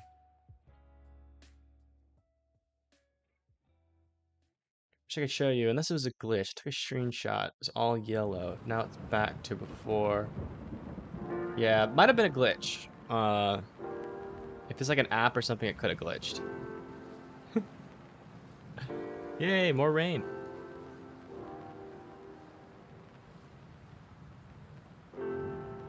Tell you what, this small amount of rain has never been more important. No one ever cares about this amount of rain for the most part, but this little bit of rain coming through is so important. It does look like, though, it is clearing out behind this big blob. So maybe once it clears out, we'll start to get some updates. Just like this little spots trailing, but for the most part, it seems like it's going to start clearing out in Temecula, and then Marietta will be clearing out after that. Then after this decent rain comes through Lake Elsinore, Menifee, and West Hemet. Rain tonight also too. Maybe.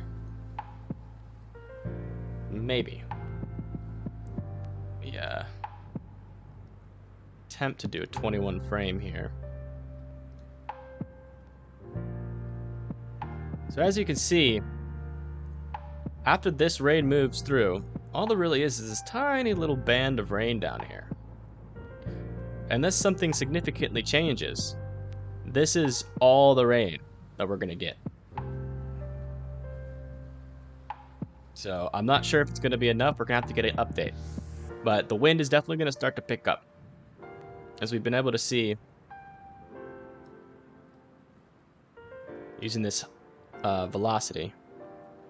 Not to here, but if we look at this one, that gives you the idea of what's coming out of Hemet in the upper atmosphere.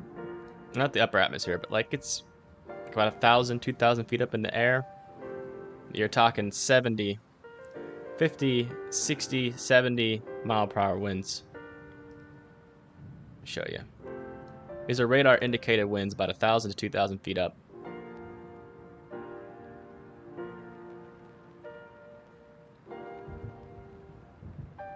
So the winds are still there. The rain's about to clear out. So we're going to need to... if no more rain falls after this, this could dry out. But we're going to have to get an update with the experts. There's supposed to be rain, but the apps, they're not too accurate.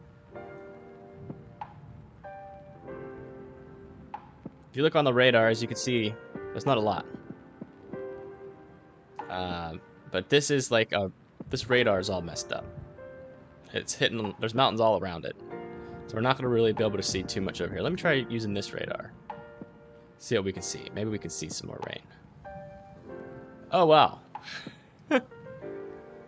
Okay. Wow. I had no idea that this radar was just so bad. So look at the difference here. So this radar has basically mountains surrounding it everywhere. But this one does not. And as you can see, there is a difference in how much rain each radar is showing. So I take back everything I said. Not afraid to admit when I was wrong, but this is a lot of rain. In fact, this is so much rain, I'm a little bit concerned for the flash flood risk.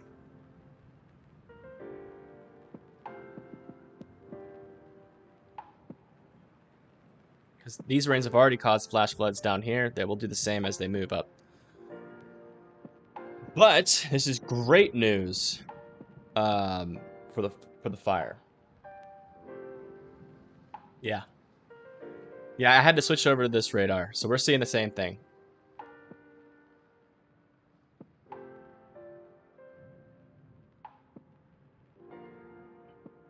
This is extremely good news, but then again, flash flooding is dangerous, so we're gonna have to pay attention to that.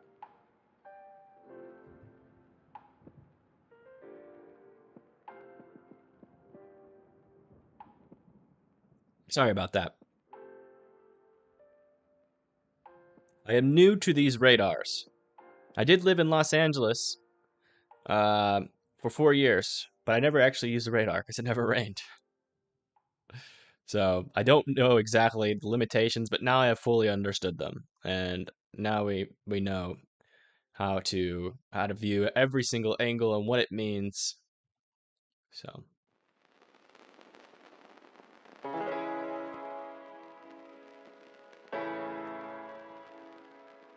there's gonna be a lot of rain up there in the desert, and there is, yeah. This is that rain, and it's coming. This is enough rain to put out a fire. This will generally move in this direction, but the storm itself is moving north. So this band will migrate with the storm. So we need to start. Are you good to head out? Yeah, you're good. Yeah, the fire is going to definitely struggle to survive through this. I don't think it will. If all of this rain moves over it, I think that's kaput. But it's more than enough. That's good, but not good. Exactly. So we're going to need to start switching over to flash flood threats. Which means we need to start looking at topography here. So what I'm going to do is I'm going to bring up a topography map. And we're going to talk about flash flooding, what it means for your area. Yeah. Get all this stuff back up here. Alright, time to talk about the flash flood risk. Now that we know there's a decent amount of rain coming. Sorry that took me so long to get to that. That's on my bad. That is on me, and it is mainly just stems from an inexperience with the radars in this area, so I apologize. Thank you for doing this. Living in Temecula, but I don't have a dedicated news outlet. This has been very helpful and informative. Yeah, no problem. You know, if a fire ever happens in y'all's area, again, I'll be there. For sure. And also, if you appreciated what I've done and you want to help support the channel, my Venmo is down below. Also, a subscribe and a like would also be very helpful. Thank you. Let's see here. So, we're going to find a topology map. I'm trying to find the best view for this. Trying to think here. I guess this could be better. This is fine. This will do just fine. It's a little small, but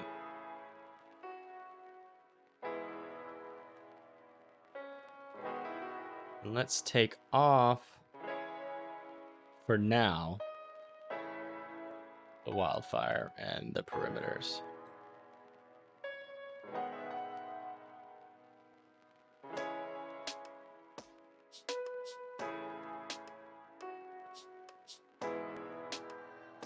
Let me do that. All right. So what's important with these? I really wish I could remove this. I might have to use a different map. Yes, very helpful. It could have been not a help whatsoever, but the rain showed up.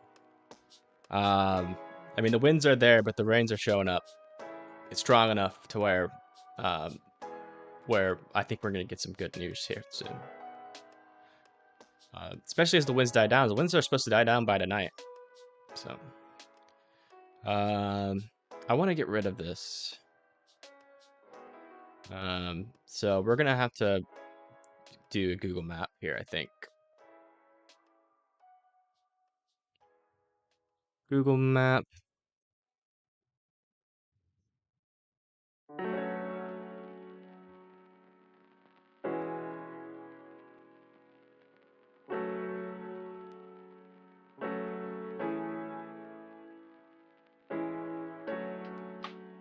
I have to move slow. It's getting a little choppy there. A little concerning. Okay.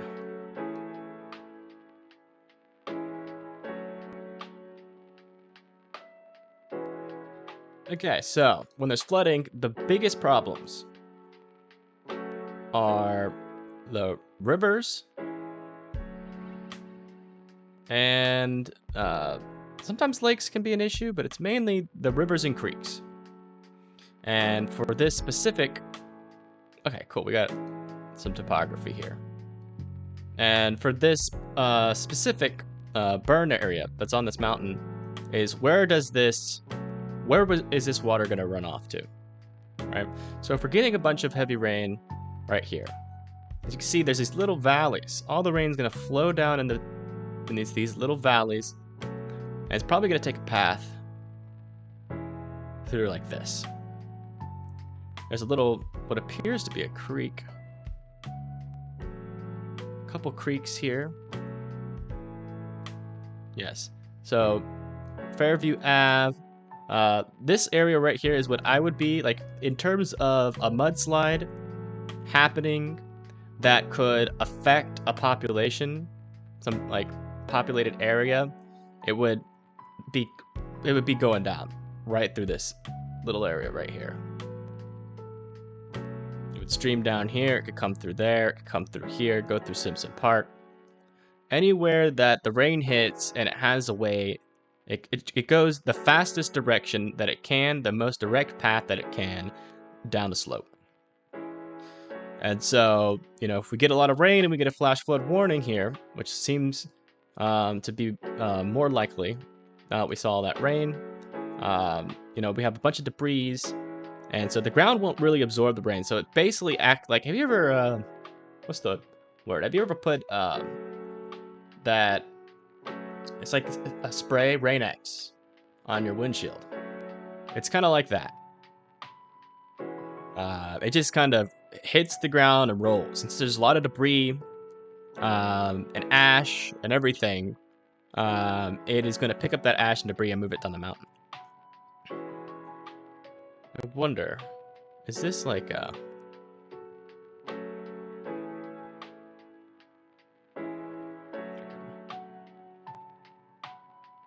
And also, this water can be quite toxic as well.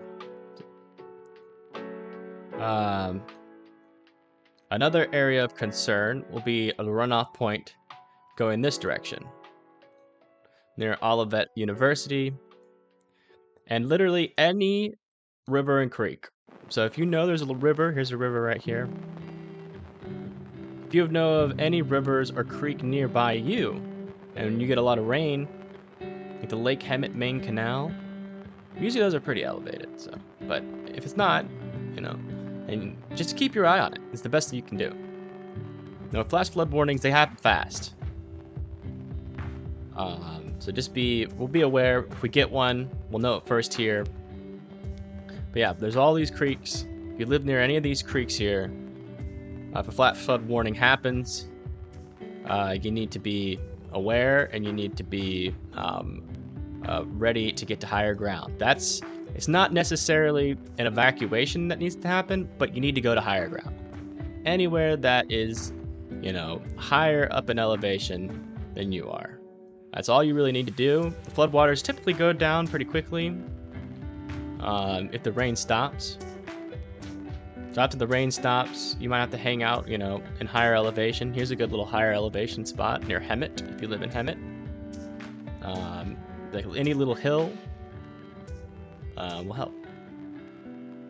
Dry river bed. Yeah, but that'll get undry very quickly.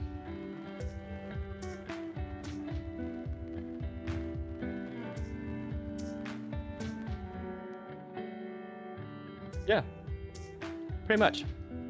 Keep your eye on this area though. This is like, if there's any mudslides that are gonna come near Hemet, it's gonna come right off that slope.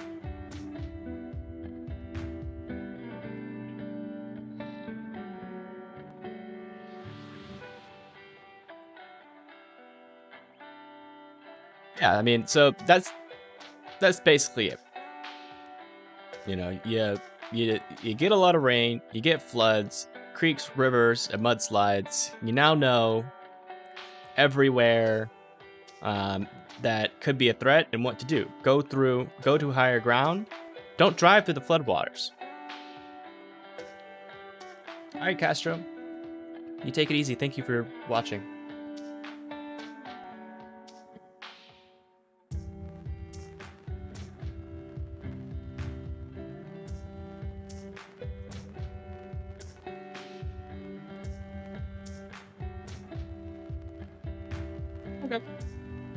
yeah, we're gonna be here. Probably gonna stick around for the flood threat.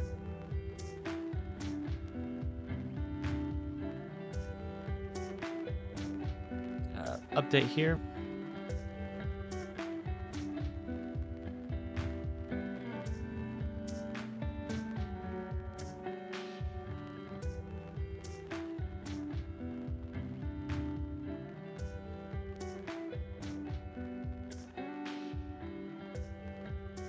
Oh, those clouds look crazy. They look so cool.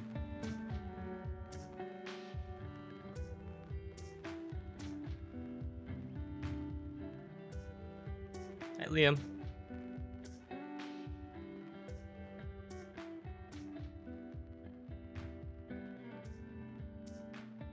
Yeah, so let's go back over to here.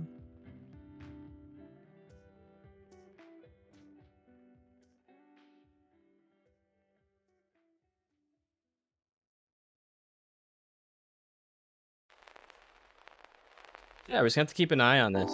I mean, this is a pretty heavy band of rain here.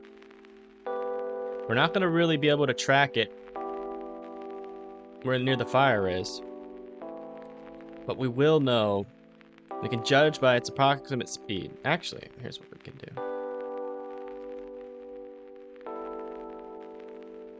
I'll do some math for y'all really quick. So I have a cool little tool on here. So we're gonna do distance measurement.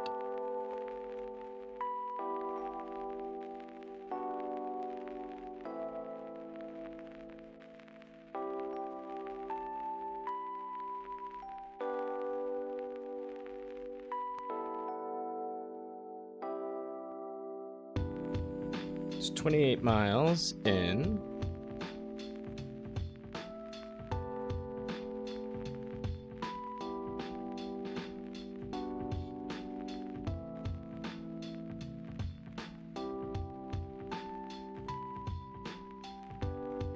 Miles in 30 minutes. So that's around 60 miles an hour. The winds are about to definitely pick up with this rain. The good news is there's rain nearby. So there's rain with it. So let's draw a storm track here.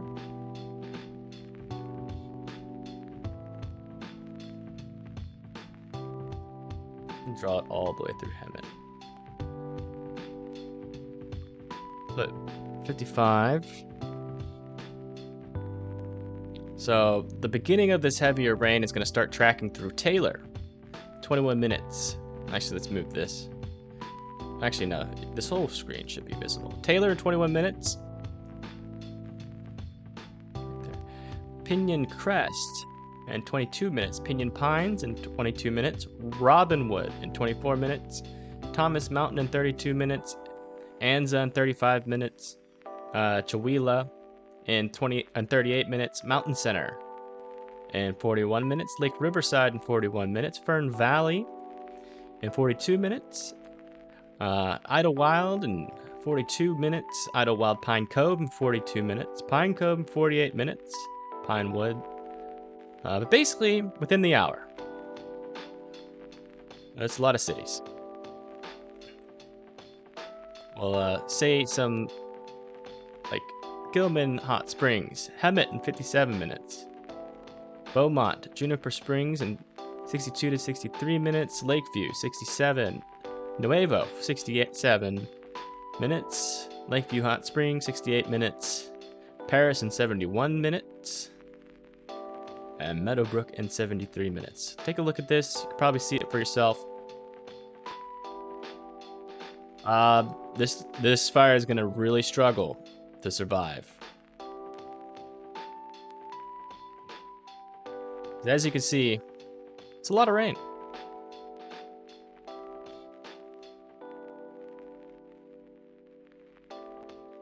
Especially this little area. I'm not going to be able to see it go in, but we'll be able to see it leave the radar site. And once it leaves the radar site, we can safely assume that it's traveling over the fire.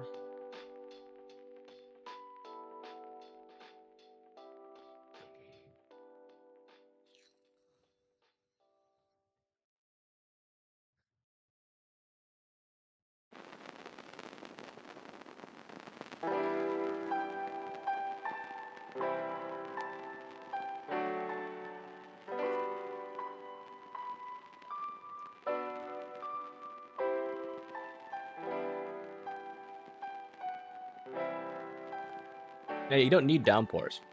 You get consistent yellows and light oranges for what looks like is going to be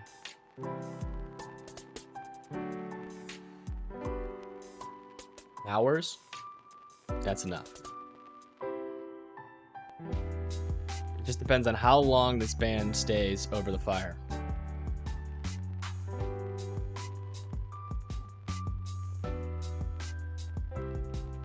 Yeah, this is gonna help with the fire. I can tell you that. Definitely gonna help with the fire. But it could cause floods. We just went over the potential flood threat. And we'll do that probably like once every 20 minutes going forward. Just going over the topography and everything. And what is most likely to happen if a flood threat happens on that burn scar. We actually don't want those. We can absorb them. I actually don't want those. We can absorb. Absorb what?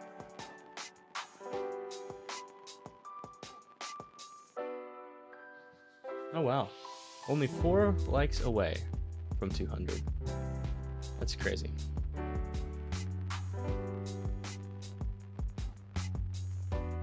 New maps were just released. Awesome. Can absorb water. Yes, it cannot. It'll run off these mountains quite quickly. Apparently we got some new maps. I'm gonna switch over to here. Pause this.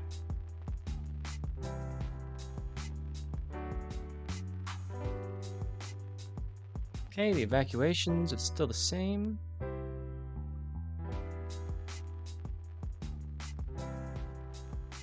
Terrace map looks the same. What new map?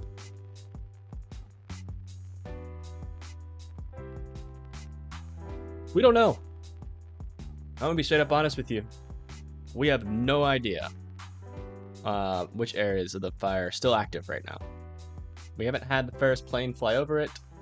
The satellite, there's too many clouds. It's not able to pick it up. So we're just waiting for updates from the firefighters, from CAL FIRE, and Ferris on the ground. Okay, so we do have an update from CAL FIRE. They say new evacuation map available. Let me compare. So there is a change to the evacuation map. It just hasn't updated over here yet.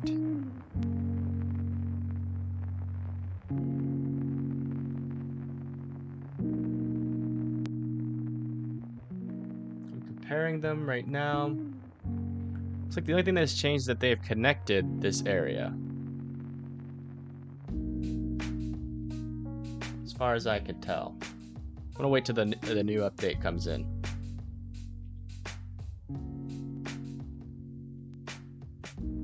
Rain at this point is far preferable to an out-of-control fire. It can be. Rain over a toxic burn site, or over a burn site, can become toxic. So, actually, this could be... I'm not going to get into that. If it happens, it happens. Watch out for boil notices. If there is a flash flood, though.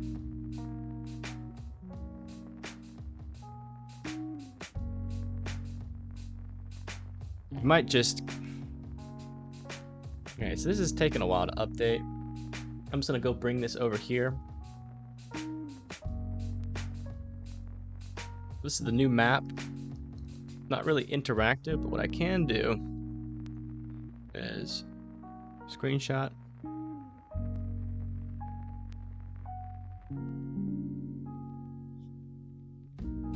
Actually, I can't show you the screenshot. Sorry about that. So this is, what do the X's mean here? Does anybody know what these X's mean? Read DMs. Water to boil and a stove to boil it on. That is true.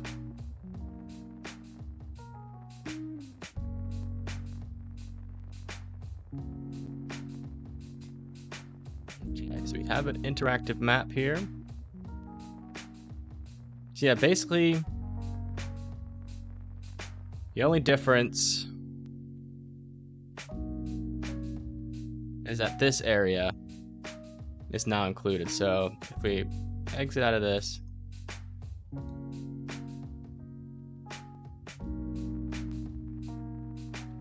and then compare it to this, you can see the only difference is really this little triangle here, which there is a couple streets in. So if you live in Verenda, Jeremiah Road, Aladdin Circle, and near Buck Road and Buck Road, I'm not sure if this is just like smoothed over map. Let me zoom in here. I mean, it's in there. So that's essentially because in their tweet, this is why I'm in their tweet, it doesn't say anything. Usually, if they've added a new area, they will say what areas are in the new evacuation. So I wonder if this is just like their own rendition of the map, and this is, I mean, this is also another rendition. So I don't know. I'm just gonna take that new tweet as it is and say, if you live in these areas, evacuate. Goes all the way through this. So we're gonna exit out of this, the map in which we know and love, the map that kept us all informed, and we're going to a new map.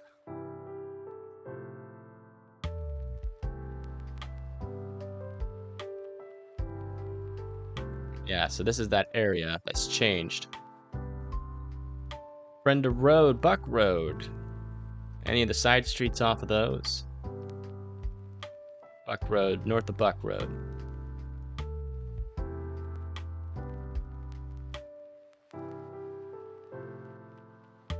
Everywhere else, it's the same. No changes.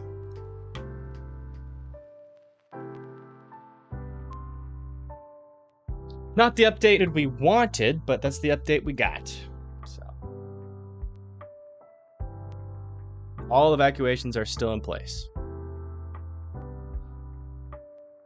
CAL FIRE dozers are working in the rain and according to work crews.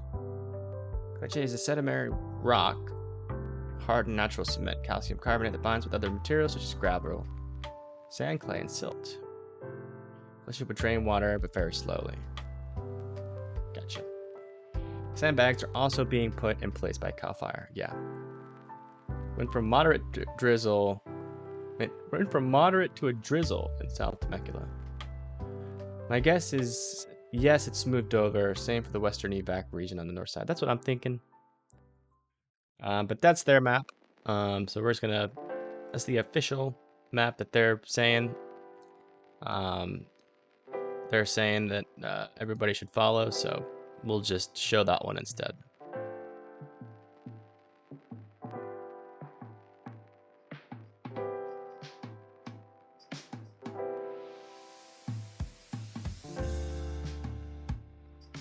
So you said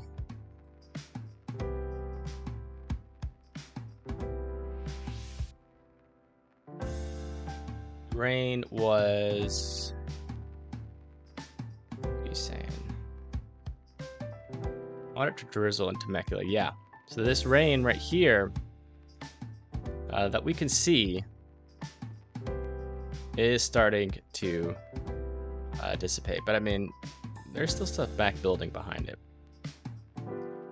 Looks like the rain in Hemet has moved out too. But as we now know with this new radar, there is more to come.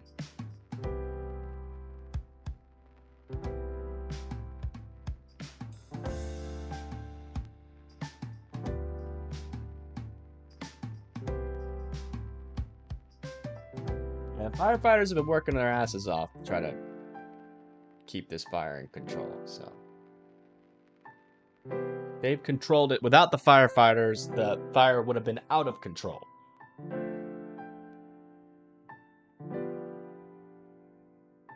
And it did make a difference. More rain coming, yes. Lots of rain.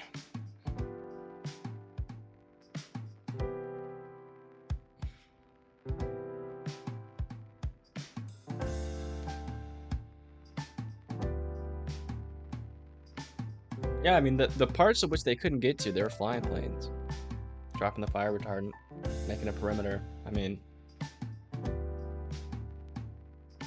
they're literally the best firefighters in the country. California firefighters.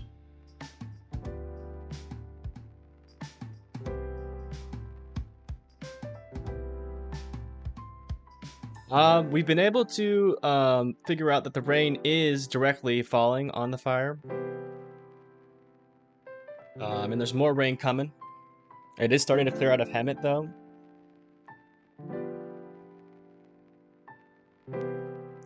So there's going to be a slight stop in the rain, and then it should pick up here in about an hour or so. Or about 30, well, like 22, depending on where you live. But in the Temecula Hemet area in about 20 to 30 minutes. What I'm hoping is as this storm moves north, this band will go with it, as it usually does with other tropical storms I've had experience with in the south. It was very good news. It's not good news for the flash flooding risk. Which at 4:20, we'll go over that again.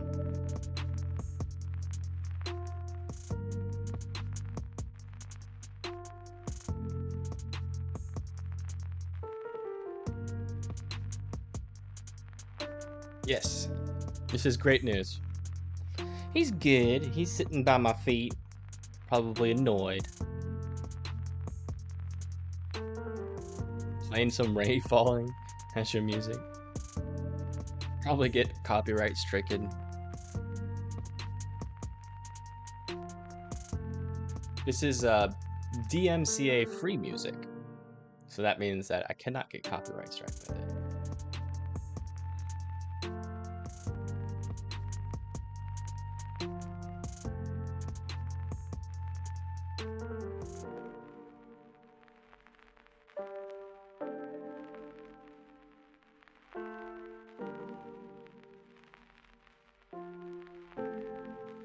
Need some thunder. We don't need any thunder. Don't need any lightning. Get the rain without the lightning means no more new fires. Don't want to deal with any more fires in this area. I think one is enough.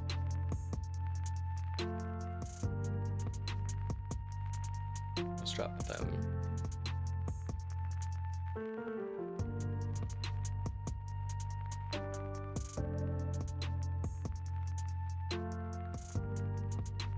It's called lo-fi, if you ever want to listen to it when you're away from the stream.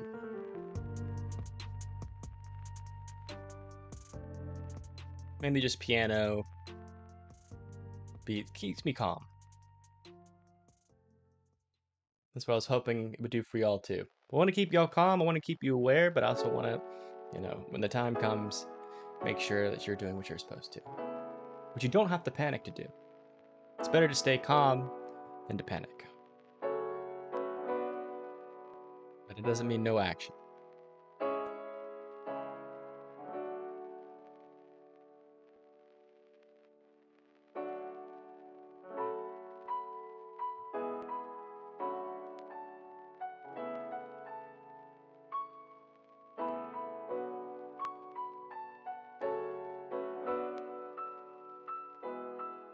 Yeah, I mean, if y'all get enough, if y'all get enough rain, and it does eventually soak into the ground, it will reduce the fire risk. Also, we got a new flood warning, flash flood warning, east of Raleigh. National Weather Service in Phoenix in central Imperial County in southwest California. Doppler radar indicated thunderstorms producing heavy rain and chorizo wash. Between 1 to 1.5 inches of rain have fallen. Flash floods ongoing and expected to begin shortly. If you know anybody that lives near Chorizo Wash in Southern California, let them know. Could be floods on the way. They accept regular homeless people at the evacuation centers. I would hope so. I'm not sure. The game at Petco. Don't know what that is. But do you have the IC tactical map so you can follow radio, traffic reports posted on the Twitter feed, find out what specific units are doing in different divisions. IC tactical maps. I don't have it. If you can link it to me, we can check it out.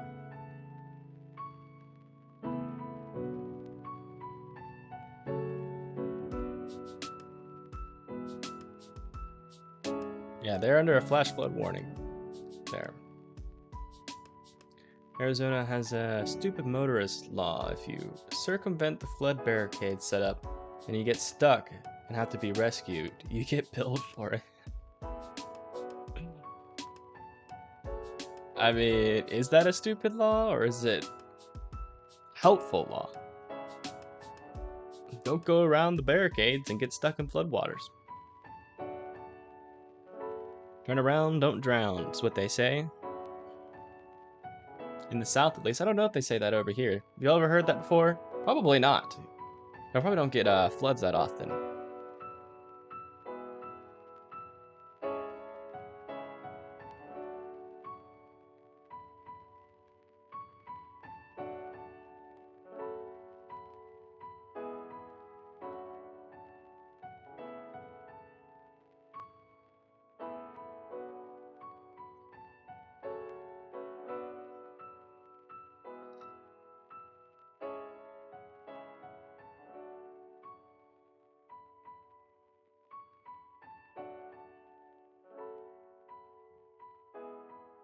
We gotta check back over.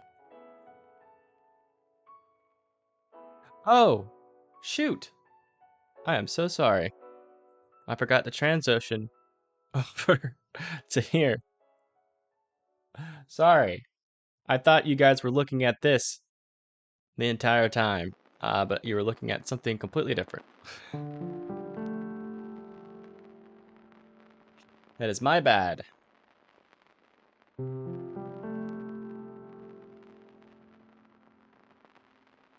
Stupid motorist law. There you go. Yeah, I think that's how Melody meant it.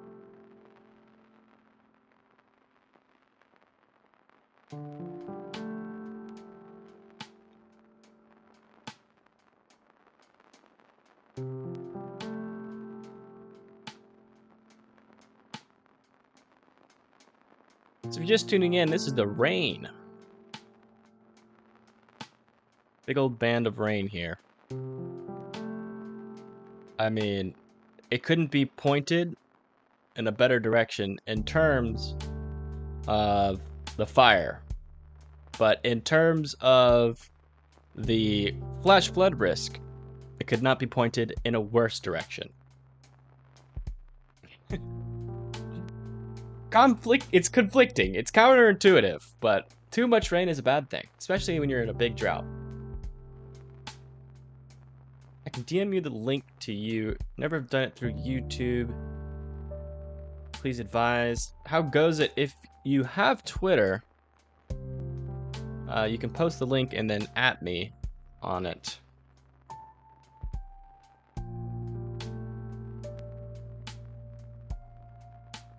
Very well. Near the small community of Canebrake, Sweeney Pass, also near there, had a major washout some weeks ago. Mount Laguna, which sits above that part of the desert. Yeah. I think I remember that. But it's not orange or red. It does. It does matter. Rainfall rates are important, but in these areas, the rainfall rates could be a lot less bad and you can still get significant flooding. I mean, this is what they've been dealing with down here, just this band, and they have flash flood warnings. And the burn area, you know, the ground is super toasty and dry near that burn area. So it's not going to absorb the water at all. So it's going to run right off. So any really significant rainfall on that burn scar is likely, and significant as in this amount. The same amount that just caused these flood warnings is going towards that burn scar. So we are going to be watching that. It's the last thing I think hopefully we'll have to watch. But we will keep an eye on Twitter. The evacuation orders are still in place, so you know that threat is not gone until CAL FIRE say so, and that's who we're gonna be. That's who we're gonna be trusting in this time of a lack of info on the ground. Don't have a Twitter account. I pasted the link in the feed here a couple times. Yeah, it doesn't show up for me, unfortunately.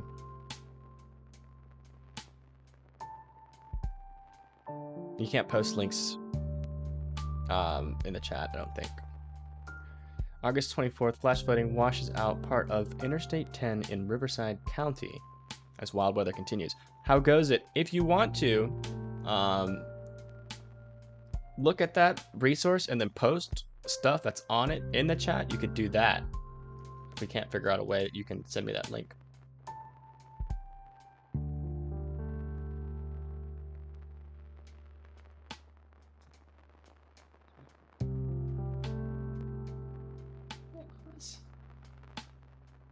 Can I come chill for a second? It's a little crowded up here.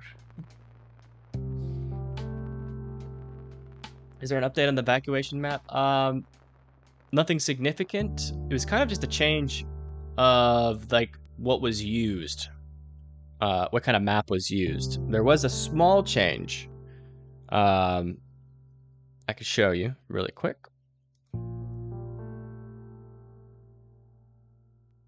So this is the new map that CAL FIRE has released, and the only small change was this area. So these roads were now put into it. But it's hard to tell whether or not these roads were always in it, but it just wasn't on the last map that we were using, or if they've added this recently. But typically when they do add new areas, they'll say the streets. So I think that they've just closed this gap recently just for the purposes of making the map easier to understand.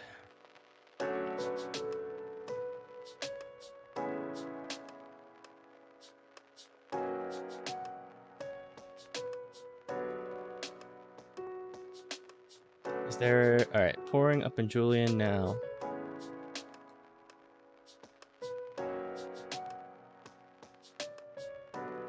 Where's Julian? High winds. If you look at Doppler flow, you will see a stream of moisture that will definitely... Yeah. That's what we're looking at.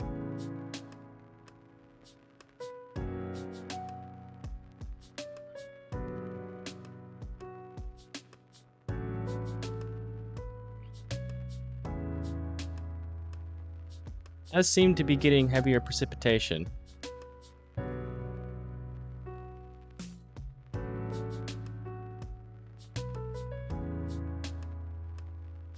This rain right here is about to start making its way over the burn area. Let's go back to this radar just really quick.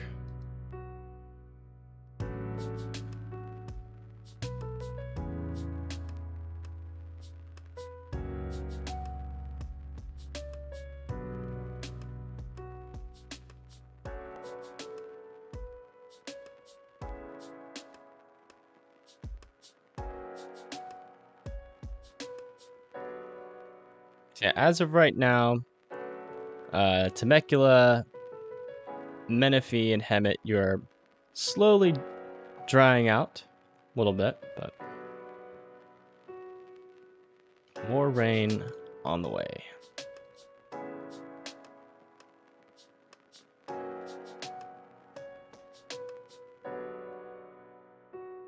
If you live near a creek, that is really like, you know, just watch the water levels on it. You know, if the water starts coming over the, you know, the edges of the creek, you know, this is typically a sign that flash flood warning is imminent, or even just them rising, creek levels rising. So.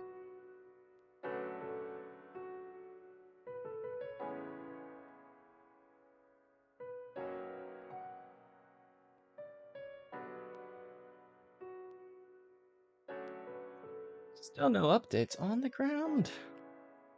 Be so nice. Fuel moisture level went from 7, and Julian went from 7 to 22% now. That's the amount of moisture that is in the available fuel to burn, right?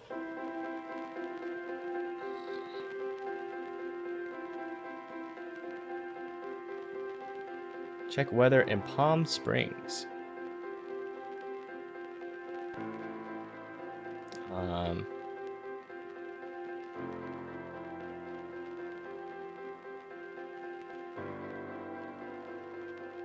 Where is Palm Springs?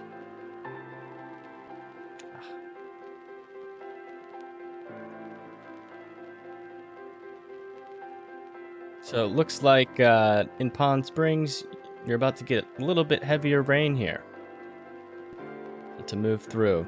It's currently in Palm Desert, about to move through Cathedral City and then into Palm Springs.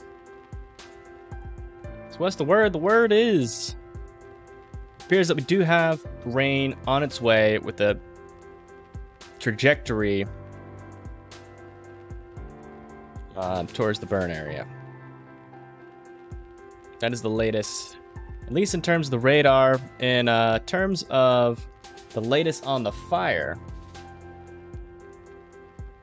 no, do not return to normal. We're waiting for updates. We're waiting for updates from the Fierce and from CAL FIRE. The last update from CAL FIRE said that the evacuation orders still remain in place. So they're still thinking that those areas need to be evacuated, and we're going to respect them. So we're not turning back to normal. We're just waiting. It's a little waiting period here. I have a feeling we're going to get a good update from them soon. But until that happens, I do not feel comfortable saying anything of that sort. So stay alert.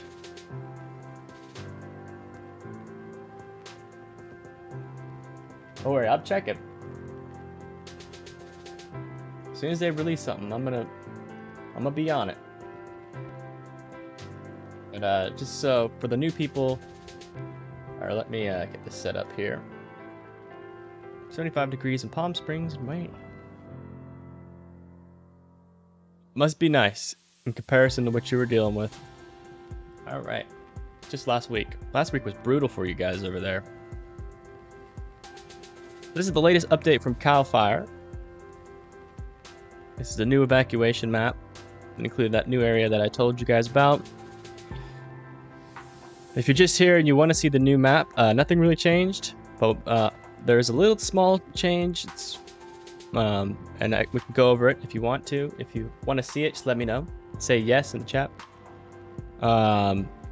But yeah, this is, so they said, new map is established, some boundary lines has changed, stay alert to your location, current evacuation.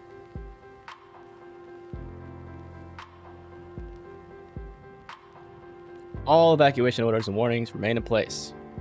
So, it is not time. Oh, you do want to see it? All right. Here it is.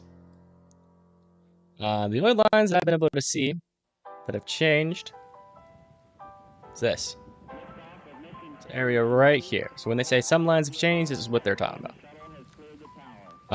Before it was Rancho California Road to the east of it, Warren Road to the east of it, Boreal Road to the north, and this area was not in an evacuation zone. But now it is an evacuation order. This is north of Anzarone Road, Brenda Road, Buck Road, Anza Road, and Buck Road. So basically just these areas right here, all the connecting roads to them. You are now under an evacuation order, which means get out.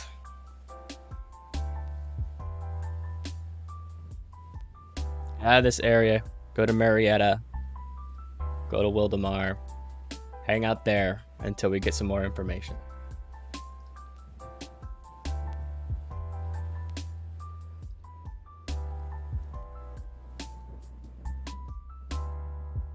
So we're gonna go back over. Where is that? Did I exit out of the Google map? I think I did. Let's go back to Google Maps. We're gonna go over the flood threat today. What are the possibilities with it?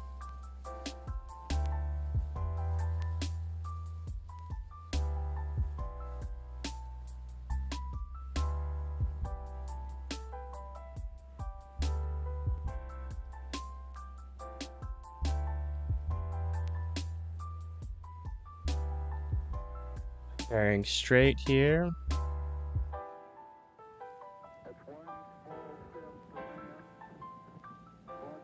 Okay, then we go over to the layers. Terrain. Okay, so this is where the burn scar is. And if this area gets a lot of rain, we're gonna have a lot of runoff. Run off these mountains and down the slope. This could be where a mudslide could happen if it gets enough rain. Really, anywhere from the peak, the easiest route for this water to run. So some of it will run down into this river, which will run into these creeks. Some of this routes will they'll run off over here. Some of the rain, it'll run out over here near Anza. Literally anywhere that surrounds this mountain, but the main point that I'm seeing where a lot of water could congeal is right here. So in terms of East Hemet near Vala Vista, if this area gets a significant amount of rain, beware of the mudslide risk coming off here. I'm not saying it's going to happen, but it is a possibility, and if it did happen, this would be the route it would take, the easiest route for the water to flow. All these creeks, if you live near a creek of any sort, it is also in risk of flooding.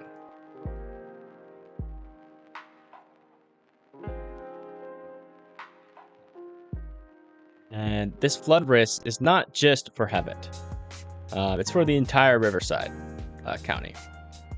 So if you live in any of these areas where runoff can happen, you might not, get a mudslide over here, but the rain can run off these mountains. You see there's already paths. These little tree-like things, these are the paths that the rainwater has taken in the past.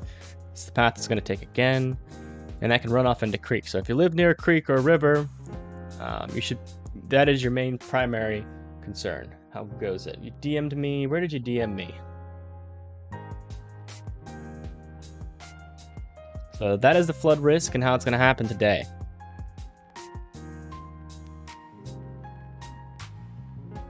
And that is what we are currently watching. Over here on the radar. So the flood risk is definitely possible. As you can see, here's all these green boxes here are flood warnings, and these conditions are similar to the dryness that is over here. And these flood warnings were caused by this rain. It is now moving up. This is the burn scar where the fire is. So it is now moving towards the fire, which is good news for the fire, but bad news for flooding. So this is why we got to have both of those things in mind as we go forward.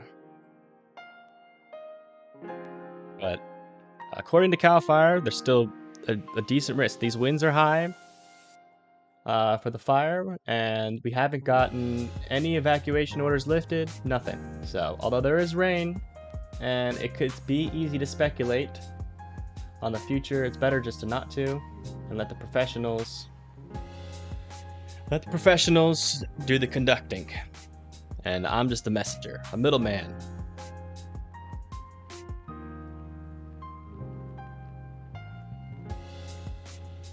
Twitter, okay. See, you made a Twitter account. Okay.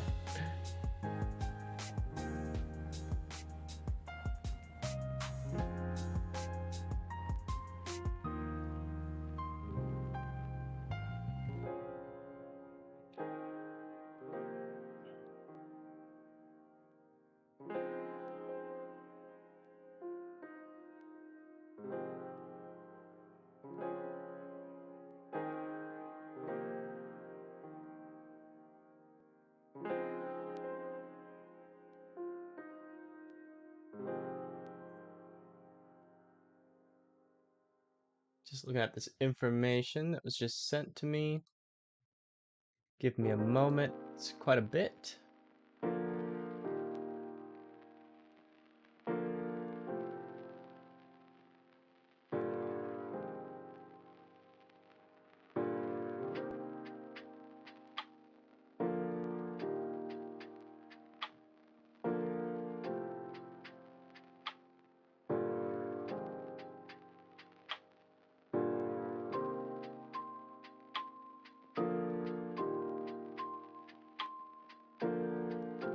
A lot of these maps are kind of outdated.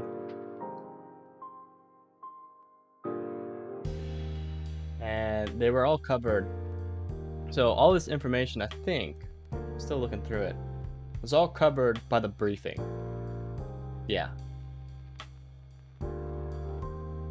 This is all covered by the briefing. So if you guys want to know the information, if you haven't seen the briefing from this morning, we can show it, but a lot has changed since the briefing. But we can watch the briefing again if there's new people here watching. If 10 people say yes in chat to watch the briefing, we'll watch the briefing, because it is kind of old information. But if people really want to see it, I will show it again.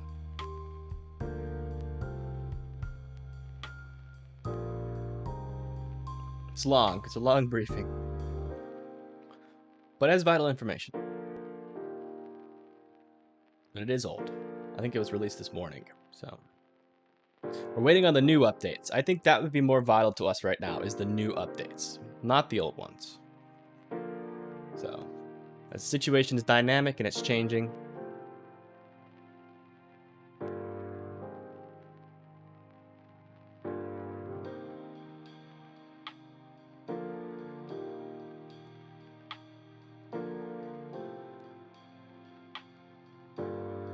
I appreciate the link. How goes it?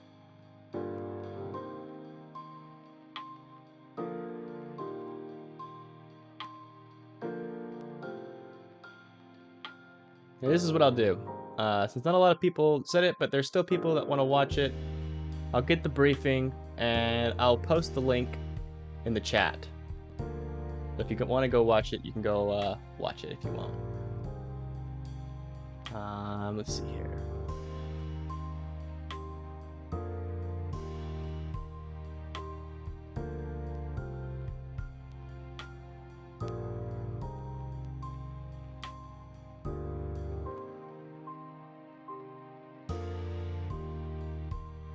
Where's the briefing?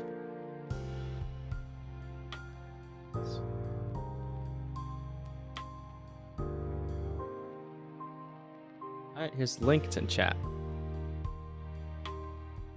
The briefing is in chat. If you want to watch it, click on it. I personally, I've seen it twice. If you've been watching for a while, they've probably seen it twice. And it's also older information, but you know, there still could be some valuable information that you didn't know in there. So if you want to check it out, it's in the chat.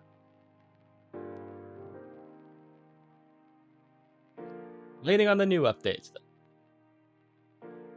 That's the plan for now, and watching the rain.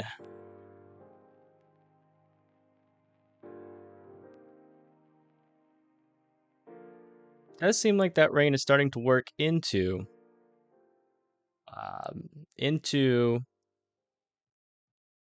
the fire right now. So what thing we can do here? I want to see how much rain, because as this radar beam hits the mountains right here, it's gonna make it look like the rain is lighter.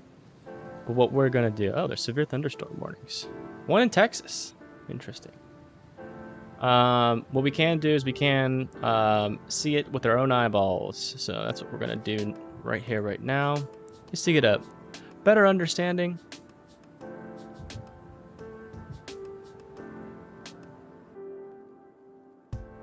Keep seeing myself on the webcam and how much of a mess I look.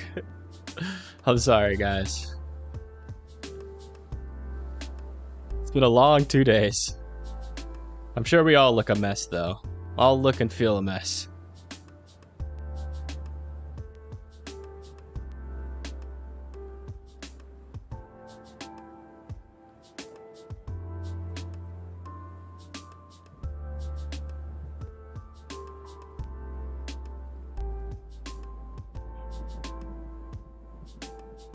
Yeah, it's essentially just non-stop rain.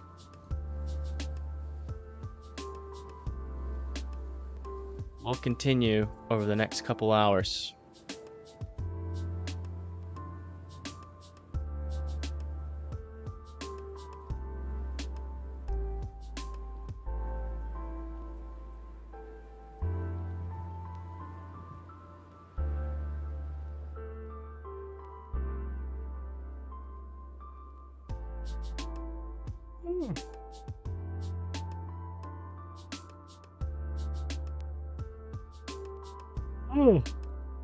Wow. That was a big old yawn.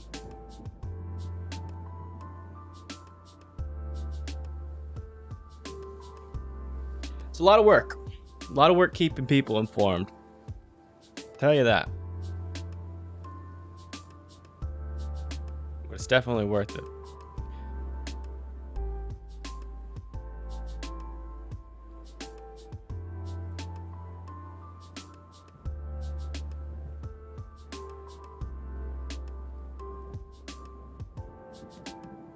I'm interested to see what winds we're dealing with here.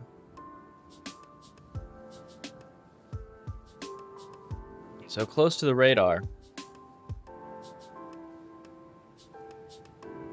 These are like 30, 40, going upwards into 50. Now this is farther away from the radar, but these are the winds that you would experience if you're in higher elevations. 60 to 50. So 40 to 60 mile per hour winds for the higher elevations. This is probably a couple thousand feet up in the air. So a lot of these winds aren't going to be making it to the ground, but any fire burning in a higher elevation. Yeah, yep. It sure does.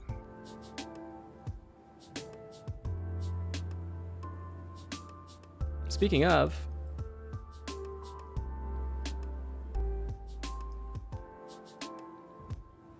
if you want to support the stream so I can continue doing this, the link is down below.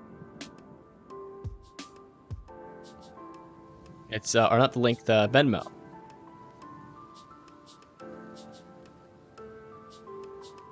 This will allow me to continue to give reports going into the future. And also a like and a subscribe would be awesome as well.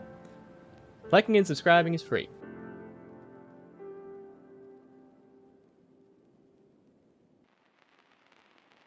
Back over. Radar Omega.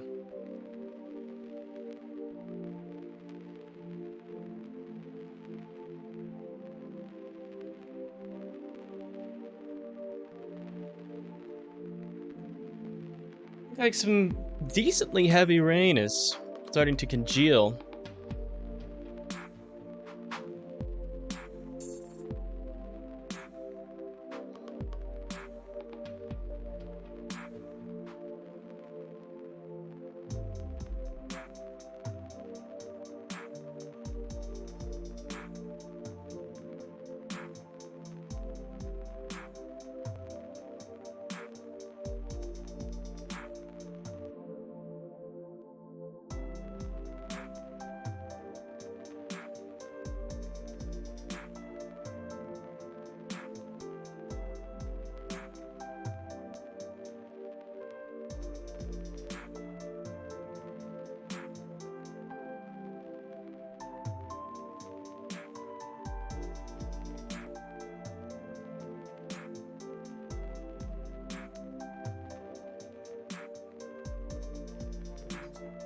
Just taking it easy for now.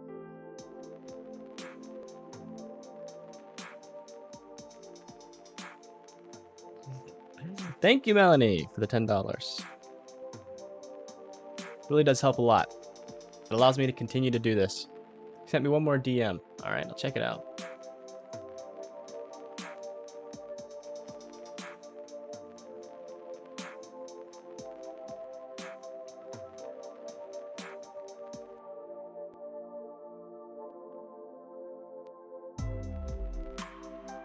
Oh yeah, absolutely. Yeah. It seems like you know a lot about this stuff. You know, I wouldn't be able to parse through these maps as probably as expertly as you could. How goes it? You know. So if you want to do that in the background, if you could give us any information on the ground, that's what we're looking for. We're looking for updates on the ground. We don't really have many views of the fire. We don't have any views of the fire for that matter.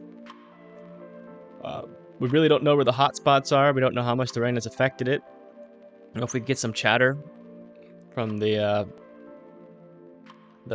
firefighters. That would be extremely helpful.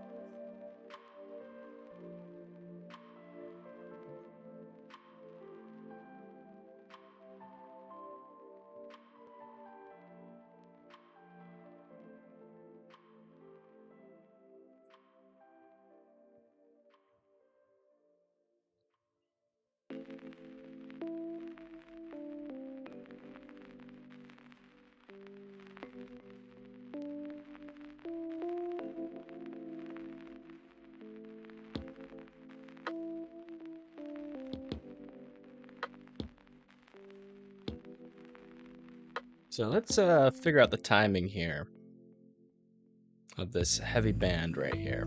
We know approximately how fast these are moving.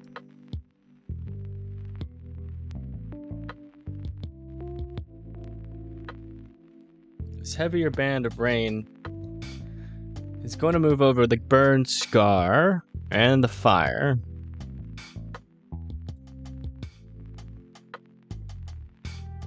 Alright, Anza. How much did I put in there? That's not right. Sorry. Let's try that again.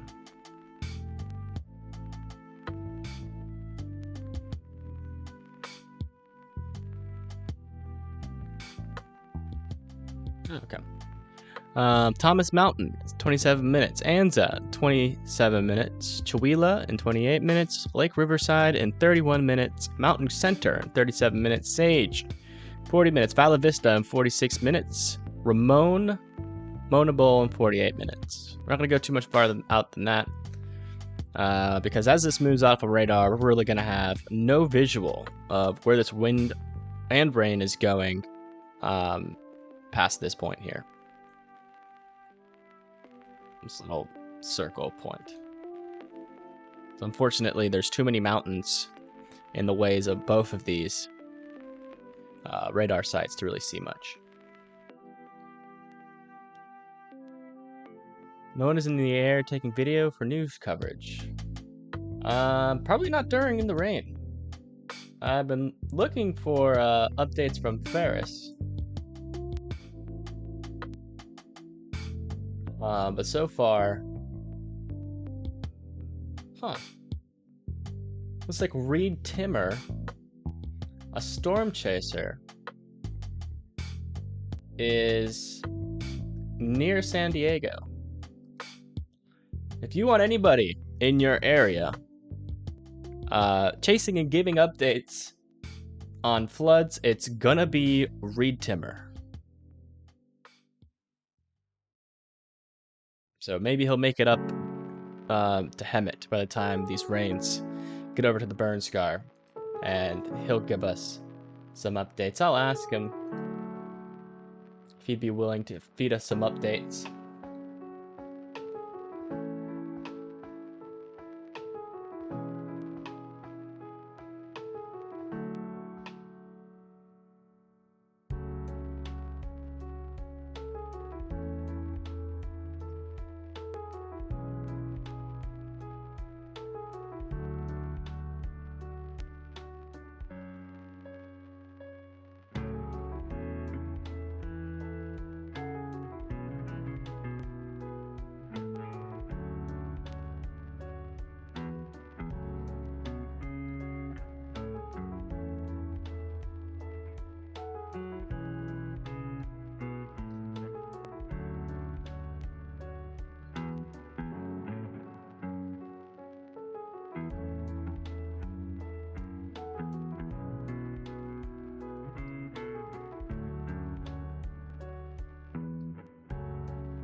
Okay, I sent him a message. Yeah, the news in the area have been absolutely horrible. I'll tell you what, if we could convince Reed to go up there, which I'm sure it's already on his radar to go up there, we could have some really good on the ground coverage. I mean, even if he can just send me messages on what he sees, it's better than what we got because we have absolutely no visuals. So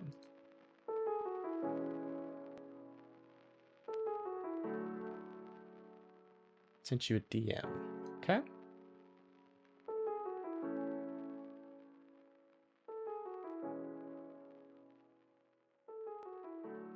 Checking it out right now.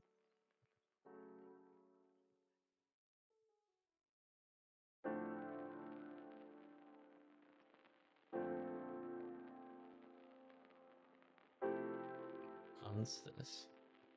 Yeah, I can't show this, unfortunately. And it's not really giving us birding. It's not really giving us any perspective on the fire, which is what we're really lacking here. Unfortunately. But I appreciate you reaching out.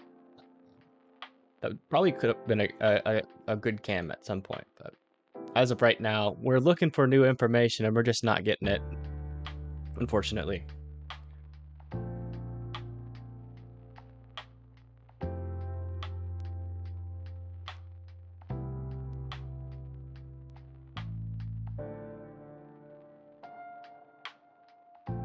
Oh, wow. Thank you, John Nickel, for the $40. Wow. Thank you so much. That donation helps out a lot. Thank you. Helps keep me here. Helps keeps the lights on. Thank you so much.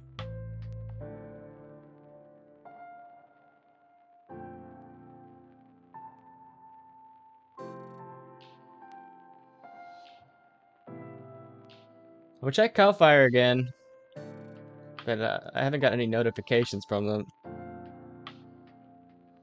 Still no notifications. What I'm thinking here is that this rain is making it difficult.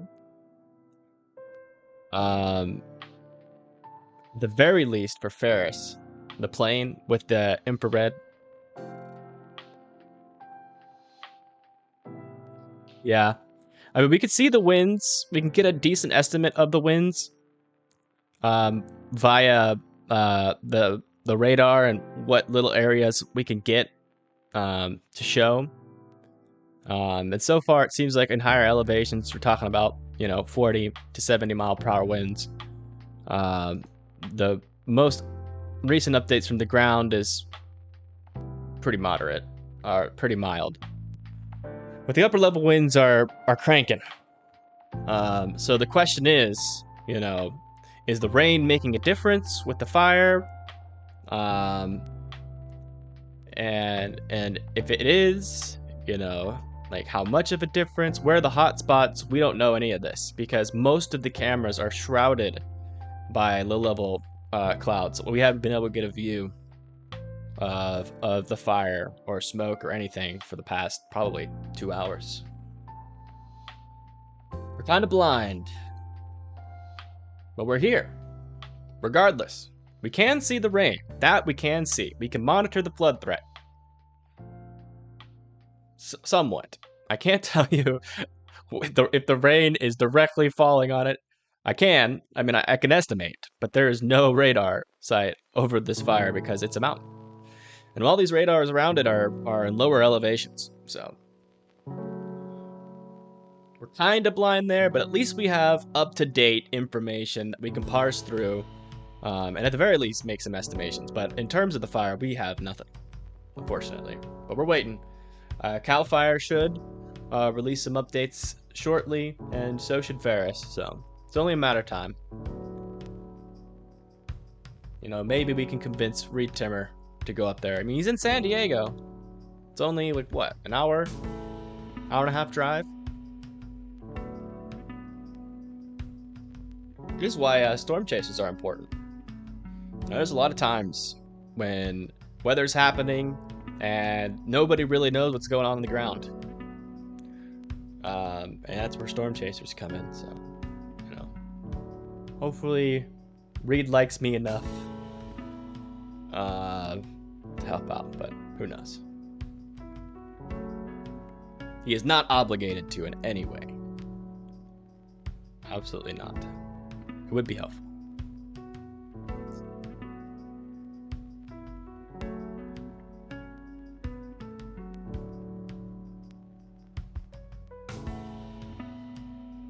And as of right now, let's just switch our focus just for a little bit to this.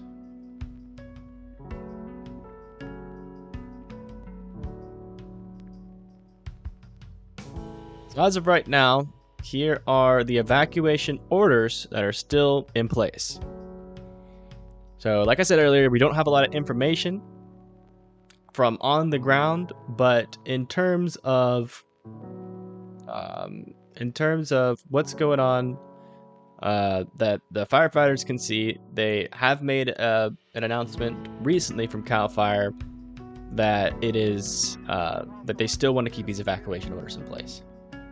Anyone on the spotter network or whatever it's called on the radar mega near this area? I mean, unless they're like a firefighter, they're not going to be close enough to the fire to really see anything. And I really don't want to like be asking somebody that is not really experienced.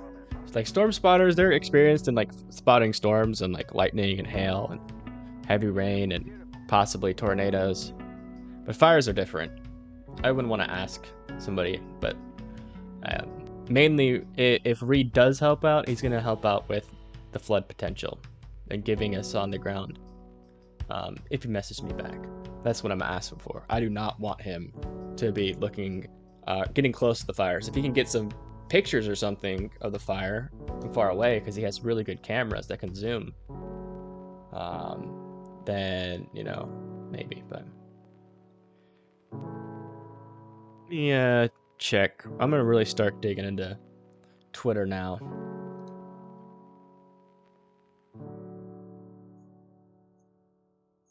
The only bad thing about Twitter is that it's hard to parse through all the speculation to find the real information.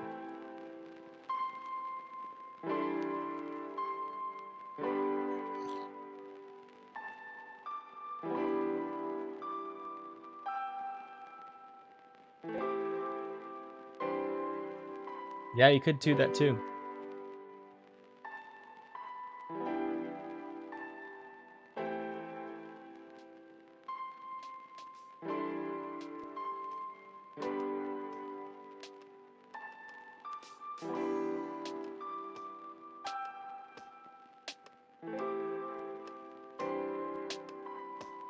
Yeah, there's a lot of old information on Twitter for right now.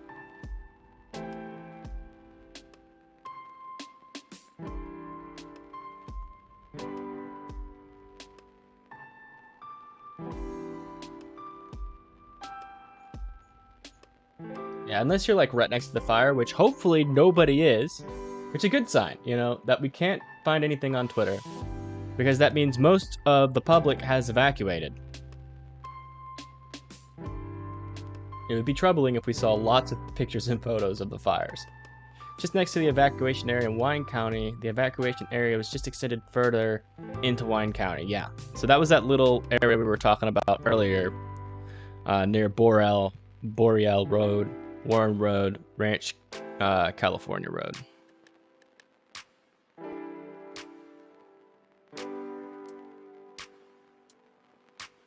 He might. He follows me on Twitter, so I sent him a DM. You know, he's busy. When storm chasers he usually don't answer DMs. But, you know, I shot my shot, so we'll see. Not really towards Menemphe. It's just this little tiny area right here. Little tiny. Near Buck Road, north of Rancho, California. Just zooming out so you can get a better. So this is Temecula, Murrieta. Menifee is. I'm trying to remember. I thought it was up in this direction. Yeah, right here. Menifee's right here. And all they really did, so earlier, it like the red zone went here, and then it followed Boreal Road, Warren Road, and Rancho, and like that. And this area right here was not in an evacuation order.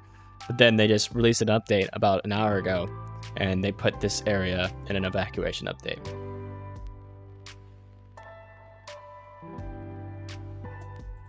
It's a small area. Yeah, very small. It's a small update, but important update. It does tell us that, you know, they're still concerned for the fire, so. It's interesting. I am knowledgeable of fires.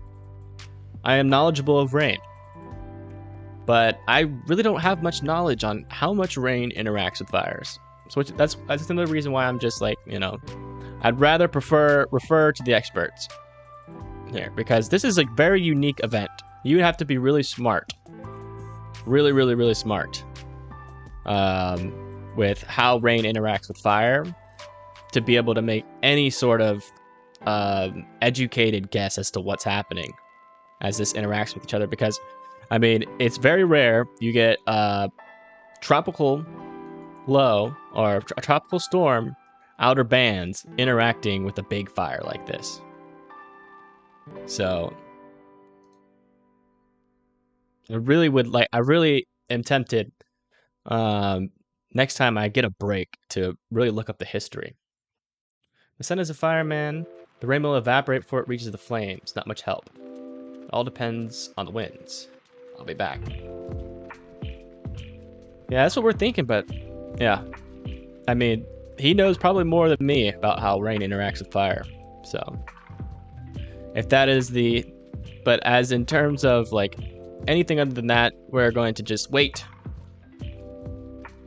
As of right now, all of the evacuation orders are still in place. We are still taking the fire seriously here.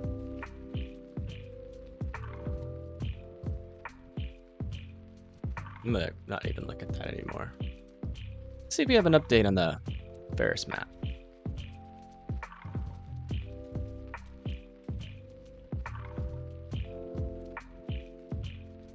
Really seeing much. This is the latest satellite imagery of that tropical storm. And it's continuing its northwesterly track. I wonder if it's still a tropical storm or if it's a post-tropical storm now. Let's look at it really quick. It's still a tropical storm with 40-mile-per-hour winds. That wind field is still rather large, as you will see here.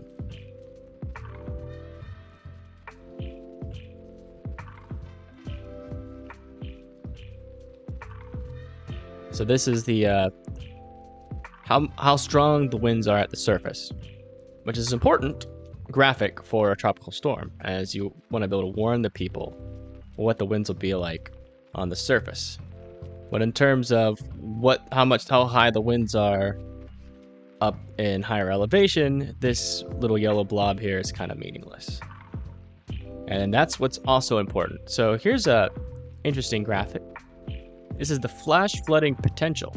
It's moderate in these areas, which is 40% chance of flash flooding. And that's what we're watching for right now. We're also watching for updates. We're watching for everything.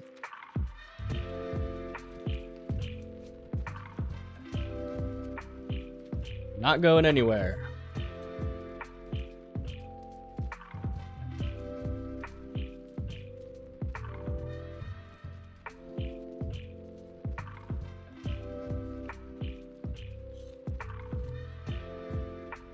Sorry.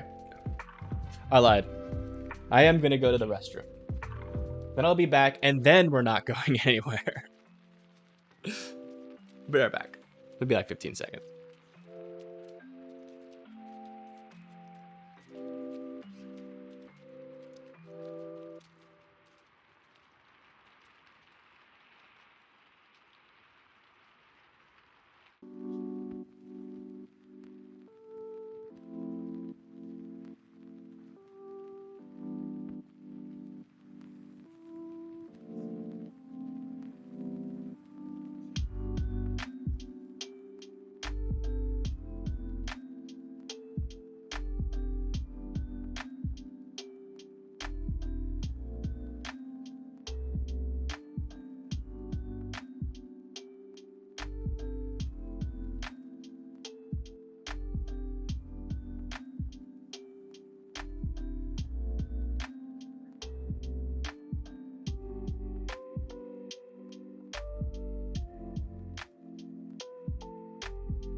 I'm back.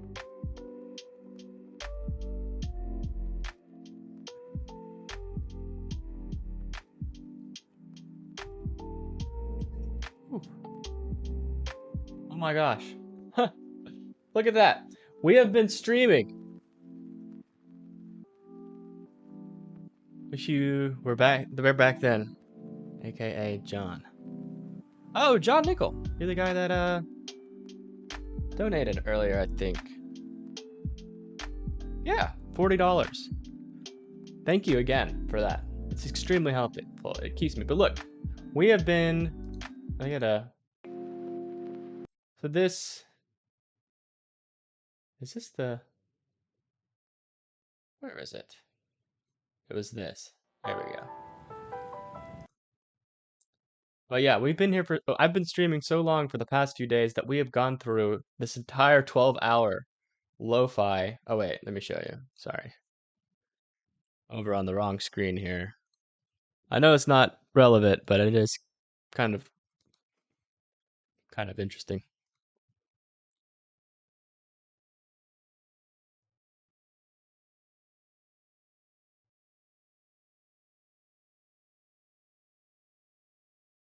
Well, I just went to the restroom.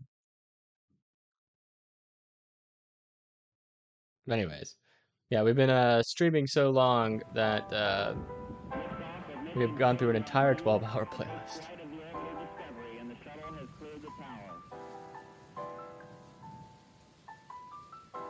Fun fact. Yeah, unfortunately, there's not a lot of pertinent information to give that I have access to. We don't have access to any cams because of the clouds. We don't have access to where the hotspots are. This is an evacuation map, by the way, Paula. This is not where the fire is. The fire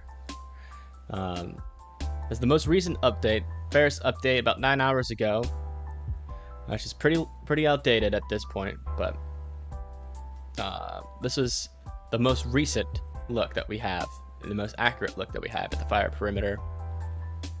Don't really know where the hotspots are anymore. Just, yeah, not a lot of ground reports, which is good because that means that the public has evacuated, but it's not good in terms of trying to understand where the fire is and where it's going. So, sorry if I'm lacking pertinent information, but we just don't have a lot of it to go through right now. We're waiting on updates, and I can guarantee you, if we get any updates, I will have it here for you.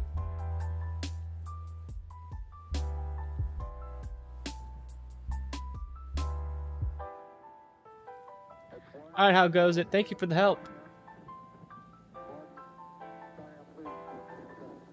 Spotters looking for a new plume spot. They're reevaluating their tactical efforts. Okay. Thank you for the updates. To distill the flames If it is a light rain, yes, it will evaporate with a hot fire. Gotcha. You'll likely not see many updates right now. Yeah, that's what I'm assuming. As of right now, like the most pertinent information that I can give is just looking at the radar. That's about the best I can do. And if anybody has any questions regarding the evacuations and what the evacuation orders are, what it means to you,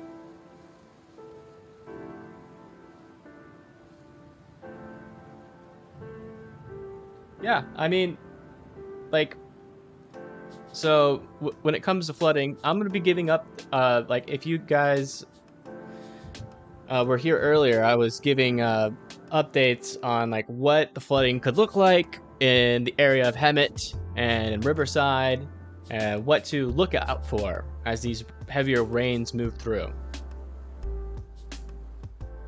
Trey's the wind moving. The wind, as of the latest update, when was this taken? This was about 20 minutes ago. Wind was moving south.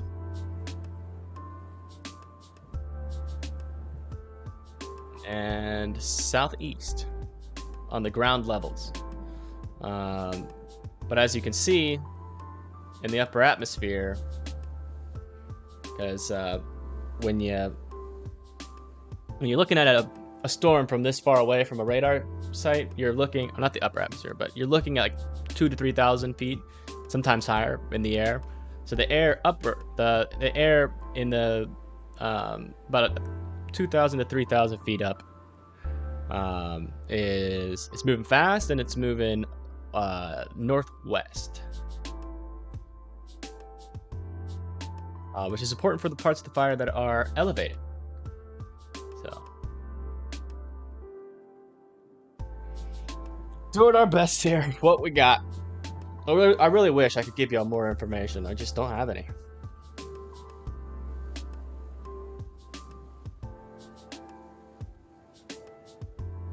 Oh. I am going to allow my neck to rest. It's going to give me a double chin, but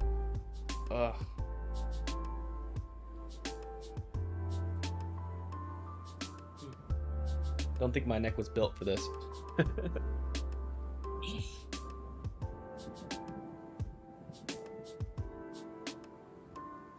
How many people are fighting the fire? We can actually figure that out by going over to here. Go to the incident.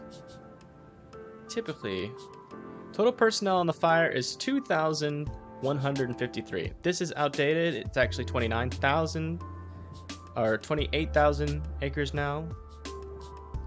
The cause is still under investigation. Significant events: active fire was spotting and uphill runs were observed. Shifting winds continued to enhance fire movement in all areas of the incident. Uphill runs were reported in the steep canyons. That update was given at 10:24. Just a long time ago.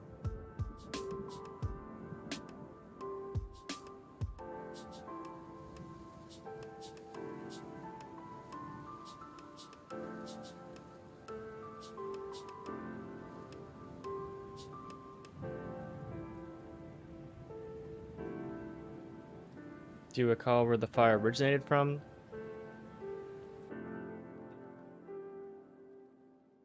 This is the foot of the fire near Sampson Park. They don't know what's I mean, there's rumors going around about what started it, but they're still gonna have to do an investigation on it.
Not much to say right now.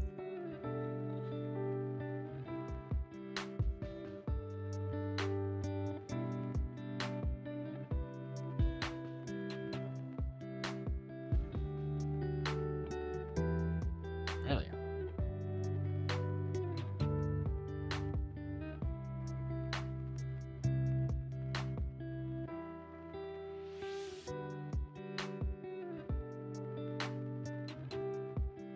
As of right now, we're covering the Hemet.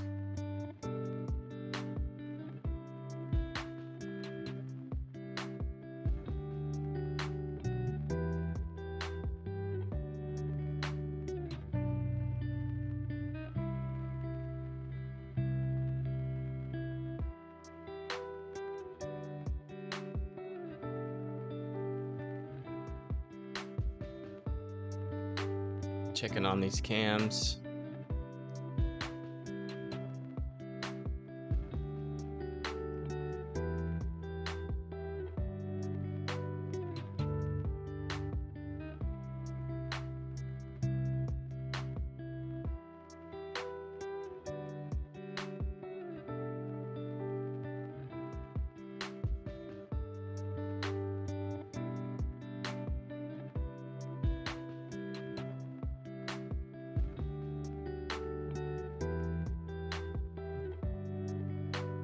It's the Big Bear fire.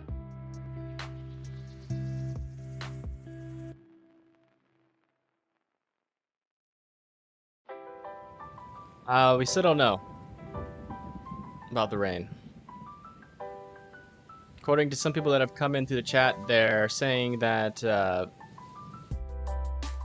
lighter rain will most likely evaporate before it hits the fire.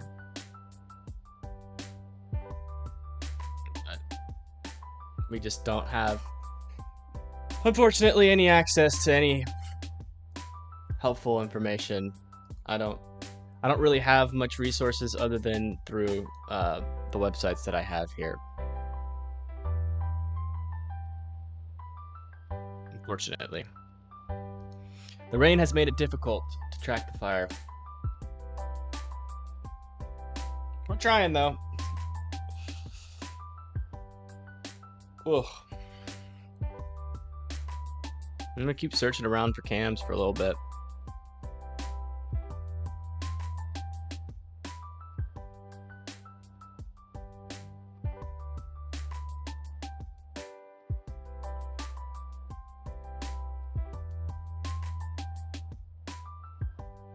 It's cleared up a little bit near this cam.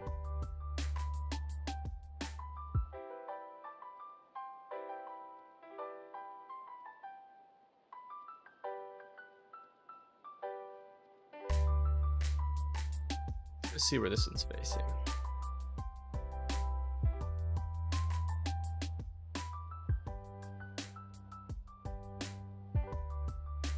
So that's looking over. Near the left side would be where the previous hotspots were.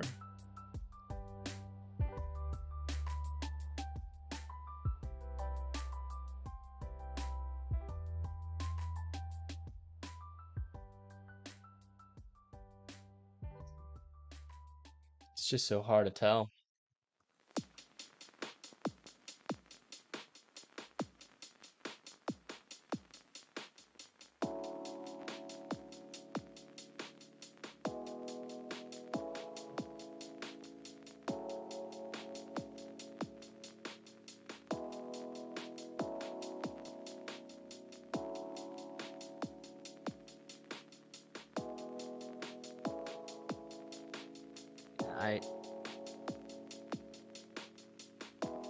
I literally can't tell anything from this.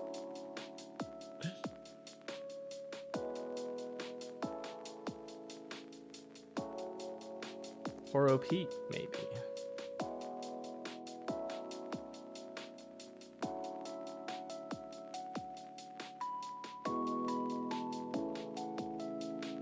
Toro Peak is in the clouds.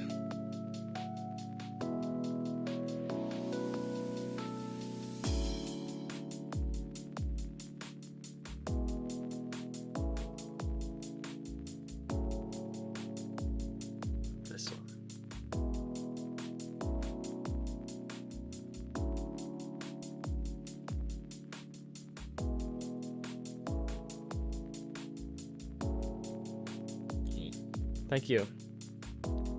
I don't think California would ever do that, but I mean, it's not a bad idea. You know, purveyors of information are needed. And wow, look at this wind and rain here. I think it's a good idea, and I also appreciate your kind words, and I'm glad I was able to help and bring some comfort. I'm sorry that I don't really have much comfort to bring right now, as there is as there's not a lot of information for me to give right now. But I appreciate that, Chris. Or John.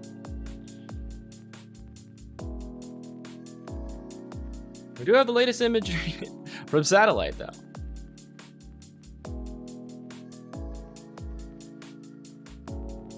Doesn't really tell us much. We're going to go back over to the radar information here.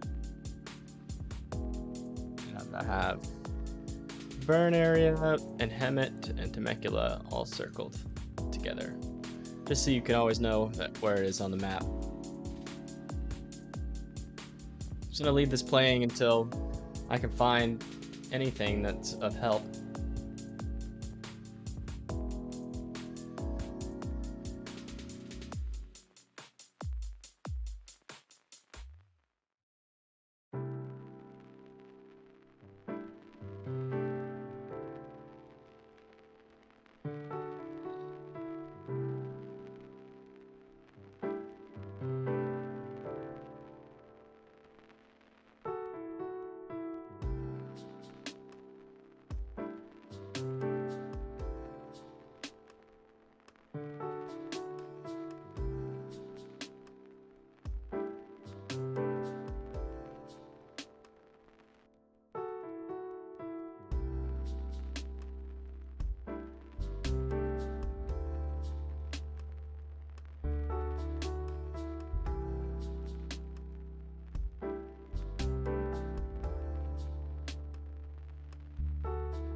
Thank you.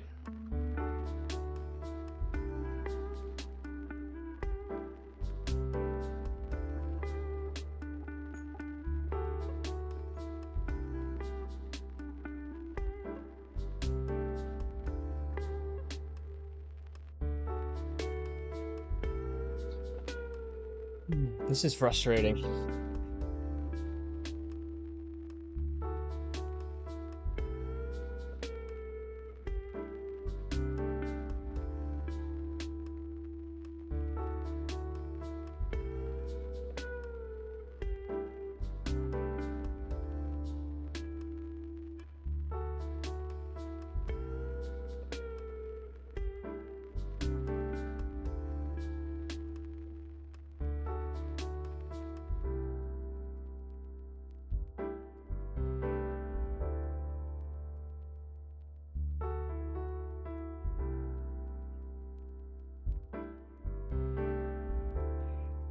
We have had no updates from Tom since we last spoke to him. I don't know if he's still here listening or not. Tom, if you're here, please update us on whether or not you evacuated.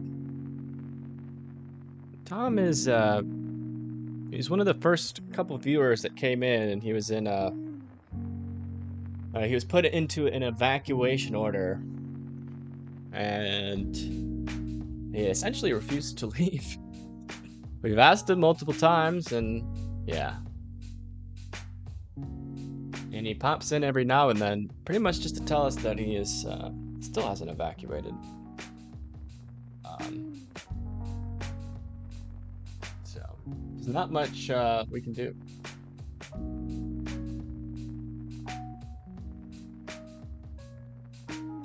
We've tried our best. Say this.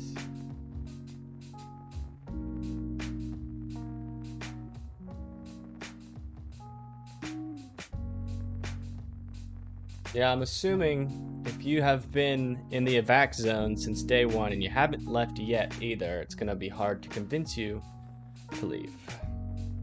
So I would strongly suggest that you go home. I mean, not go home. Get out of there. Get out of the path of the fire. You are, if the fire comes close to you. No, that was someone else there. Liam, if the fire comes close to you, and you haven't evacuated, and a firefighter has to save you, that firefighter has to stop fighting the fire, use resources to save you, therefore lowering the ability of the firefighters in general to be able to fight the fire for the rest of the people. So not only are you risking your life, you're being selfish. And no one's gonna force you to leave, but just keep that in mind. That's all I gotta say.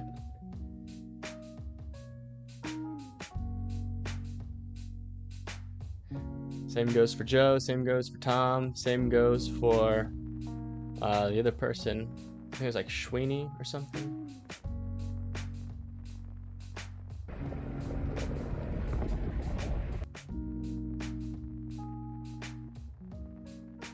Yeah, I don't know. It's like SW something.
They closed down Stenson. It looks like it on the map with all those X's. You're talking about the new map? Let's go over that. Answer these questions. Sorry, I was replying to a DM.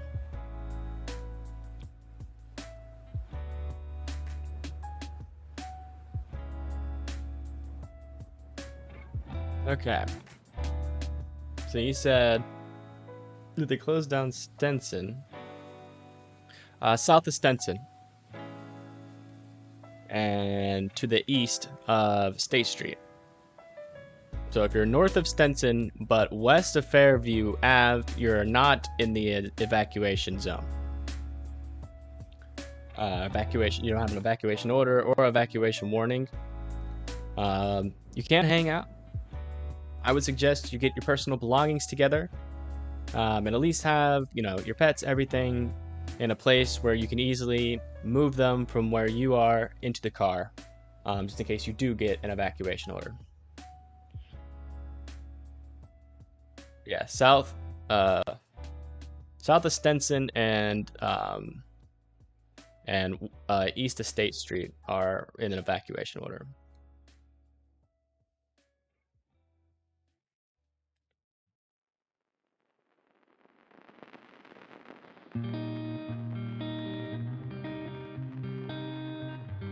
Let's go back and grab my PC, but I know it's not worth it right now. Yeah.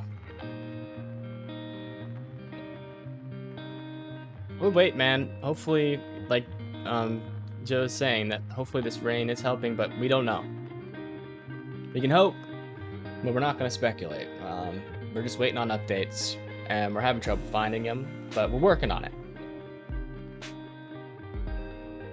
Let someone think, yeah, understandable. It's best just to, you know, stay where you are.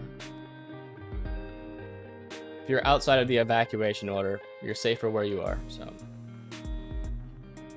Hey Joe, you want to go hang out with Automatic Fail outside of the evacuation zone?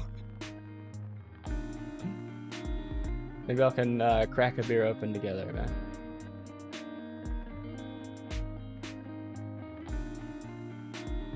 Still wonder about Tom. Still wondering about Tom. Makes me feel uneasy that I haven't heard from him in a while.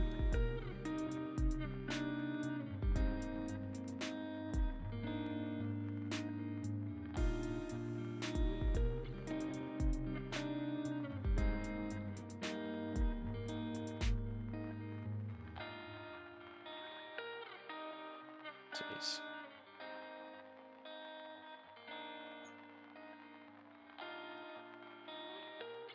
The app is kind of annoying sometimes, not gonna lie.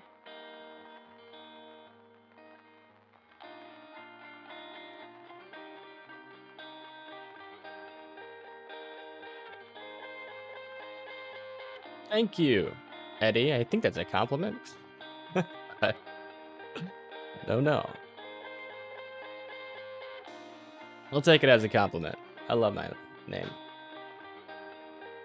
So if it suits me, then that's perfect. You tried this weather view. I'm not sure what you mean by that. Nope. Gotta keep watch. The elderly need our help in this community. Are you helping evacuate the elderly, or? So the fire growth is still growing since 5%. It's constant, yes. This is the last update, and according to the updated evacuation map and the fact that they haven't, you know, that they're keeping the evacuation orders, that says to me that at least on the ground they're getting indications that the fire is still there and it's still growing. So we'll see. Freiberger is my real last name.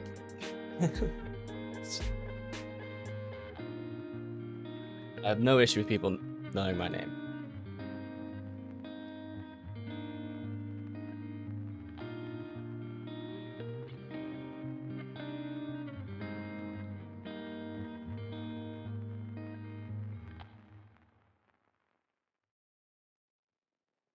Yeah. I keep trying with these cams. You know, we might get it. I'm gonna keep this one up. This one probably has one of the best reviews. And you know, if the cloud's clear enough, we might get a brief look into what the fire is doing. But as of right now,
Okay.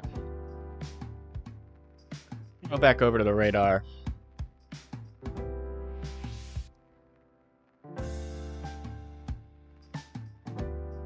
Judging by the radar, and there's a flash flood that was actually just issued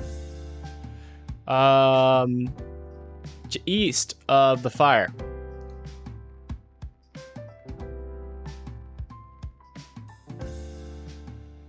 Let's read some details on this.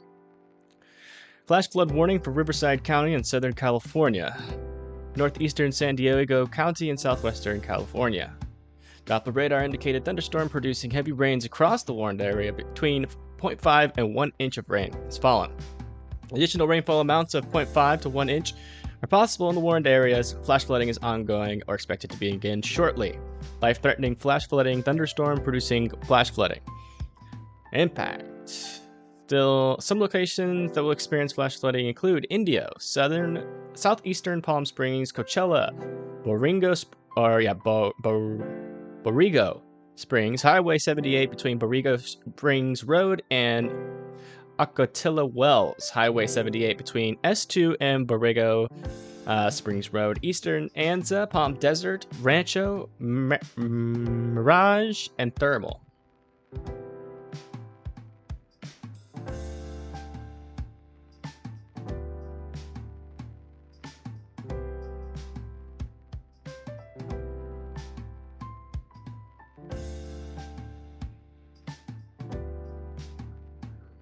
We're going to do a quick overview since it is these heavier rains are moving into the area. We're going to do another brief overview of what is the potential flooding threat for this area. Right now would be a good time probably to share the stream because this will probably be important information for everybody. But as of right now, this river that comes out of the Lake Hemet flows down into this way.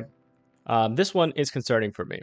It dries up right here, but it can easily, as this rain comes through, especially here too, you have two rivers flowing near Florida Ave and down this way, that as the rainwater basically will flow off of these two sides of the mountains into this river, feed into this area, and we could see some flooding near Florida Ave. Also, in terms of the burn scar, there is the burn area is in this area. I can't draw, unfortunately, but it is in this mountain. And when you get a lot of that heat, plus the dry conditions, let me make sure. Oh, shoot. Sorry. My bad. I forgot to switch over scenes. Okay. Sorry about that. Let me go back over again. This is Lake Hemet. It enters into this river right here. This is the fork, San Jacinto River. It moves through this area, and the rain will flow off of this mountain into here and surely cause a flood. It'll flow through this river down into this little choke point here where both of these rivers meet. And this is a very, I would say, concerning area for floods. It seems like the road, the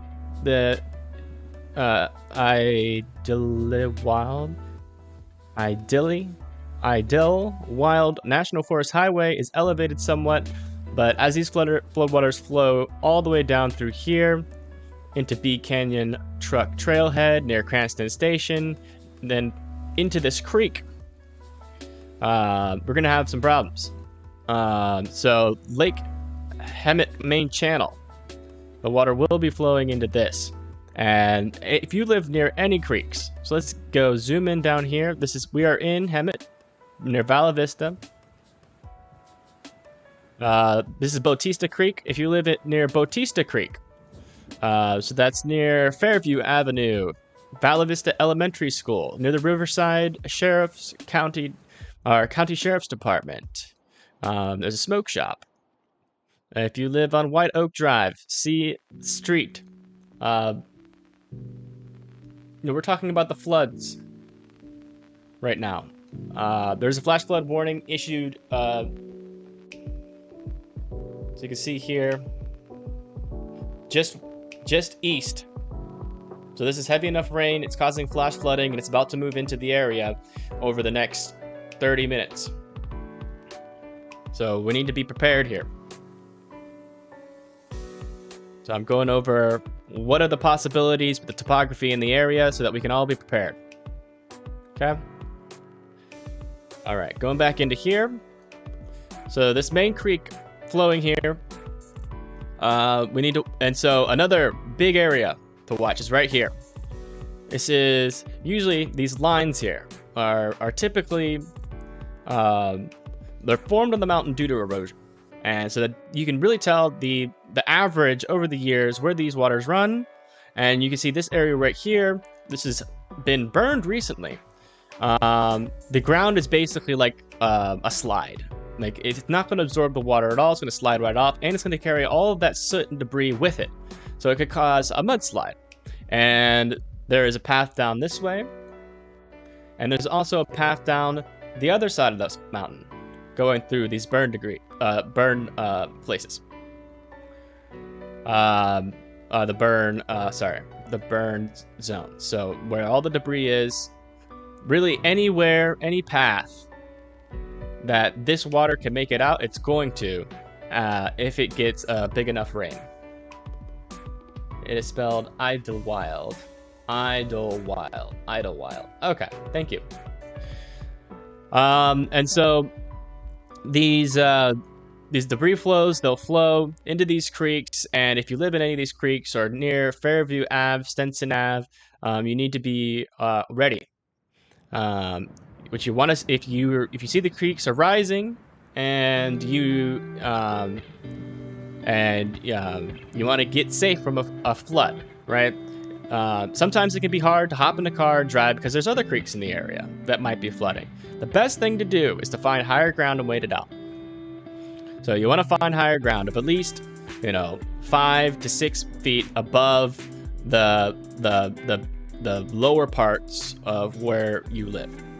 This right here is a great area if you live in East Washington, Meridian. This little hill here, you can get up in there.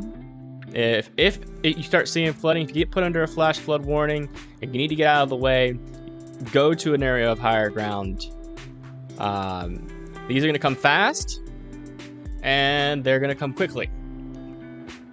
And so you're not going to have a lot of time to react. So this is why we're going through them. You can't drive through these floods. Okay? You cannot drive through these floods. Do not drive through in fact, I'm going to delete this comment.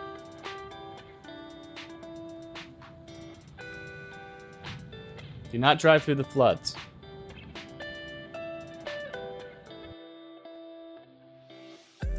You live in a bowl, there aren't any higher grounds. There are some areas of higher ground.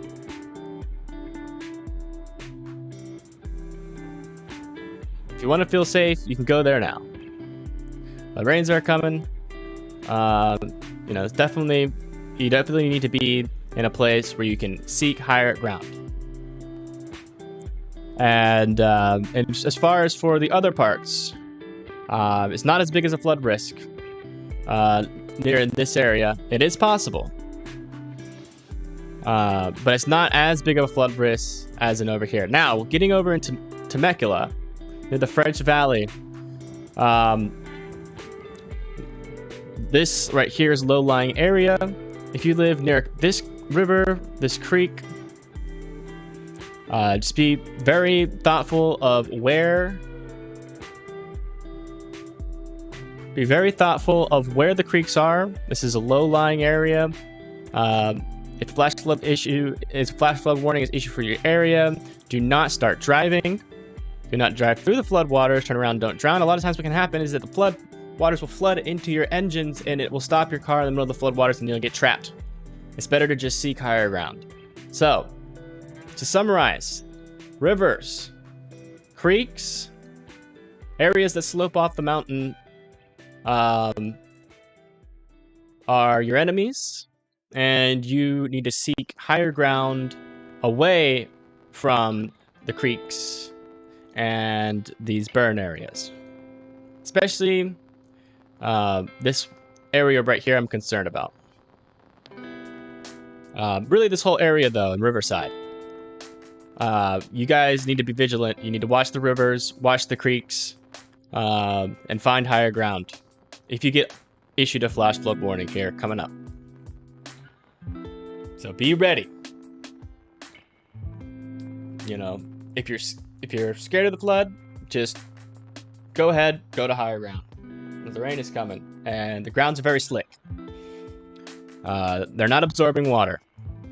This rain is just going to flow right off the mountain. None of it's going to get absorbed, and all that debris is going to come with it. So that's where I'm really like. This is concerning for me. These rivers here. We will have to see what it ends up doing.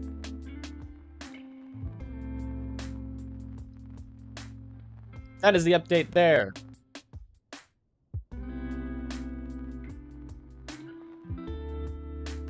That's possible.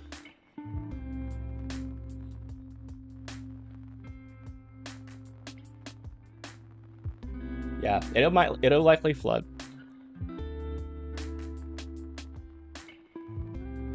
Best thing to do right now, you know, if you're scared of, is to just seek higher ground. Worst thing that happens is you seek higher ground and nothing happens.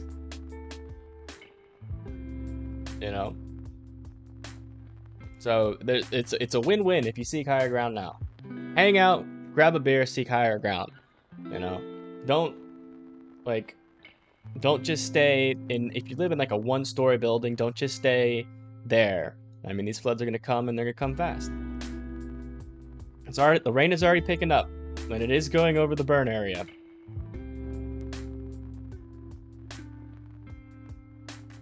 Turn around, don't drown. Exactly. Kayaks can be pretty dangerous, as you can't really see what's under the water. You hit it, you flip over, you're caught in the flood waters, where all that debris and sharp glass and stuff. Definitely not smart to be in the water. Yeah, we don't know, Panda. We don't know.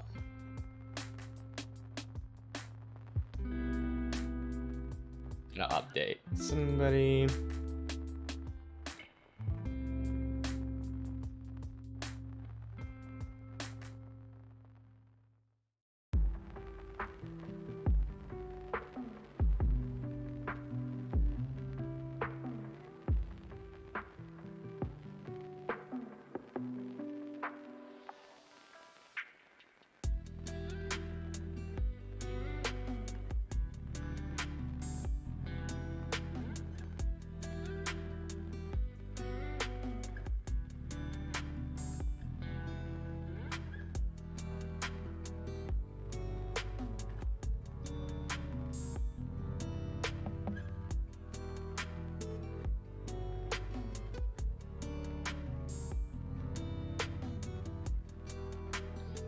Okay. Yes, big mudslide concerns. This is kind of not where we wanted a lot of rain.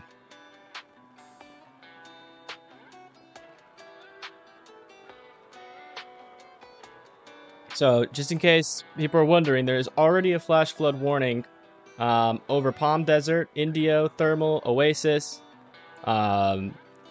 East, Anza, Alpine Village, Pinyon Pines. So flood warning, and this pocket of rain has been basically flooding everything in its path.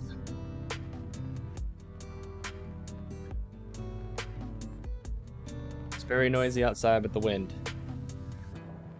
How the Temecula distance from the fire? Temecula is close. Oh wait. Temecula is closer to the fire. Let me show you. Sorry. My brain is getting a little garbled. So here's the latest fire edge. There's Sage. And then where? And then Temecula should be around this area. I don't know. There's Valle de los Caballos, and here's Temecula. So Temecula, you're pretty far from the most recent update, but we don't know where this fire is right now. We just haven't been able to get any information on the ground.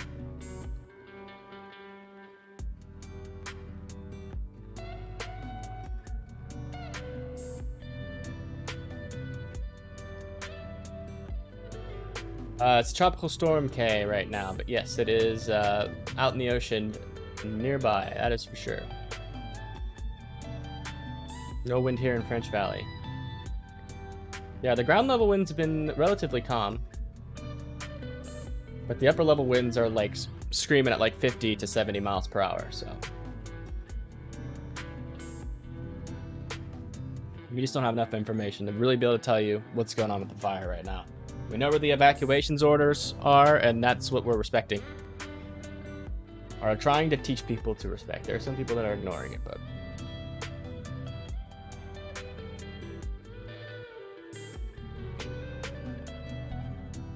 Back over here, you look at the rainfall rates with this, what we can see at least.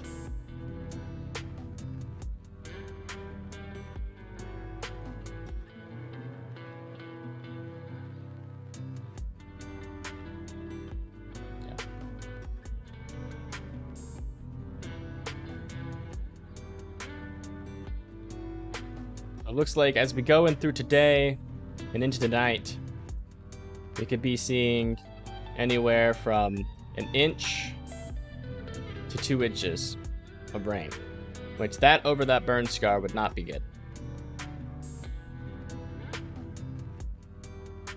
So anyone on the fire perimeter should be aware of the mudslide or yes. They also mentioned that today in the briefing.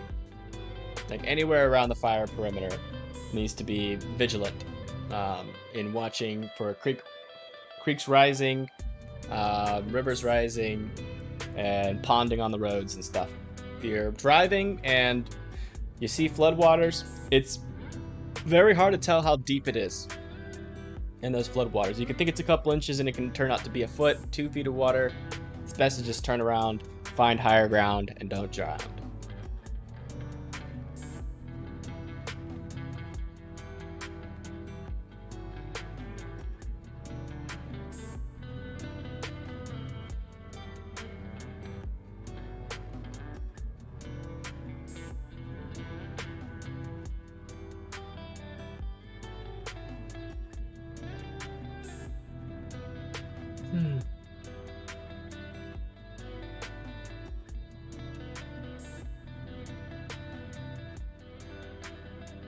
Is P80, I think, from Swag.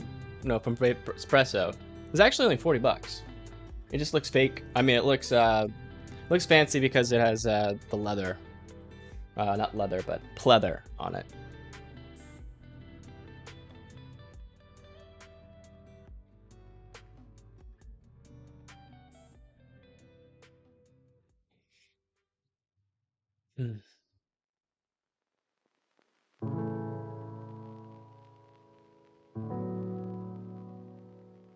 Juices in the vape. It is cinnamon Danish custard. I like the dessert flavors, especially for when after I eat.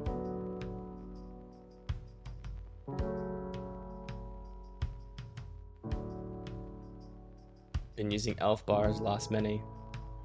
Yeah, typically smaller vapes are not good for keeping track of, especially for someone like me, has ADHD.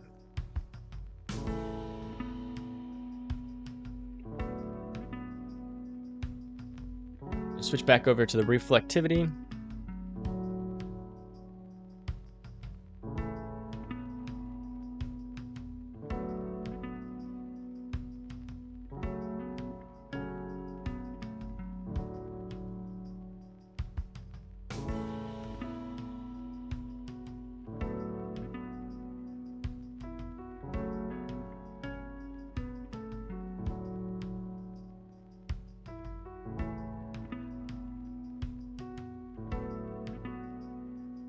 Unfortunately, Mike, I cannot see your links when they post it when you post them in YouTube, but you can tag me on Twitter. Whoops.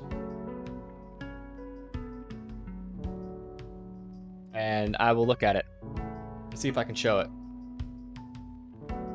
I'll be looking at the notifications. I'm gonna be right back. I gotta refill my vape. Speaking of the vape, I gotta refill it.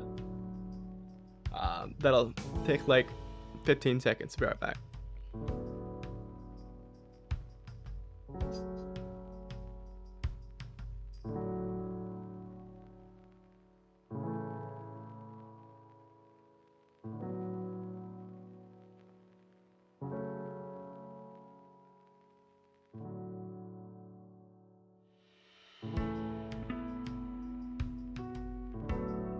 Welcome home, Columbia. Beautiful, beautiful.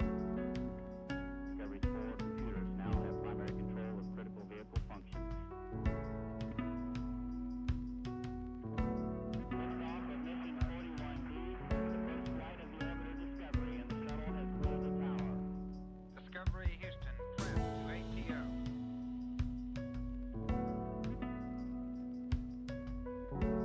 Nice to be in orbit.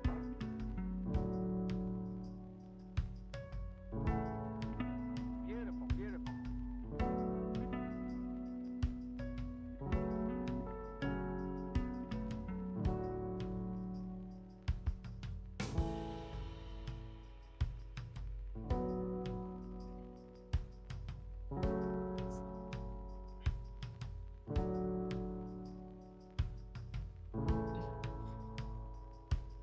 Is Alabama legalized yet? I think they've tried to legalize legalize vape chews. Oh, no. I think they're trying to legalize marijuana medically.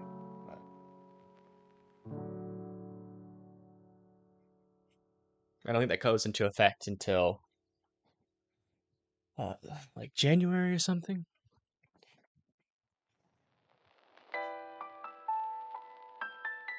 TBF news is trickling in slowly today in general. Yeah. It's been a slow, I mean, it's mainly just because, you know, line of sight away from the evacuation zones is completely blocked by these low level clouds.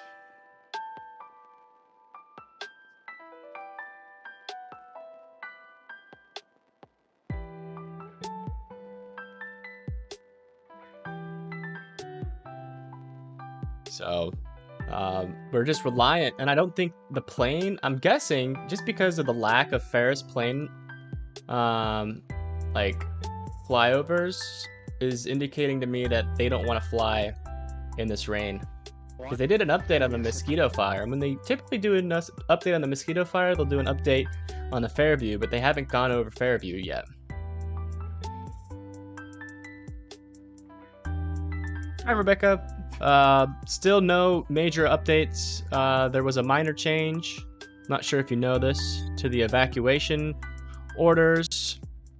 They did include south of Boreal, Buck Road, Anza, Bernita Road, all the way to Ranchero, California Road. They added this little small portion, but that's really the only significant updates that we've had. And also, another significant update is we have a flash flood warning just to the east of Hemet.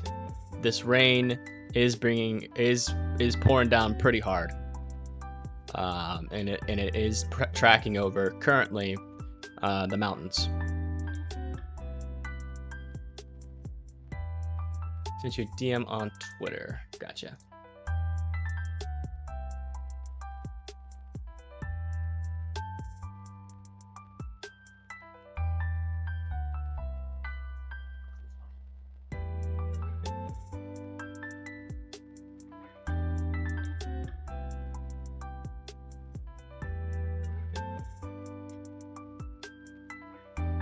Thank you.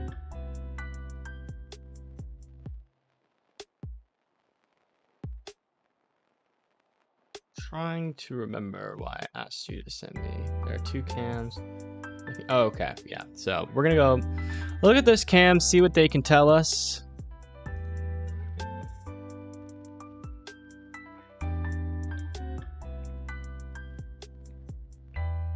Update this.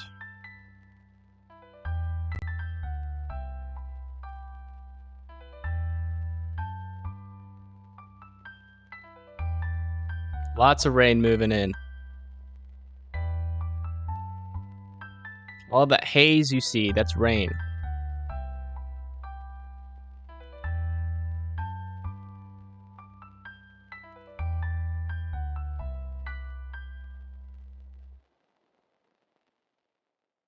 Did I switch over? No, I didn't. Sorry. My bad. Keep forgetting to do that. Getting tired, folks. Getting tired. Brain's making mistakes, but it's okay. We'll always fix them.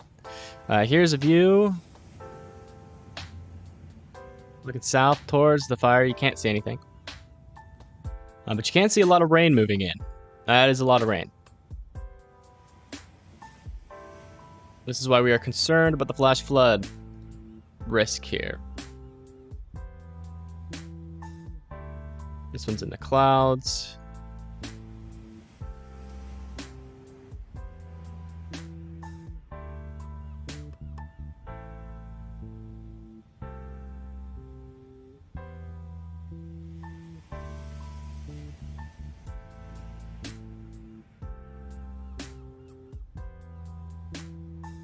Distant thunder. Oh boy. Around 1 p.m., 2 different distant thunder rumbles. Oof. That's not good. Don't need lightning. Don't need more fires. Yeah, that's the story. Low clouds and rain.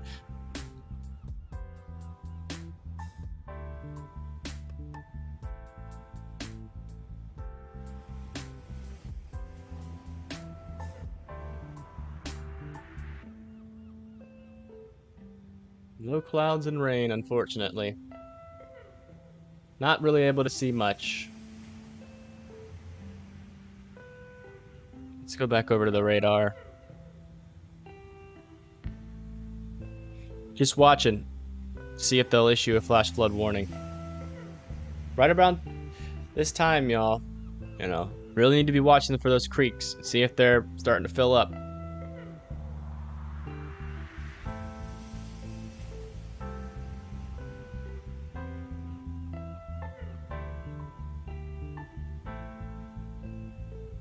Yes. So, let me show you. Hemet is right here.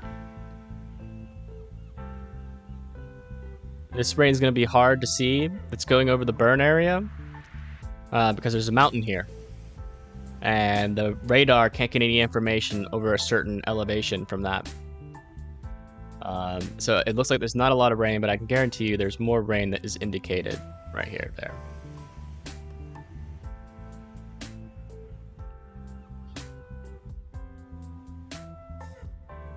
So we'll have to see.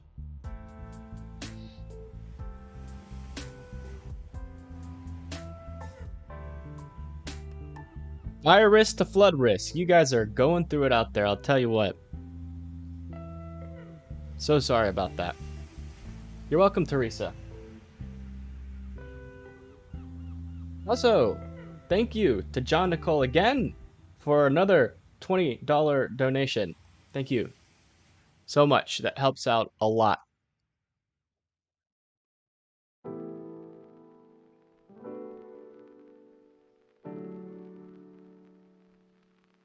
What are you doing, teasers? My dog keeps looking at me like I'm crazy. He's like, dude, you've been on your computer all day talking to nobody.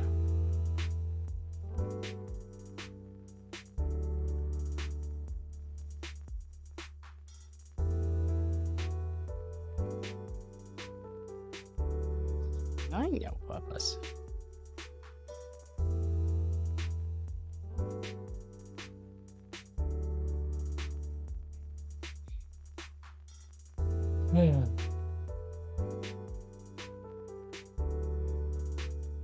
fast is the storm going? Recent velocities have indicated that at least upwards in these areas, it's about 40 to 50 miles an hour. So this is a couple thousand feet off the ground.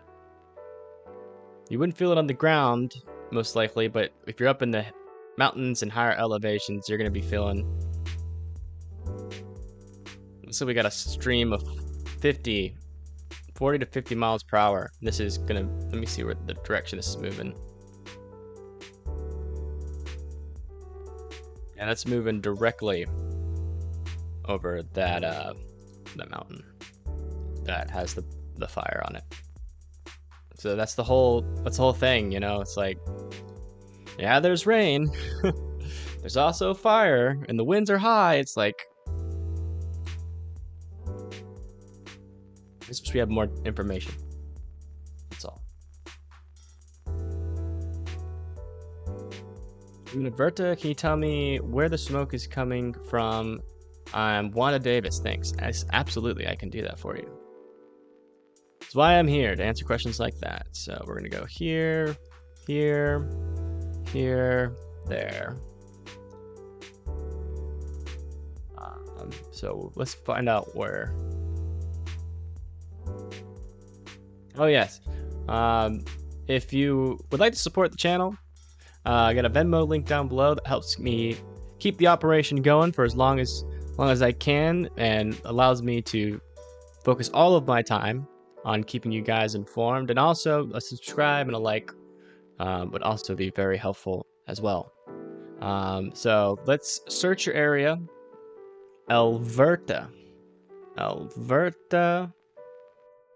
California. Let's see.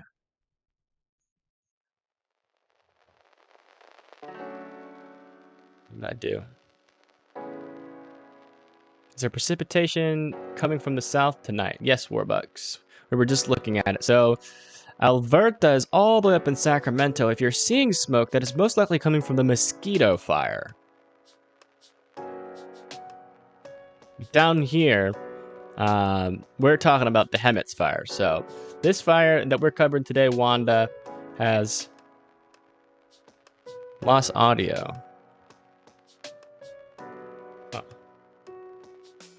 Let me check on that. Testing. Audio seems fine on my end. Audio's fine? Okay. Yeah, Wanda, this what we're covering here has nothing to do with you, Wanda.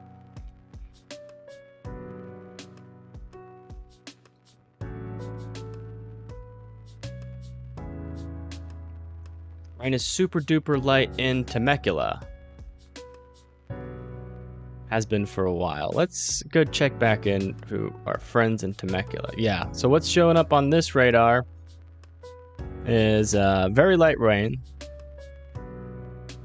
And it looks like it's been on and off for the past hour or so.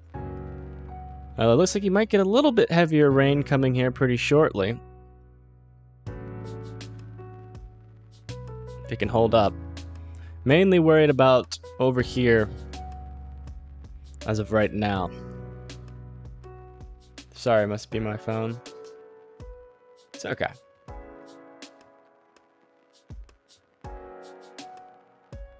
We're gonna go back over to this radar site though. It's given the best view of the rain at least. Yeah, no problem, Wanda. Thank you, Terrence, for the $20 donation. That is a humongous help. Keeps us here, keeps the lights on, and super helpful. It allows me to stay here, you know, and do this full time for you guys. And for the next people that is under any sort of threat, I will be covering it. I cover as much weather, as much fire weather, as much dangerous situations as I can physically handle. And these donations allow me to do that full time, and I'm super grateful for you guys. And I'm glad you trust me as your source of information. Was the last update from 11:40. Which update? Sophia, you talking about evacuations? We can go over that real quick.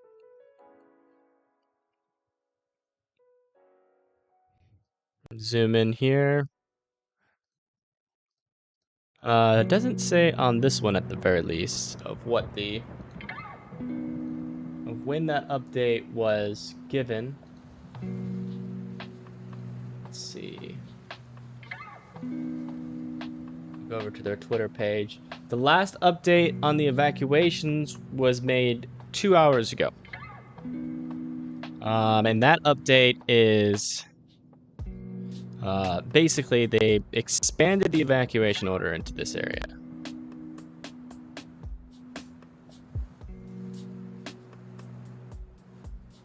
Oh, you meant the site? Yeah. The last update from the site was 2 hours ago, and that was an update on the evacuation orders. Just a small increase on the western side. Still no updates from Ferris. I think they're not flying in this weather, so we're kind of just in a virtual data hole here of just a complete lack of information, which is honestly ridiculous. It's what we got. It's what we got to deal with. So this is literally the only thing that I can help in the moment. And by the way, if you guys would like me, I don't know if we've got new viewers or not, but if you would like me to go over the possibilities of the floods, if there is a flash flood warning, I can go over that for you. And as of right now, into over the next hour, you need to be really paying attention to your creeks. If you live near a creek, if you live near a river, if you live near the burn zone, or the perimeter of the fire, if that area floods, there's possibility of mudslides. There's a possibility of heavy flash flooding. And you know, the best thing to do is to seek higher ground. Do not drive through the flood waters. The flood waters can get into the engine of the car and cause the car to stop working, and then you just get stranded. So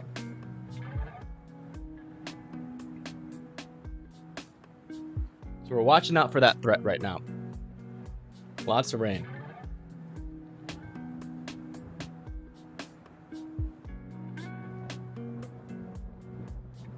Yes, Liam, exactly. Turn around, don't drown.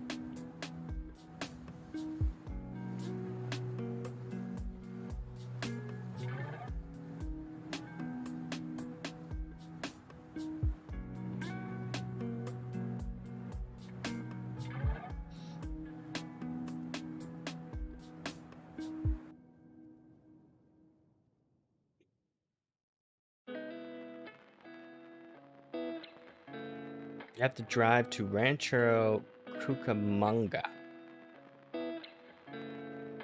Rancho Cucamonga. Where is that?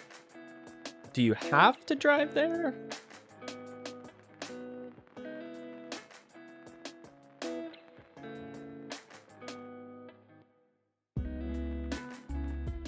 Rancho Cucamonga.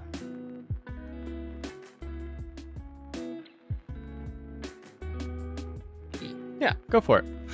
Sorry, that sounded like a road that was around this area, but it's not. Any new updates on Hemet? As of right now, the main updates that I'm really wanting to message is this new small area expansion of the evacuation order near Buckwood Road, south of Boreal, and Brenda Road, north of Rancho California Road. And also the flooding risk right here. We just got a flash flood warning to the east of Anza, and this rain is moving into where the fire is and where the burn scar is, and moving towards Hemet. We have no idea if the rain is helping. There haven't been much updates, and the evacuation orders are still there.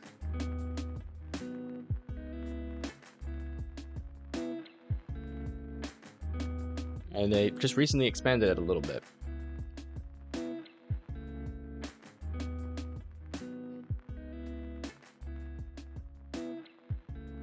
Apparently over Joe, it stopped raining. But it is still raining in other areas. I hate that they barely update. Me too. Me too. I mean, you would think they would be giving out some information, but I mean, it's been how many hours now? I mean, maybe it's just that they don't have the information either. It could be just, you know, firefighters are doing their best. I don't know. I can't tell you. What I would do for an update, though,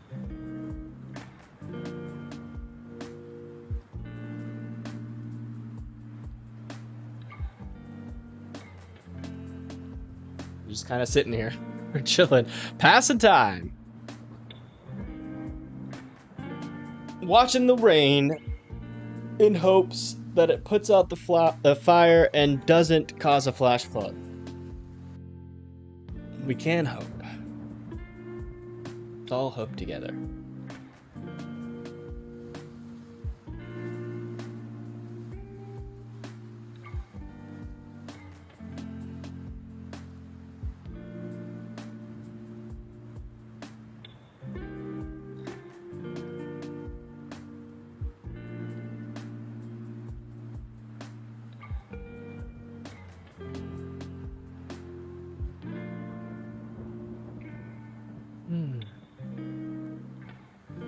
Do some more searching online.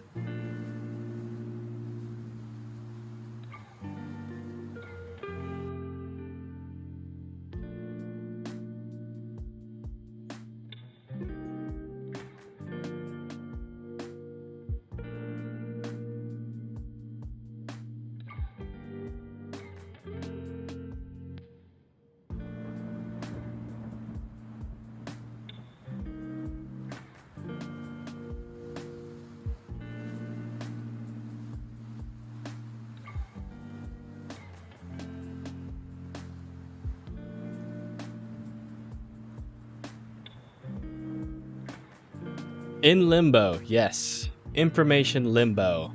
This kind of existing at this point. Just simply existing. You know, I am here, though, to answer questions. If there's anybody listening, anybody here that needs to ask questions about the evacuation zone, or where the fire perimeter is, we have all that information. Up-to-date information on that. But in terms of where the hot spots are, where the fire is currently burning towards, we don't have any information on that. We had that information yesterday, but we do not have that information today. Mainly because of the rain.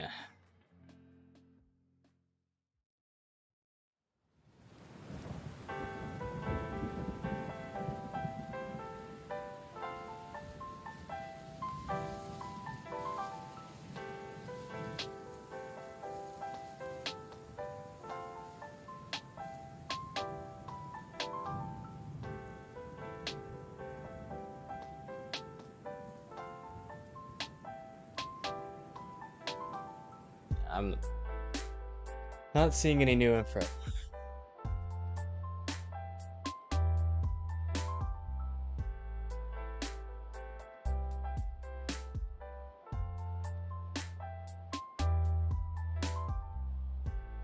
We can go check out these cams, though.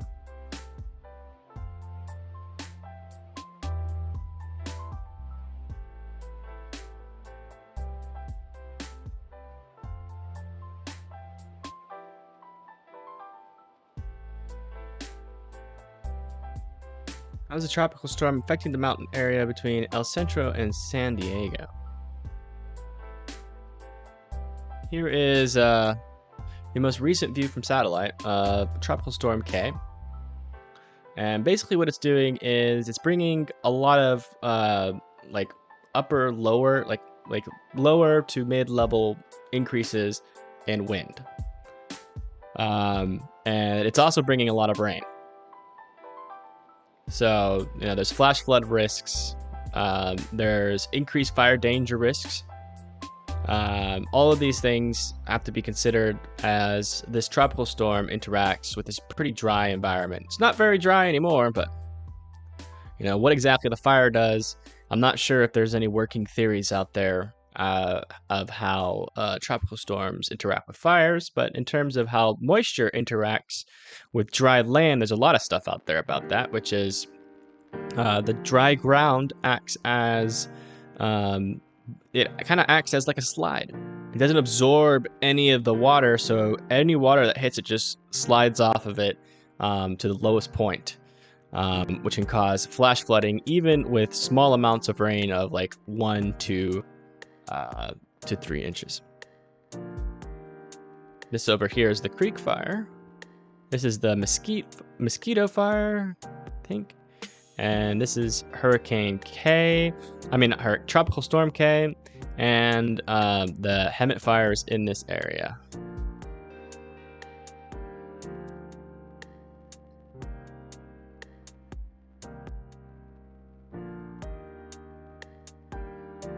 Let's update this to make sure.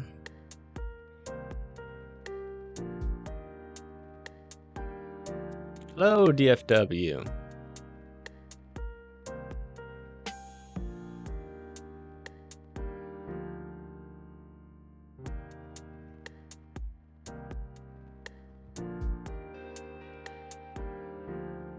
Good.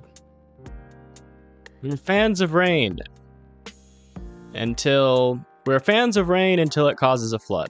Then we're probably gonna turn into anti-fans.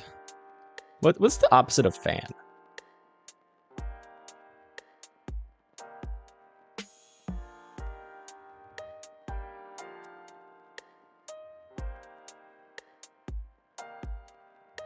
Not fan, yeah. Pretty much.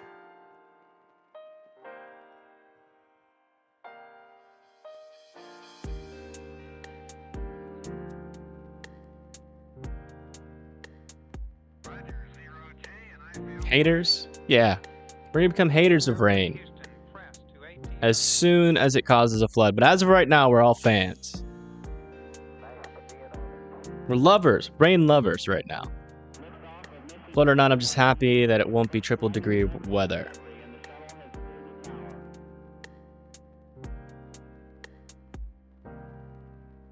I think everybody is. I think the one positive thing that everybody here can agree on is that these cooler temperatures in this area are probably feeling quite nice in comparison to what it was like.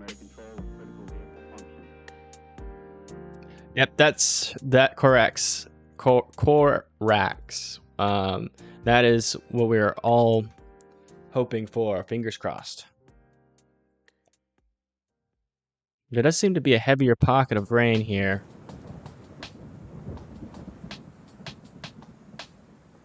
Starting to migrate north. You see what the rainfall amounts have updated. This is radar indicated, so it's not, like, especially in this area, it's not going to really capture it accurately. Because there's mountains here, and when the radar beams hit a mountain, it basically doesn't send back ground level information on what the rain is doing. And it can skew the values, and it's really hard to tell. Like, an extreme example of that is this radar site. As you can see, let me turn it over to reflectivity. Oh shoot, I'm so bad at this. I'm so sorry.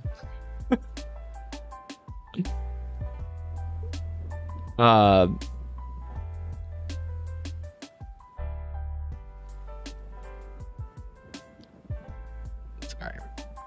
I need a button for that instead of doing it manually. I will eventually have a button for that.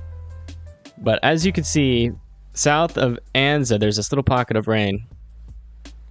But it's hard to tell exactly what the rainfall amounts are because there's this mountain right in this region. Mountain that runs like this. And an extreme example of that is looking at the radar site from Poway. As you can see, there's a mountain range here, and you basically see no data behind that. As you're getting, the radar beam comes out, hits the mountain, comes back, never goes through, or in any ones that do go through, struggle to make its way back. So you can't really see, you can see Temecula pretty well though from this radar.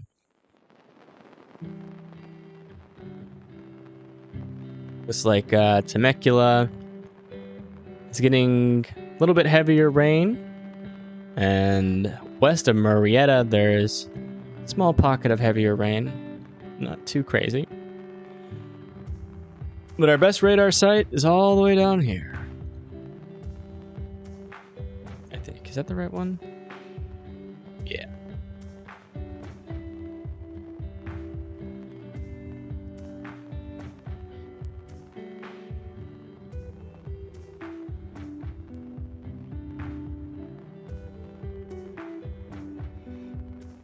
I'm sure I was premature leaving Idlewild last night since the fire hasn't really moved towards my home, but now I'm worried about getting back tomorrow with all the rain and roads possibly flooding. Yeah, it's definitely a possibility.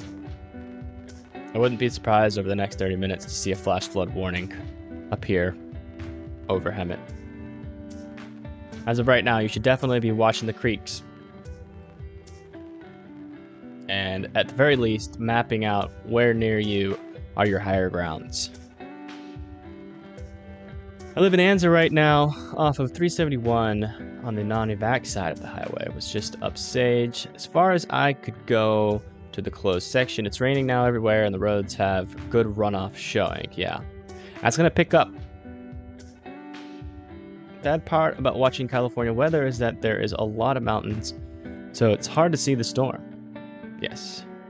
A lot of mountains, and also because of where the webcams are located, it's hard to see the fire because of the low clouds. So higher mountains, low clouds, poor visibility all the way around. The mountains also screw up trying to predict the winds. Yeah, it can. The way that they flow through it, I mean, if you're familiar with the area, it's probably predictable, but if you're not really familiar with the area, it can be unpredictable.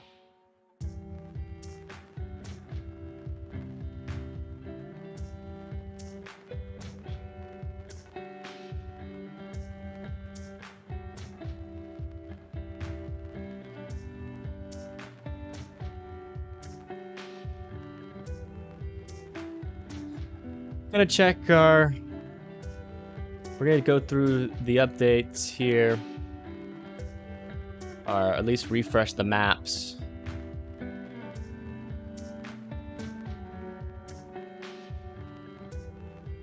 Nothing on Twitter.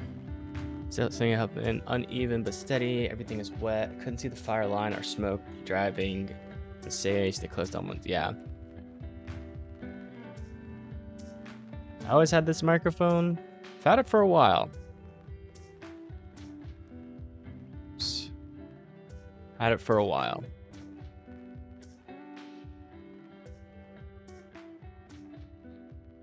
We'll check in on Temecula.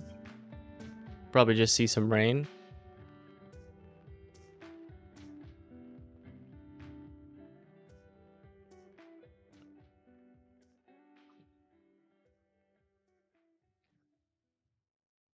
I had the notifications on my phone.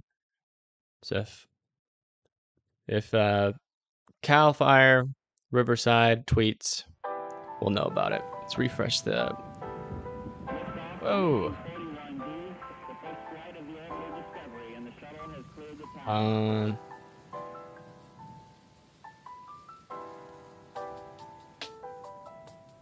Okay, we have lost our evacuation map. I'm gonna get back. We have to rely on the old one. I don't know why I can't sign into that. Maybe they're changing it. Maybe they're currently changing the evacuation map. I don't know. We're going to use this one because I don't have an account with the GIS.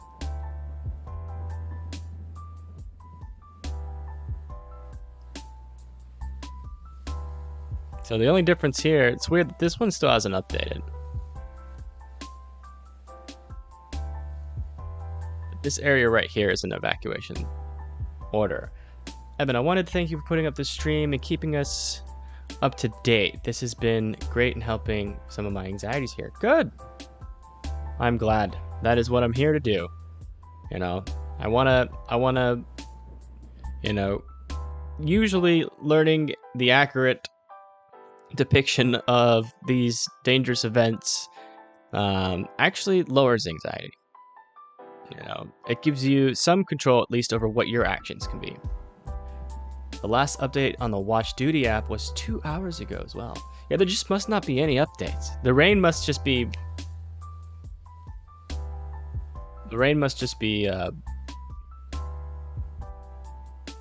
really obscuring vision for everybody.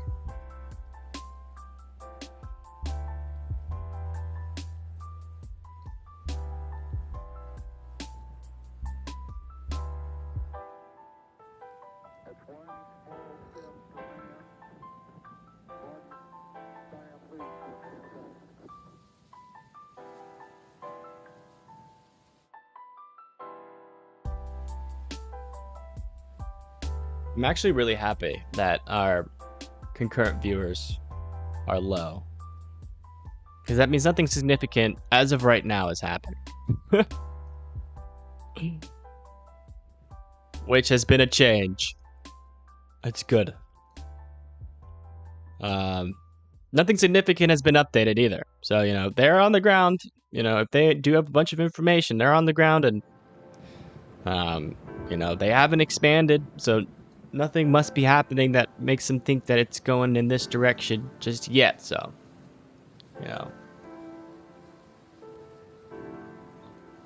Other than that, we ain't got nothing. Even the news, I know, everyone's quiet. It's like, does the fire even exist anymore? No news can be good news. Can also be confusing news. The news reporters are afraid to get wet. Wouldn't be surprised. All those fancy news reporters.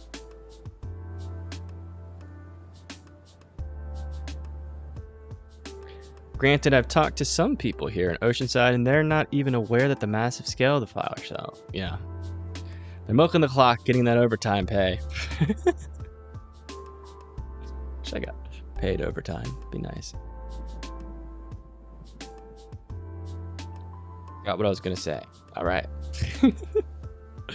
Being on the corner of the evac zone since day one, the biggest thing that calmed me down was realizing they haven't expanded past us yet.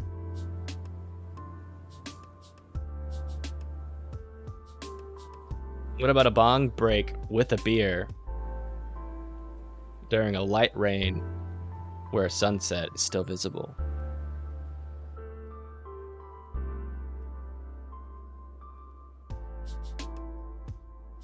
But yeah. Going back to the radar. Good old radar.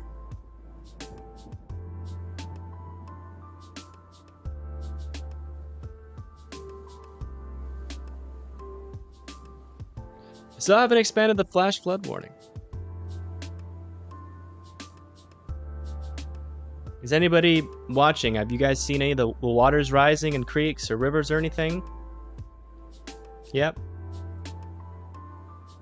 Any initial reports that we can get through here from you guys on the that are in the surrounding areas in Hemet and Menifee and Temecula would be very valuable to everybody else. If you see rising water, let us know. It can happen fast.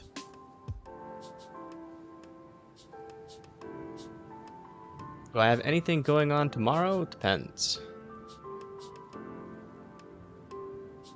All depends.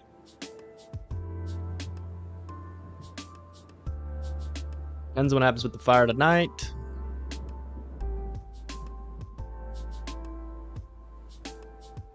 But in terms of having to work, DoorDash, because of everybody's generosity today and their donations, I will also not have to DoorDash tomorrow. So if there's anything going on tomorrow significant, I will be there, but I am hoping, along with the rest of probably everybody, that this rain will be the end of it. But we'll have to wait and see. Yeah. We'll see. I mean, it all depends. Don't walk the creek. Don't get close to it. If it's rising fast, you could be putting yourself in dangerous $4. I'm talking like if you live in a house and you got a second story, or you can look out your window and see a creek, that would be nice to know. No river or flood water flowing down the street. From Joe Jordan. Thank you. Where are you located, Joe?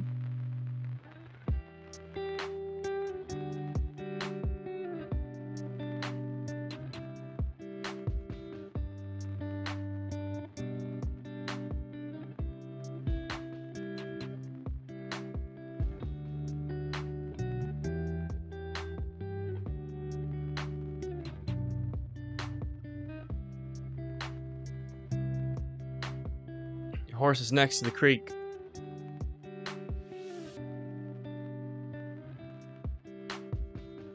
Well, started to rain a little bit by Hemet, Kirby, and Eaton. Okay. Here in Temecula. Okay. Yeah, Temecula hasn't really gotten too much heavy rain. The runoff from the mountains. It's kind of unpredictable. I'm not sure if you guys have ever had a flood there before, but if you have, it'll probably be similar to that if it does happen. Typically, water flows the same way through the mountains, depending on where the rain falls.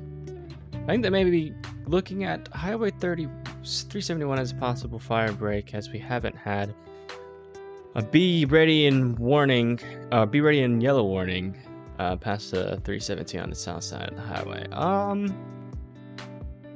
Yeah, I'm not really gonna speculate on what they're thinking.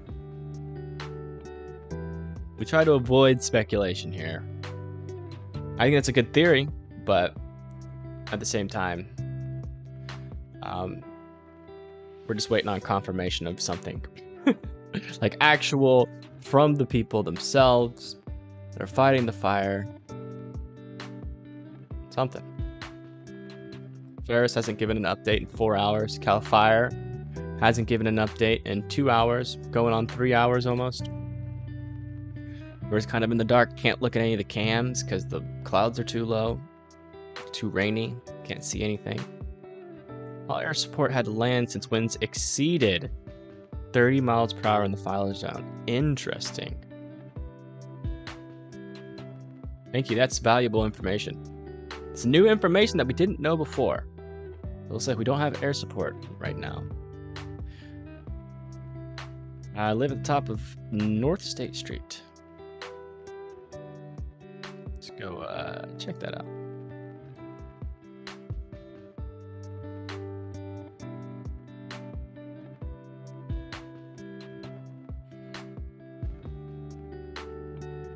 Top of North State Street. Somewhere around here. You're good for now. In terms of like creeks, rivers, not seeing any around you. But as I understand it, some people are saying that Hemet is a bowl. Hemet is a bowl.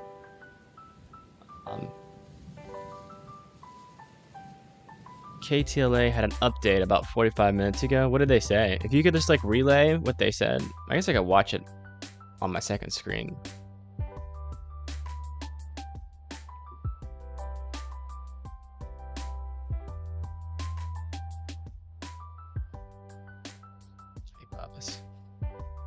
Hey, Jizzy Boo! What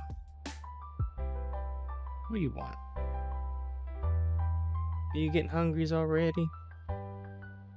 I just fed you. You heading out, Matthew? Understandable, there's nothing. Nothing to report, so.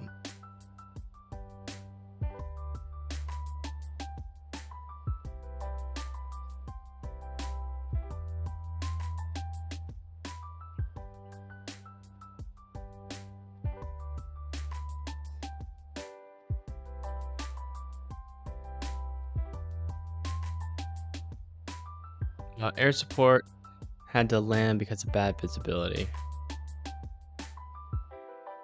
Makes sense. That explains why we haven't had a fire risk update.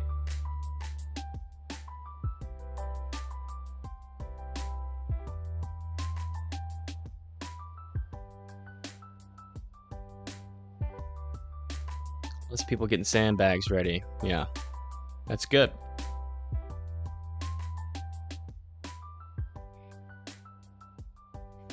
Better to be safe than sorry, I guess.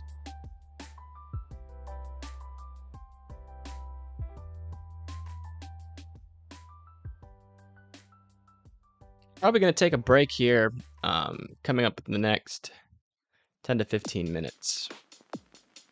Depending on whether or not, solely depending on whether or not this flash flood gets issued.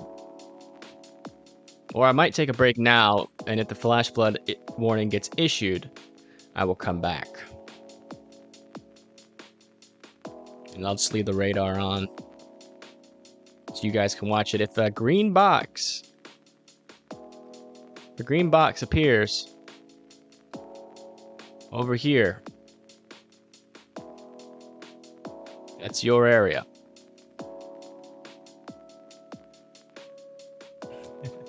Yeah, I gotta walk the dog, feed the dog, feed myself, refill my water. Shouldn't take too long, but once I'm done, I'll be back. Then I will come back earlier if there is a flash flood warning, and we'll go over, the possible locations and the risk and everything. But as of right now, there's just nothing. But let's all keep our eyes on it. If we see anything, you can at me on Twitter, whatever. I'll put it in here.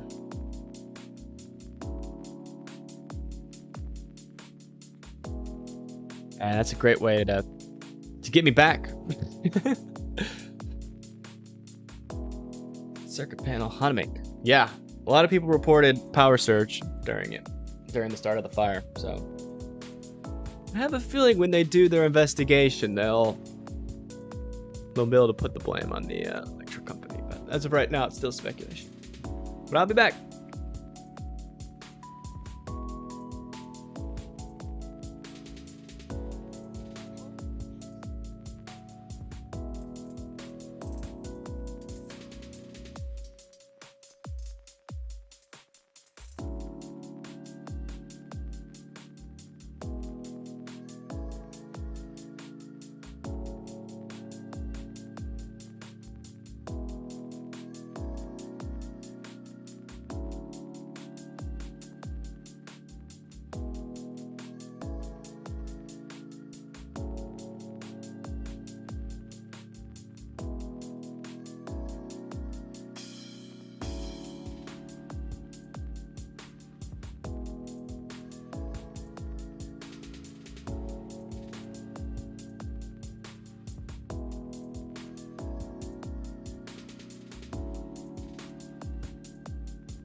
Still nothing new.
Sorry about that.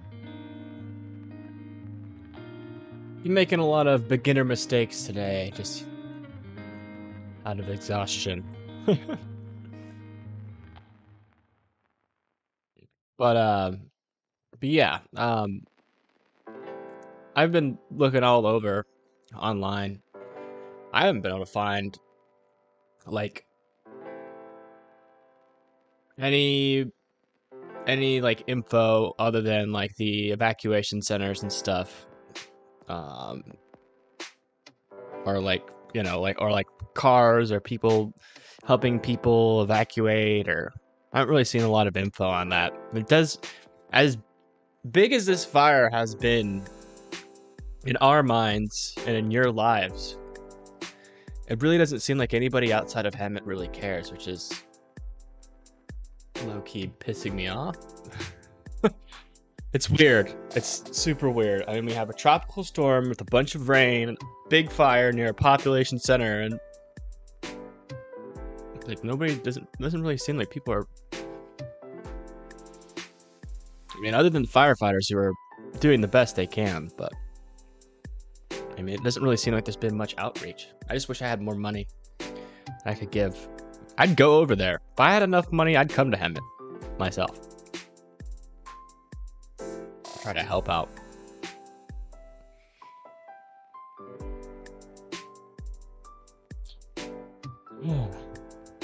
Let's go look hopelessly for new news.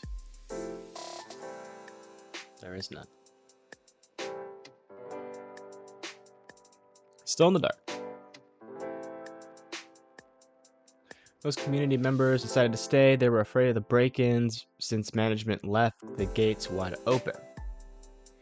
There's an evacuation site at Temecula Center if you want to move somewhere further away. I don't know your situation, but I know that fires can spread it. Yeah.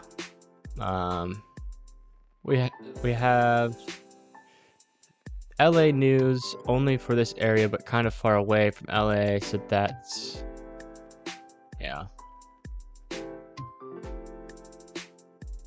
Did the rain put out the fires, or at least make them die down a little? We have no idea.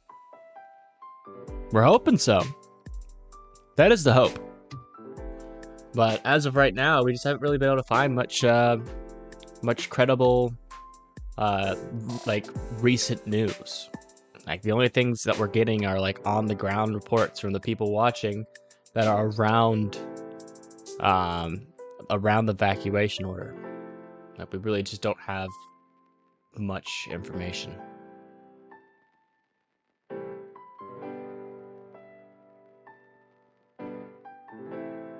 Yeah, there was a lot of dry fuel out there. That was the main issue. I mean, the winds did get up. I mean, it like, you know, upwards to 15-20 miles an hour, gusting a little bit higher. Today it's gusting a lot harder, but there's rain. It's like, you know, you would think that the rain would help with the fire, but, you know, we don't know. We do not know, as of right now, if it's helped with this fire.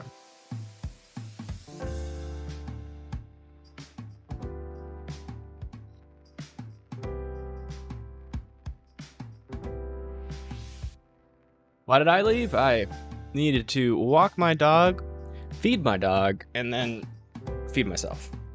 I ate a bowl of Fruity Pebbles.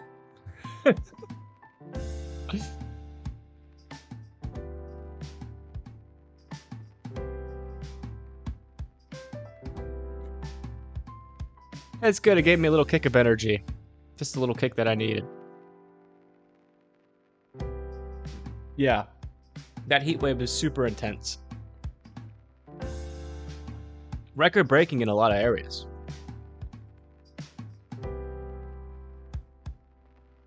No, Liam, my favorite cereal is French Toast Crunch. Just really love those tiny pieces that look like bread. Take a break whenever you need, mate.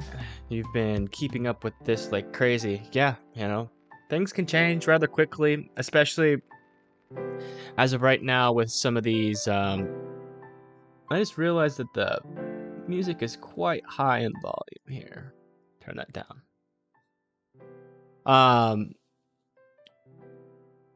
But yeah, I mean, especially with the rains coming in and the threat of the flash floods.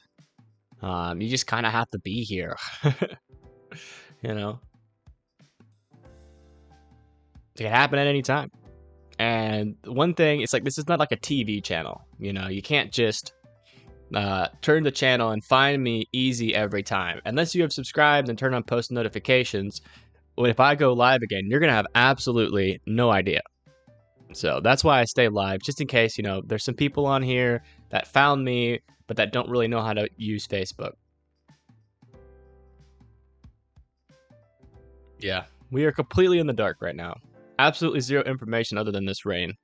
But even in the rain, I mean, as we've seen, like, there is no data over this area. So like every part of Los Angeles has left Hemet in the dark. They don't give you guys enough radar. They don't give you enough news coverage. Honestly, makes me mad. If I was there, I'd be doing an investigative journalism piece for sure. Let's go back over here. I don't think we're gonna get any updates, but might as well refresh for fun. Nothing there. No updates. This updates though. You can always rely on satellite to update. Fortunately, we don't have any information from the air because winds are keeping planes grounded. Yeah. That unfortunately, like that's like any reports from the fire department, I'm sure, is because they have a lack of information themselves. Los Angeles has left Riverside County in the dark for at least 30 years. Yeah. Sucks. I'm sorry about that. The proverbial redheaded stepchild. Evan is Wisconsin's supposed to get lots of rain this weekend. I've been checking the forecast and it looks like that it's supposed to rain a lot. I don't know. I've been kind of hyper-focused on this one area for a couple days. Haven't really looked outside of it. When I get some free time, I'll check that out for you. Well, I can do it on my phone real quick, actually. But the satellites always update.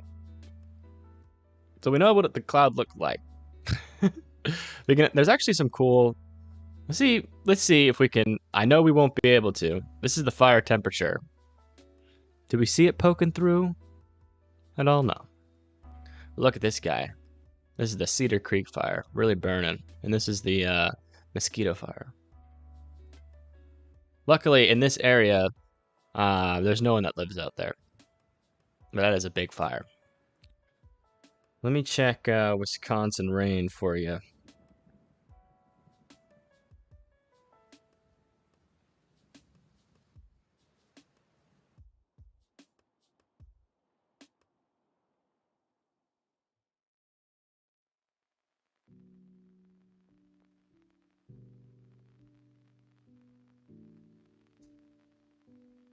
No problem. Damn, crime is so high when On the end of the graveyard, so it's not much care given. You know. One if you think. Join the National Weather Service.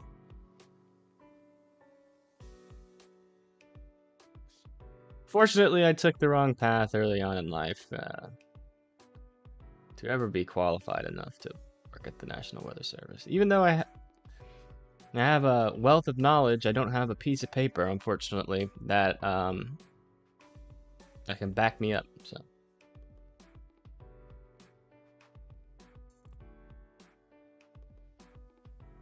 Right.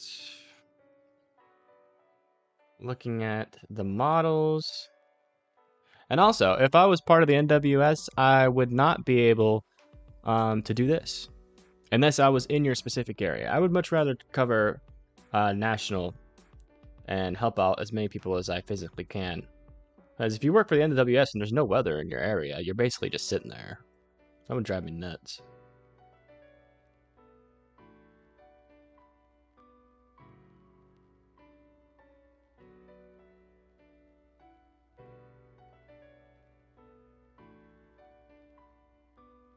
Chazzy! What is he barking at?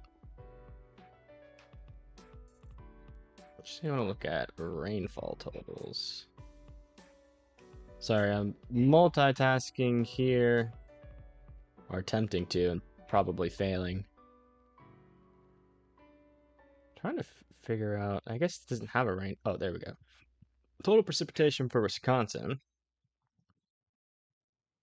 To go to the last run. Looks like over the next 18 hours, you're not gonna get a lot of rain. The models are saying like under an inch in the next 18 hours. The stream in this resume, it's clear proof of your ability to read weather maps, predict the movements well. Yeah. Wish that was enough. You know, if the world made sense, you know, every job would have a test. And if you're knowledgeable enough to pass that test, you should be able to work there. Because even people that go to college, sometimes they go there and then they do something else after college and then they get hired, you know, with their degree and they've actually forgotten most of what they learned. Yeah, I'd rather do journalism than forecasting. I'm much rather be on the ground where I have access to like helping people directly and showing directly what's going on at places. But I do also enjoy this. I just prefer the journalism the most. I already do storm chase, Liam. I do it all, everything weather.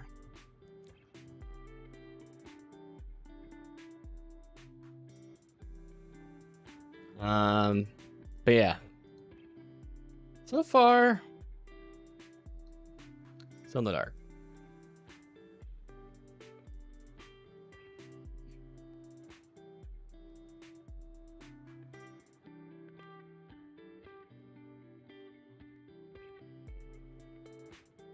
I definitely would. But travel is a little bit too expensive. Maybe, you know, if I can grow my channel to a size where I can live off of just reporting on the weather and stuff, I will eventually have enough extra finances to do a lot of travel, which would be like being able to go to Hemet. Exactly. Yeah. Yeah, that's why I prefer YouTube. You know, I'm not at the whim. I mean, neither is the NWS. I mean, it is a federal, it is part of the federal government, so you are shackled in that sense.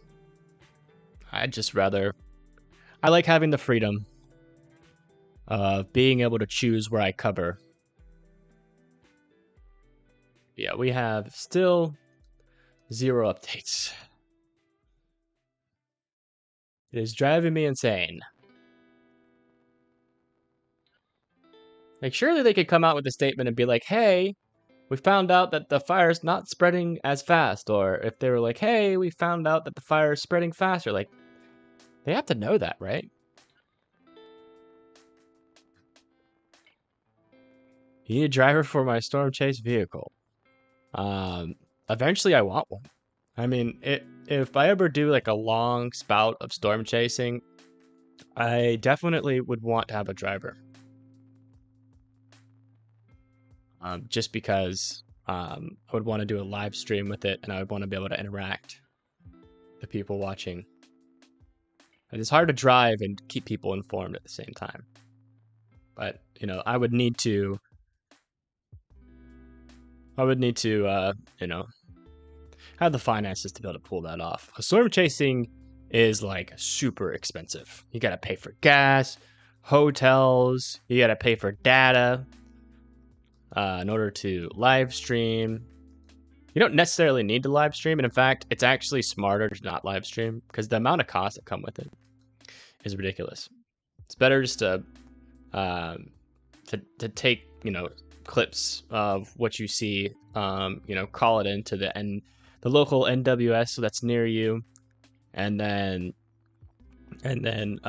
just edit a small video, and upload it when you have service rather than live streaming. Live streaming, in my opinion, is just like storm chasing. It's just a waste of money, unless you strap a satellite dish on top of your car and use Starlink, which apparently is possible. But that would also be super expensive. There's a lot of cool things you can do in the weather industry that haven't been done yet. It's exciting. It's young. The independent weather industry is still very young. But a lot of people are leaving cable, you know, for the reasons that probably most of y'all have tuned in. You know, it's not really reliable. They only try to hype up the scary parts, but they don't ever give like detailed information into anything. And it's like, you can't do that during a fire. Oh yeah. Yeah, I remember traveling when gas was high. It was like, and my car was a small tank, and I was still paying like $50 for a full tank. It was crazy.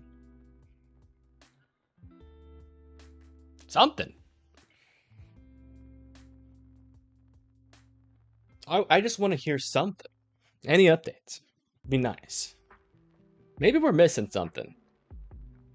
Maybe we just all need to go online right now and search for... No, never mind. That's a terrible idea. Because one of the hardest things on reporting news is parsing through the available information to find the accurate information. Because a lot of times people will just post stuff like, oh, I see the fire is here. But it's like, they're like not even in the state or something. 68 people get on the internet at once, it will crash. Hopefully not. Imagine though. Technically, we're all on the internet right now already.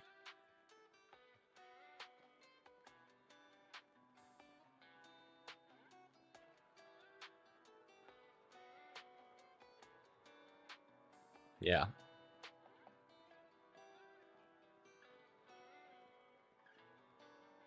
I really do think this rain has made it difficult for people to get the information on the ground. That's what I'm assuming. I'm giving them the benefit of the doubt.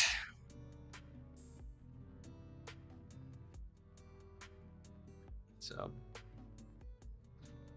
I'm just gonna do that till I find out otherwise. My neck is killing me. That's better.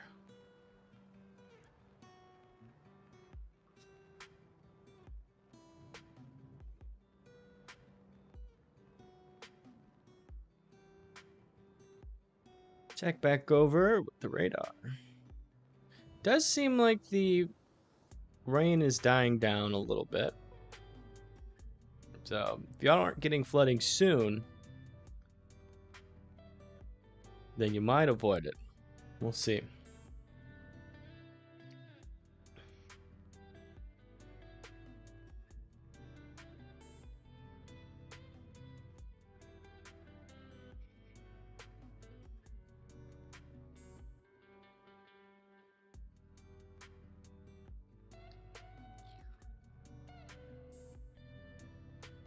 Yeah, I'm not gonna speculate on that, Joe. I know the firemen are working really hard. That's all I know. Now, who's in charge of, reporting what the firemen see to the public? That, on the other hand, I have no idea how hard they're working.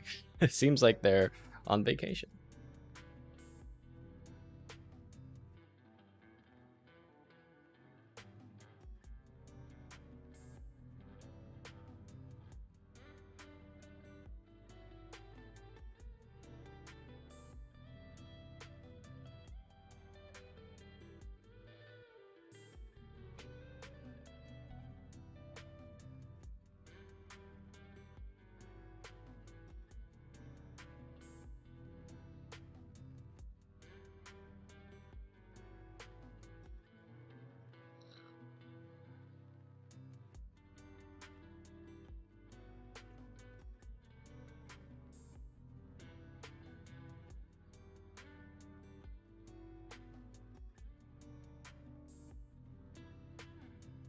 No chatter on scanners. Been eerily silent.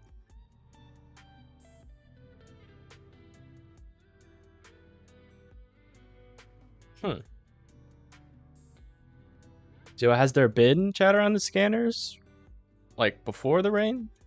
Was there like a lot?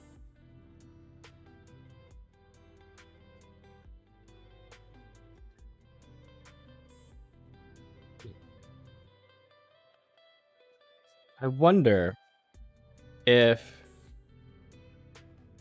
like without air support, if it's like unsafe for firefighters to be out there in these winds.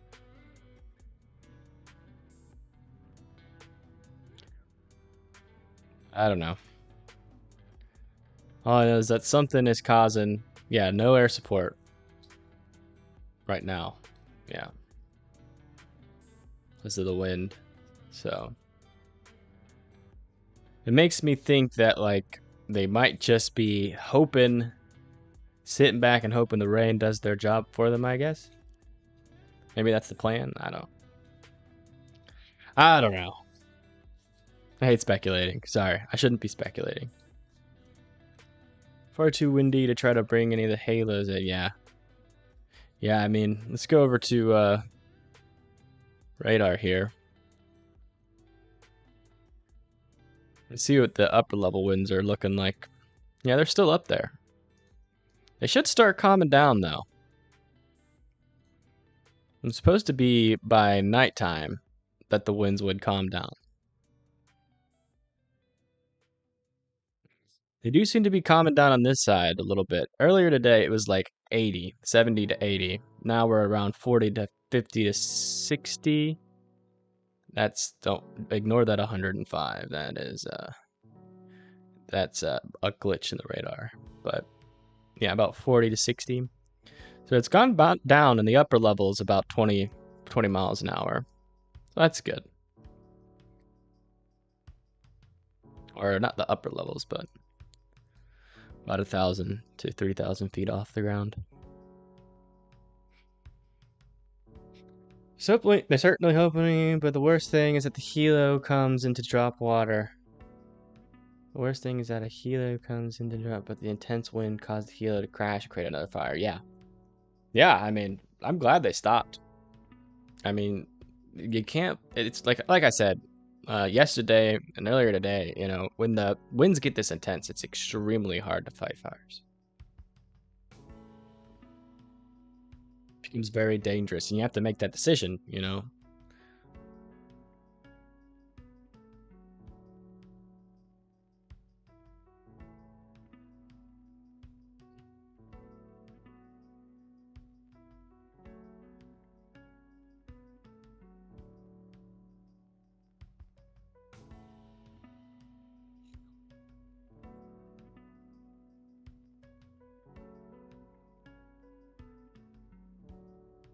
Medical call. Cardiac on E4th.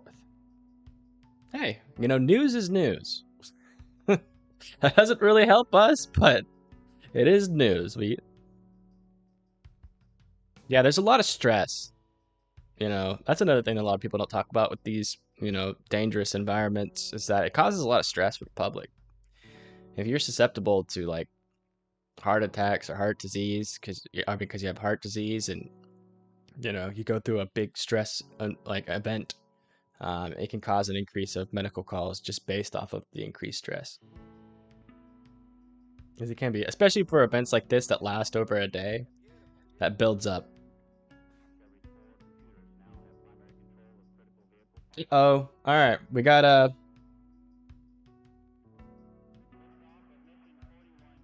Hold on. We finally got an update. I think it's good news. I need to read it, but let me just read it before I put it.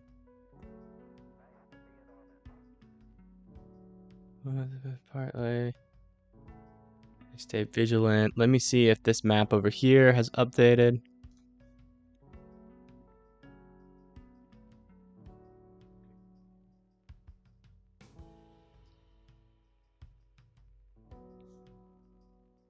Always reminded to stay in the current fire. Remember to adhere to road closures. So, okay, so what it says is reducing to evacuation warnings issued. Reducing to evacuation warnings issued. Effective immediately. Evacuation warning. South of Diamond Valley, east of Washington Street, North Boreal Road, north of Temecula, northwest 74. Reducing to evacuation warnings. I think I know what that means. Yes. Okay. So the evacuation orders. So good news. The evacuation orders for this entire region, Glen Oaks area, Valle Los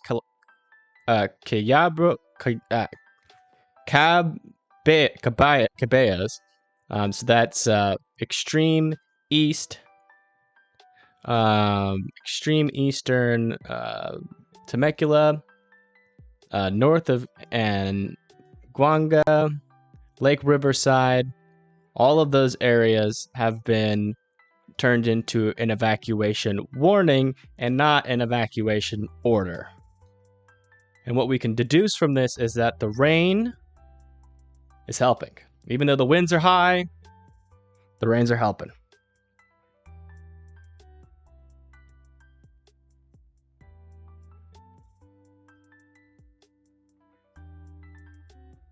So we've had to downgrade it,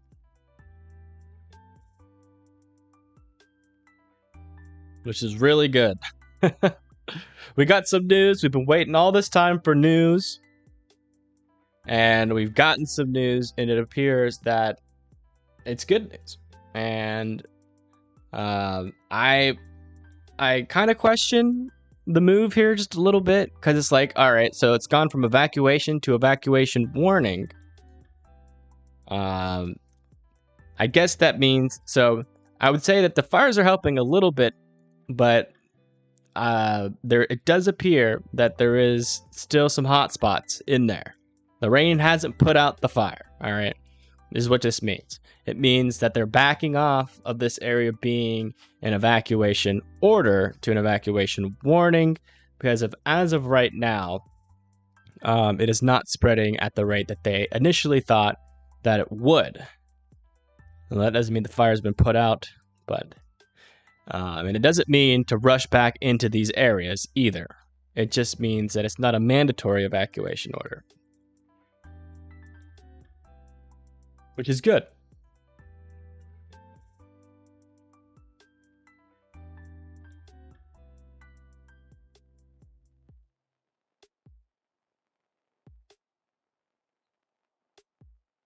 The rains are helping.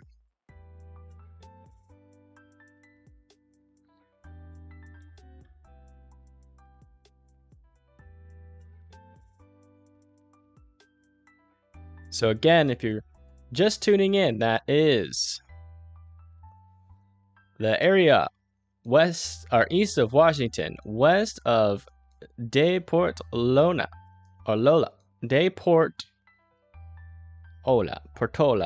Road, East Benton Road, Glen Oaks Road, De Portola, which is west of Glen Oaks Hills, Sage Road, east of Sage Road, Lake Riverside, just north of 371, all the way to, it's hard to know, can't see what road that is, but that is the edge right there. All of this area has been downgraded to an evacuation warning. Again, this does not mean it's time to rush back into your house.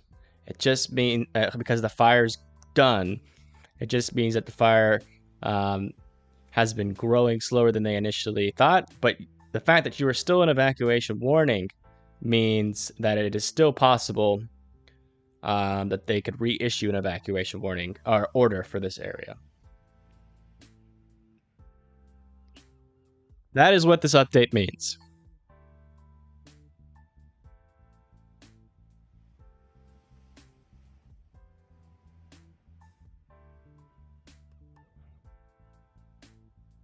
In terms of actual updates on what the fire is doing, still none.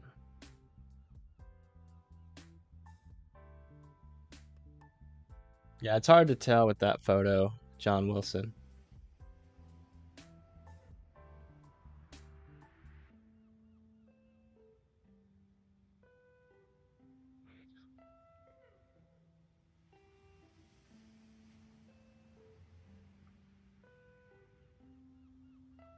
All right. Good news. That makes me happy.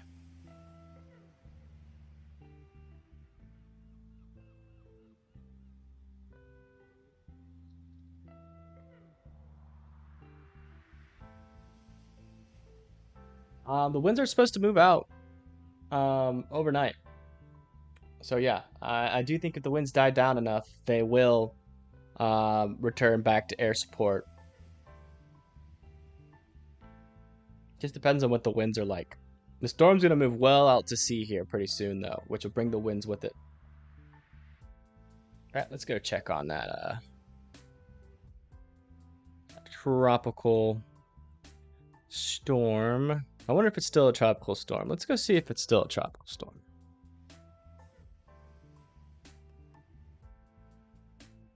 Yes, Tropical Storm K.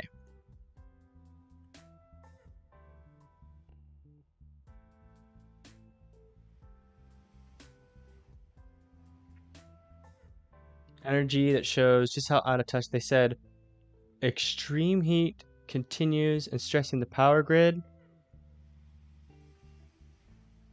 Is that...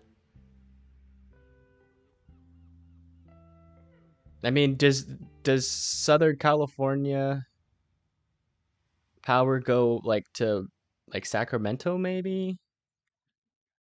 Because there could, I guess, still be heat up here. I'll have to check the models, but definitely very decreased heat down here.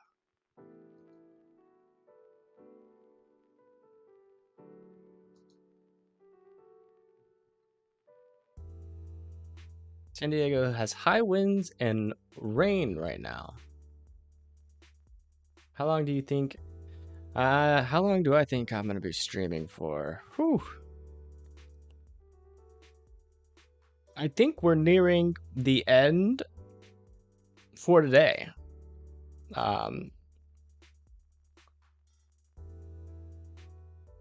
Especially if this rain clears out.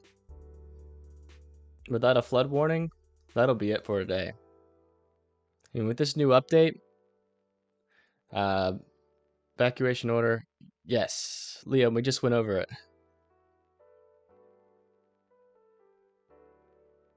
Let's see, is there any new people? Does anybody, if you want me to go over again with the new evacuation order, if you're just tuning in, or the new evacuation update, if you're just tuning in and you want me to go over it again, type yes in chat, and I'll do it. just in case that we got new peeps here.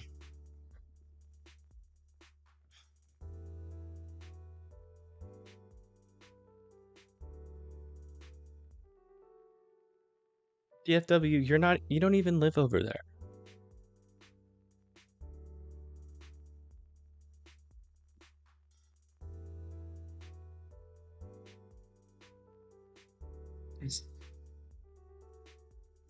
Y'all are goofy.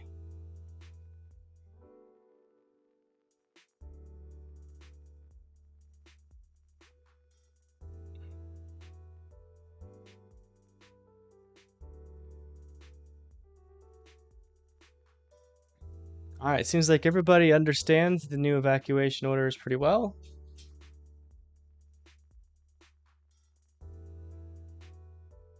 Thank you, Wendell, for the $5 donation. I'm glad that the rain came in at the right time, too. I'm very glad.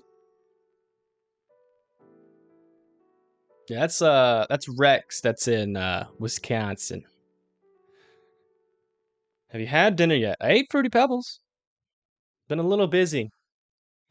I like to eat the bigger meals when I have a lot of time to do so. Well, I gotta take a photo.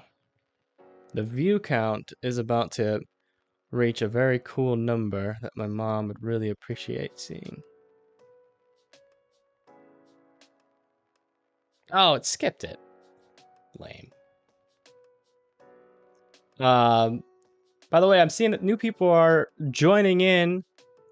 If you want me to go over the evacuation updates that just came through, please type yes in the chat. If you get like 3, I'll do it. Just so everybody is aware of the new evacuation updates.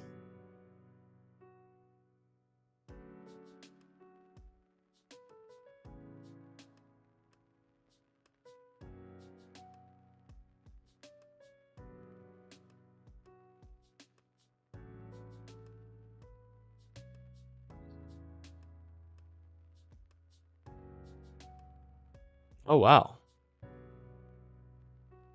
You're right, Liam. Okay, it looks like even more. I guess we got it. Did they do another update, or did it just upload in 2 segments?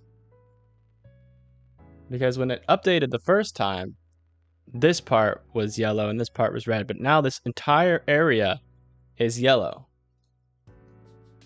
So, a new update. A new update. Mainly caused by the map not all updating at once. So, if you live near or east of Washington Street, around Skinner Reservoir, all the way to De La Portola Road, to East Benton, Mesa Road, Glen Oaks, De Portola Road, Glen Oaks, down to 79, north of 79. East of Sage Road, west of Sage Road, all the way to, west of Sage Road, east of Sage Road, all the way to Coahuila, Riverside, running along 371, coming back over here north. This is the part that didn't update last time. North, Coahuila, north of 371, Anza, all the way to Highway 74,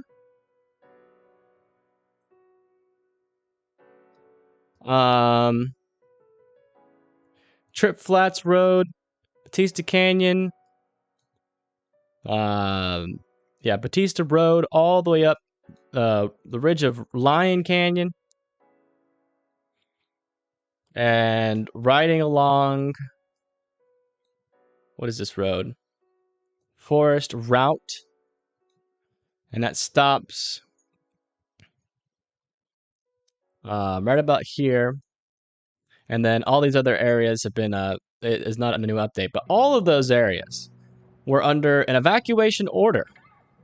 And now they're all in evacuation warning, which means that the rain has helped. But the fact that they still have An evacuation order here means that they still have identified some hotspots, and they're just being safe.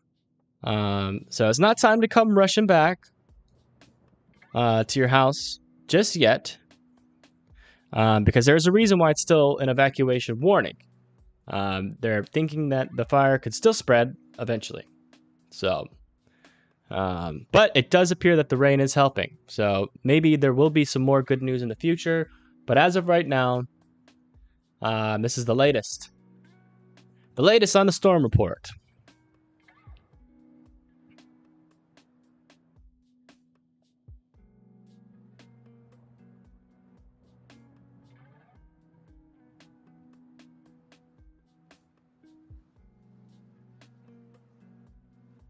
What are you doing?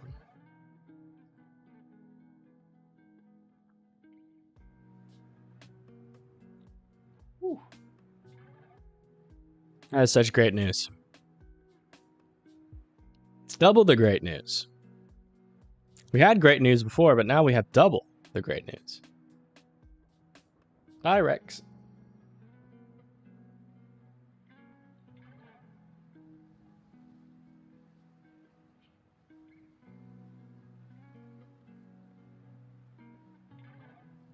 So let's go check back in with the rain.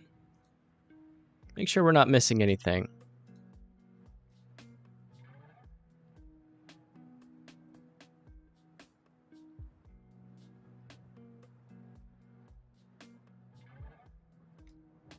All right.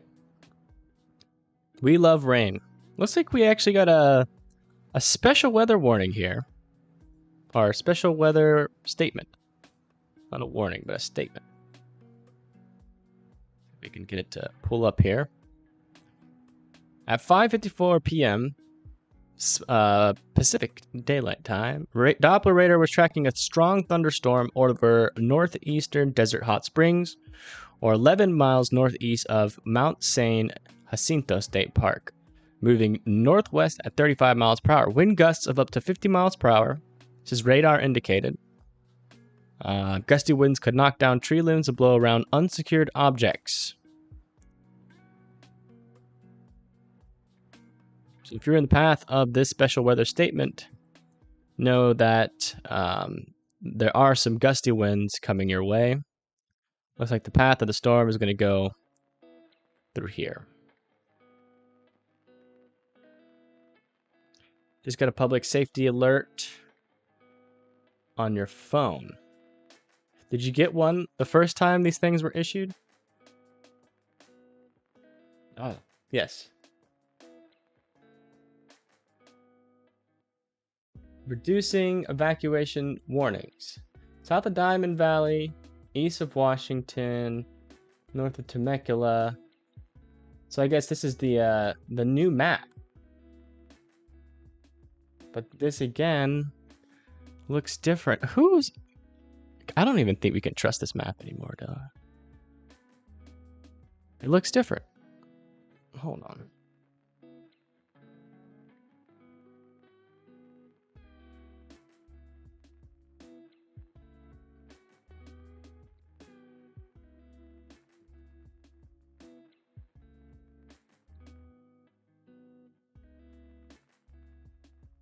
Okay, look at these two maps.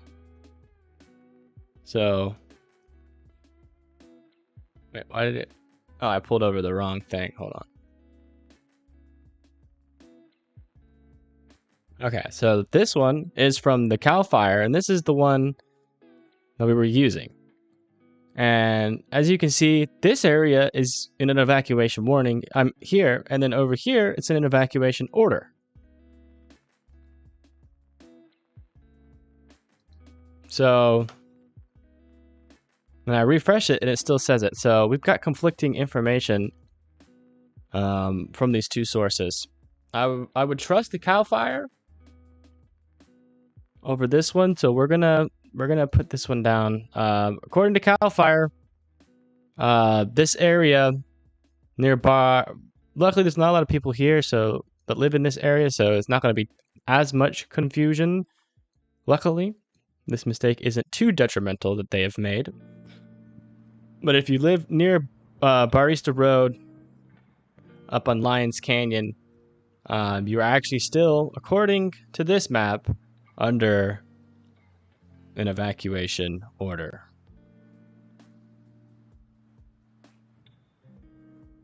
Yes. Post, you were in South Temecula. First time? Okay. Yeah, so this is this information, so.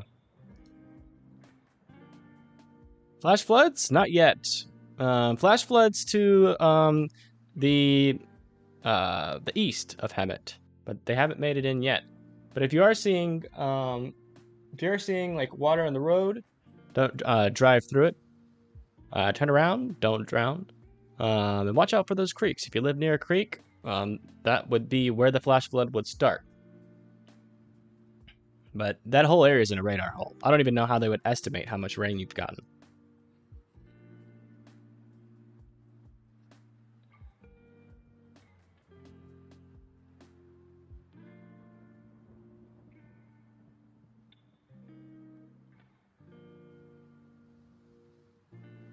I'm just going to leave this up for a while. Yes, the alert said it was for the reduction to, yes. Not, yeah, evacuation order. I mean, evacuation warning, sorry.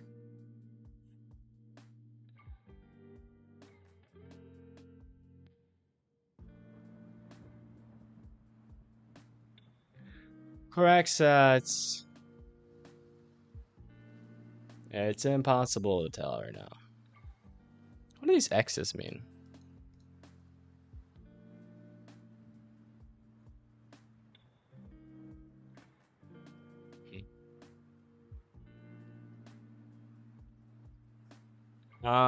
Yeah, I mean, unless there's a flash flood warning issued soon, then I'm probably gonna end the stream pretty darn soon. But as of right now, really good news. Really, really good news. I'm gonna do the same thing that I did yesterday, which is I'm gonna stay up to date. You know, even when I'm not streaming. If anything happens to where conditions are deteriorating, then I will go back live. But as of right now, there's really, I mean, that update took 3 to 4 hours to come out. And so waiting another 3 to 4 hours for what will most likely be probably important information. But to like wait around and stream during that is probably not really helping anybody. So we've got good news. There's still a little bit more rain on the way. The X's are road closures. Awesome. Thank you, Liam. But yeah, if you want to support the channel, my Venmo is down below. At EvanActOrDie. If you want to, tune into the next time that I go live, subscribe to the channel, turn on post notifications, like the stream if you enjoyed my coverage of today's event. Obviously, you did not enjoy the event, but if you appreciated my coverage, make sure you leave a like. Then yeah, thank you all for tuning in. I'm glad I could be of service. I'm really happy that we got good news. I will come back on if there is a flash flood warning. That's about the only thing that'll, unless there is an upgrade and an evacuation order. I probably won't be back on today. I might go live tomorrow. We'll see, depending on how I feel. My neck is all in knots. But again, thank you so much for watching. All of you guys have a great day. Thank you again to the people that donated earlier. It was a big help. And yeah. Good luck out there as always. And I will see you later.